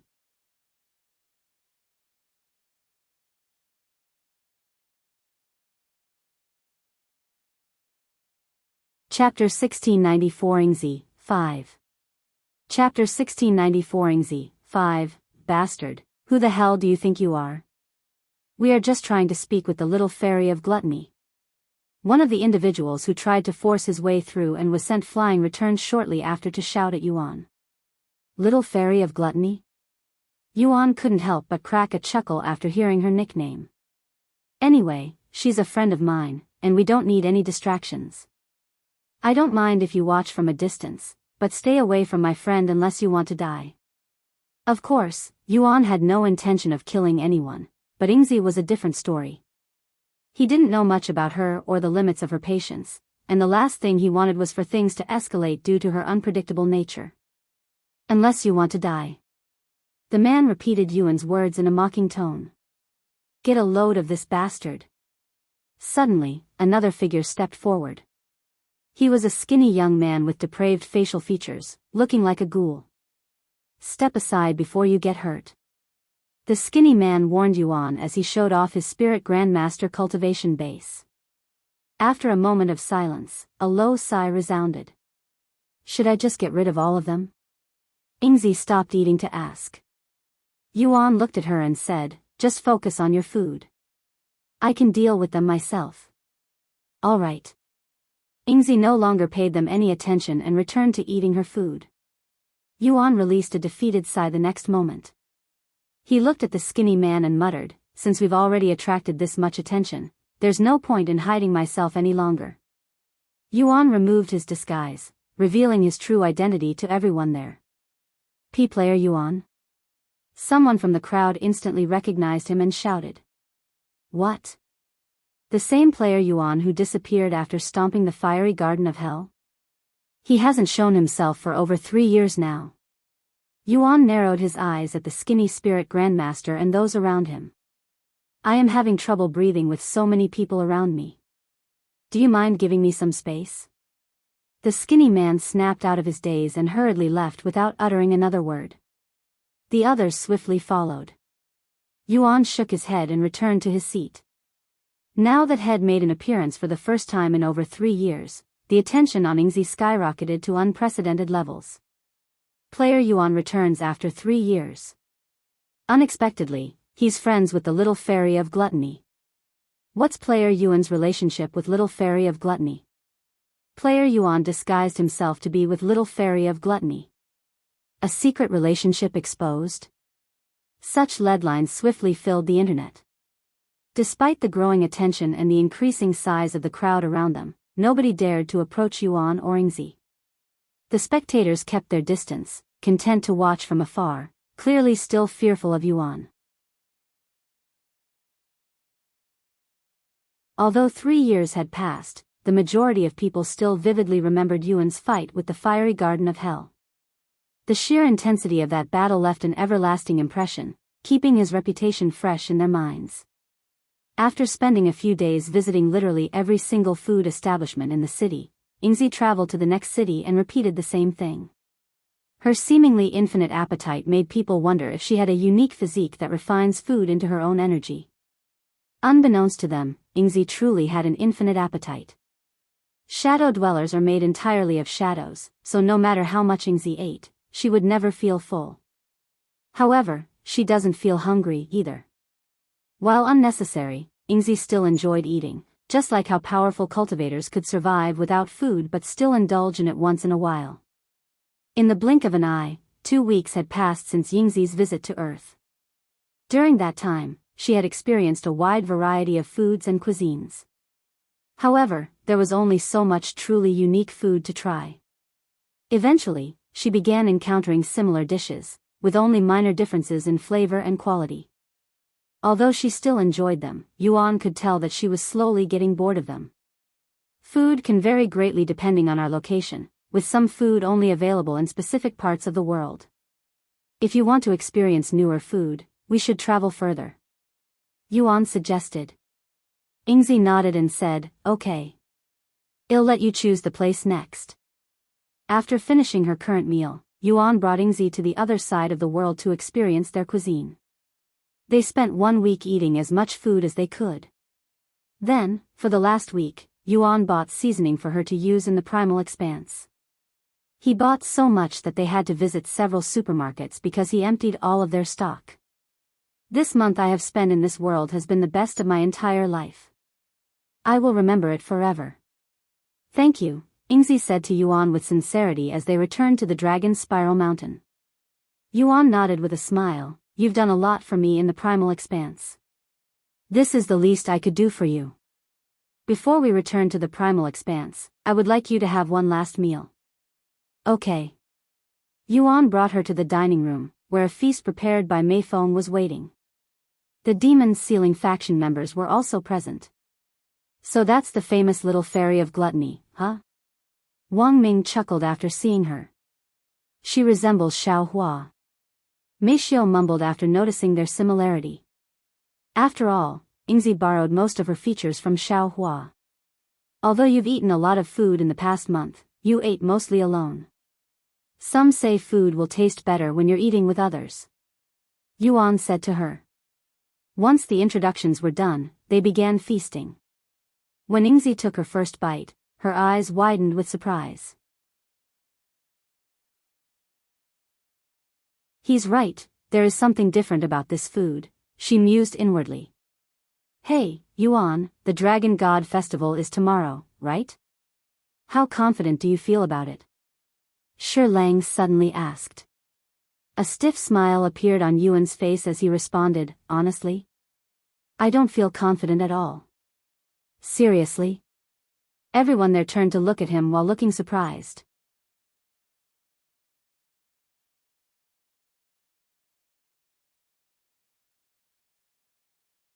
Chapter 1695 The Dragon God Festival begins. Chapter 1695 The Dragon God Festival begins. Seeing their surprised faces, Yuan explained the details of the Dragon God Festival and why he didn't feel confident with them. The Dragon God is a godlike entity with strength that rivals a cultivation god. I cannot fathom someone at my level would be able to absorb it, much less refine it. While he had a heaven-defying physique that allowed him to refine things one typically could not, even extending the limit of what those around his cultivation could absorb, it did not allow him to refine anything without limit. The training grounds were prime examples. It wasn't as if he could walk straight into the highest difficulty without any preparation. His body could still be destroyed if its limit was exceeded. There's also one thing I am worried about. Yuan wore a serious expression as he spoke. There is a chance I might not respawn if I die in the Primal Expanse. What? Why not? Wang Ming inquired. Because we don't know everything about the system. What if the revival system only works within the 9 heavens? What if I am too far away for it to work? The heavens have no influence in the Primal Expanse, after all. After a moment of silence, Yuan asked, were there any announcements recently? About me, specifically. No, announcements are quite rare nowadays, and anything related to you would instantly rile up the internet, Mei Feng said. In that case, I'm certain there are limitations to the system. Unless someone has learned celestial-grade techniques before me, there should have been an announcement about it. I even received the notification that I was the first. However, since I was in the Primal Expanse when it happened, something probably prevented the announcement from being made. What if it's like a cell phone and reception? Wang Xiuying suddenly said. When the others looked at her, she explained, you know how cell phones cannot receive messages without reception? What if the 9 heavens is like a cell phone, and the reason it didn't make any announcement was because it couldn't receive Yuan's data in the Primal Expanse? That does make sense and definitely a possibility. Yuan nodded with a pondering face. In that case, the announcements may show up once you return to the 9 heavens. I guess we'll find out when he returns. In any case, the chances of my worries coming true have increased now. Yuan sighed. Having said that, I have no plans on backing down now. I am going to tackle this Dragon God Festival, regardless of the risks, he swiftly continued with a resolute face. Although he was concerned, he wasn't losing his mind over it. After all, he was pretty confident the Primal Monarch wouldn't let him die needlessly. After the feast, Yuan and Yingzi prepared to return to the Primal Expanse. I have learned a lot about humans this past month, Yingzi said as she sat on his balcony.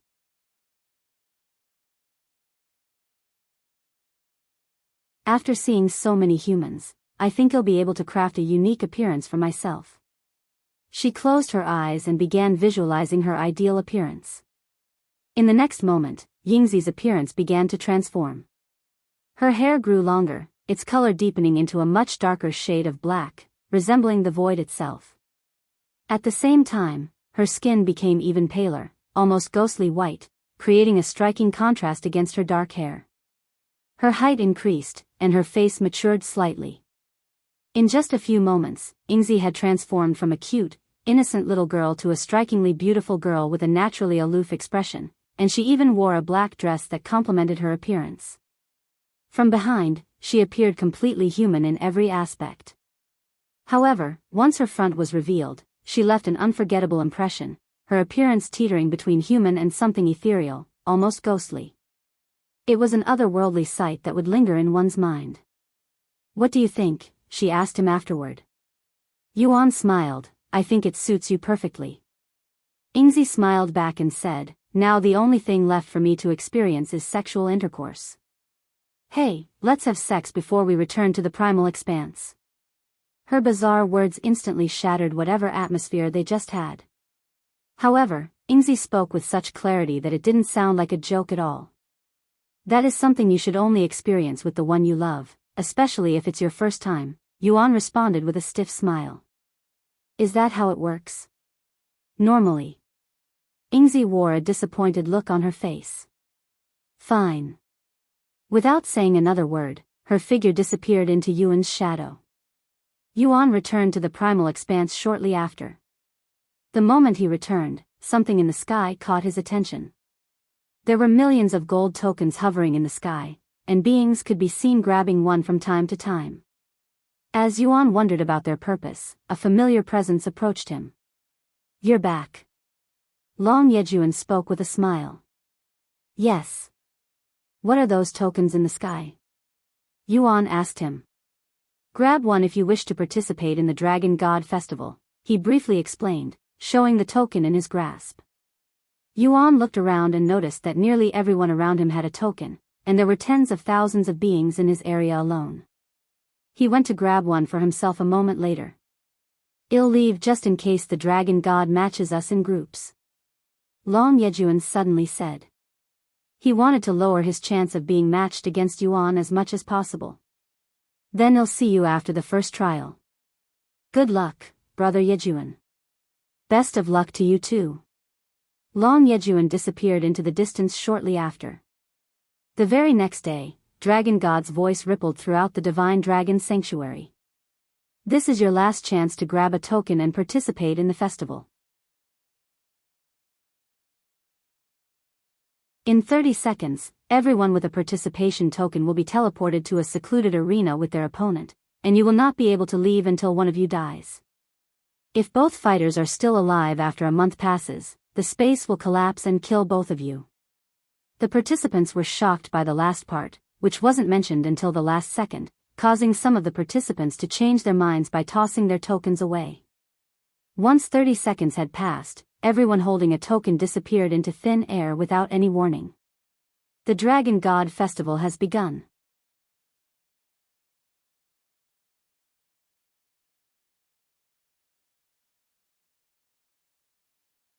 Chapter 1696 Yuan's Opponent. Chapter 1696 Yuan's opponent. After being teleported, Yuan found himself surrounded by darkness, almost as if had returned inside the infinite spiraling abyss. However, oddly enough, he was able to see his opponent clearly. "Ha ha ha. What luck." His opponent, a red-headed man, laughed hysterically. Yuan stared at his opponent with a calm gaze. This wasn't their first meeting. "I can't believe I actually got matched with the Primal Monarch's son. How lucky." "Hellfire Dragon."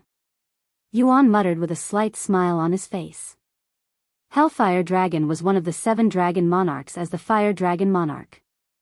He was someone nobody wanted as an opponent, especially for a death match. However, despite being matched with one of the strongest beings in Divine Dragon Sanctuary, Yuan wasn't even the least concerned. After all, his opponent specialized in fire. "Fortunately, I visited the Eternal Phoenix domain and acquired fire immunity before coming here." "Why are you staying silent?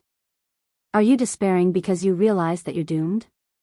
Hellfire Dragon taunted, appearing very confident. "On the other hand, you talk too much.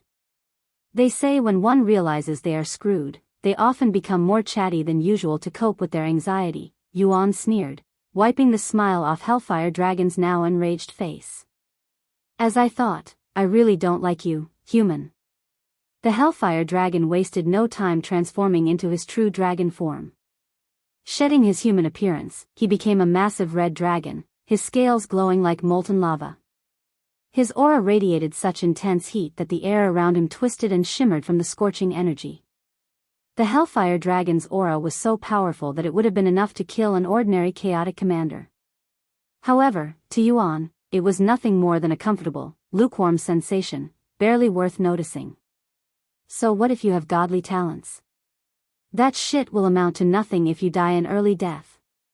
Hellfire Dragon remarked. You got greedy, human. If you hadn't participated in the Dragon God Festival, you would have become a powerful figure. Yuan's face remained calm as he responded to his provocation. Where is your confidence coming from? Where? Hellfire Dragon sneered. Right here. He abruptly opened his mouth and spat a massive fireball at Yuan. Despite seeing the ball of fire hurling at him, Yuan didn't move a muscle and silently stared at it. Once the fireball was close enough to touch him, Yuan extended a finger to poke at it. The moment his finger came into contact with the fireball, its heat and energy were absorbed. What? Hellfire Dragon's eyes widened with shock after witnessing his fire being absorbed. Why do you look so flabbergasted? Did you think I only had 2 types of immunities? Unfortunately for you, I am also immune to fire. Since when? Hellfire Dragon roared. Since before I came to the Divine Dragon Sanctuary, obviously. Hellfire Dragon clenched his jaws tightly, his gaze so intense it could engulf an entire world in flames. So what if you're immune to fire? You're still just a human. I don't need my fire to kill someone like you. The Hellfire Dragon started laughing. I heard that you almost died to Long Yejun even when he suppressed his cultivation. I am on the same level as Long Yejun if not a little stronger. There's nothing you can do to defeat me. Yuan chuckled and said, Brother Yejun is indeed very powerful. However, if I wanted to kill him during our spar, it wouldn't have been too difficult. You're bluffing. Hellfire Dragon did not believe Yuan's claims for a second. Not only was Yuan a mere chaotic master, but he was also human, who were inherently weaker than beasts. Don't think you can rely on the Primal Monarch's power for everything. It won't work on someone like me. I never intended on using the Primal Monarch's power, anyway. Yuan suddenly retrieved a sword, a majestic sword that emitted an otherworldly aura. A sword? Hellfire Dragon raised his eyebrows, looking surprised. However, it was not because he was worried. That tiny thing won't even scratch my scales, much less. In the midst of Hellfire Dragon's speech, Yuan's arms suddenly flickered, shooting a powerful sword light made of pure enhanced sword chi at him. Shah! The sword light went right through Hellfire Dragon's right wing, cutting through his scales as if they were tofu. A moment later, the Hellfire Dragon released a deafening roar, not out of pain, but from the overwhelming shame he felt after realizing one of his wings had been severed. The humiliation of such a blow stung more than any physical injury could. I will make you suffer a fate worse than death for this humiliation. Hellfire Dragon released one last roar before charging at Yuan in his human form. Meanwhile, their fight was being spectated by the onlookers who didn't participate in the Dragon God Festival. However, it wasn't just Yuan's fight that was being broadcasted. Every single fight was displayed for everyone to see. Although Yuan's fight attracted some attention at first, they all went to watch another broadcast, one that had nearly the attention of every single onlooker at the moment. This specific broadcast displayed Long Wuqing's dominating performance as she brutally toyed with her opponent, which wasn't too surprising considering her unrivaled status. However, what truly surprised the onlookers and initially captured their attention wasn't just Long Wuqing's presence, but her opponent. What's wrong? Are you already giving up? It hasn't even been half a day since we started. Long Wuqing provoked her opponent with a cold grin on her face. Shut up, her opponent roared, their voice filled with fury. Their entire body was drenched in blood, open wounds covering nearly every inch of their skin. Meanwhile, Long Wuqing appeared unscathed in comparison. What a pitiful sight. Long Wuqing shook her head at the fully transformed dragon before her. Well, it's not like you ever had a chance in the first place, just as I said. Right, little brother? Long Wuqing remarked, her voice cold and condescending as she stared at Long Yejun with an eerily calm expression, unfazed by his bloodied state. You're tuning in to the Biyao's Wuxia Chronicles YouTube channel. Don't forget to subscribe and join us on this journey to catch the most captivating stories.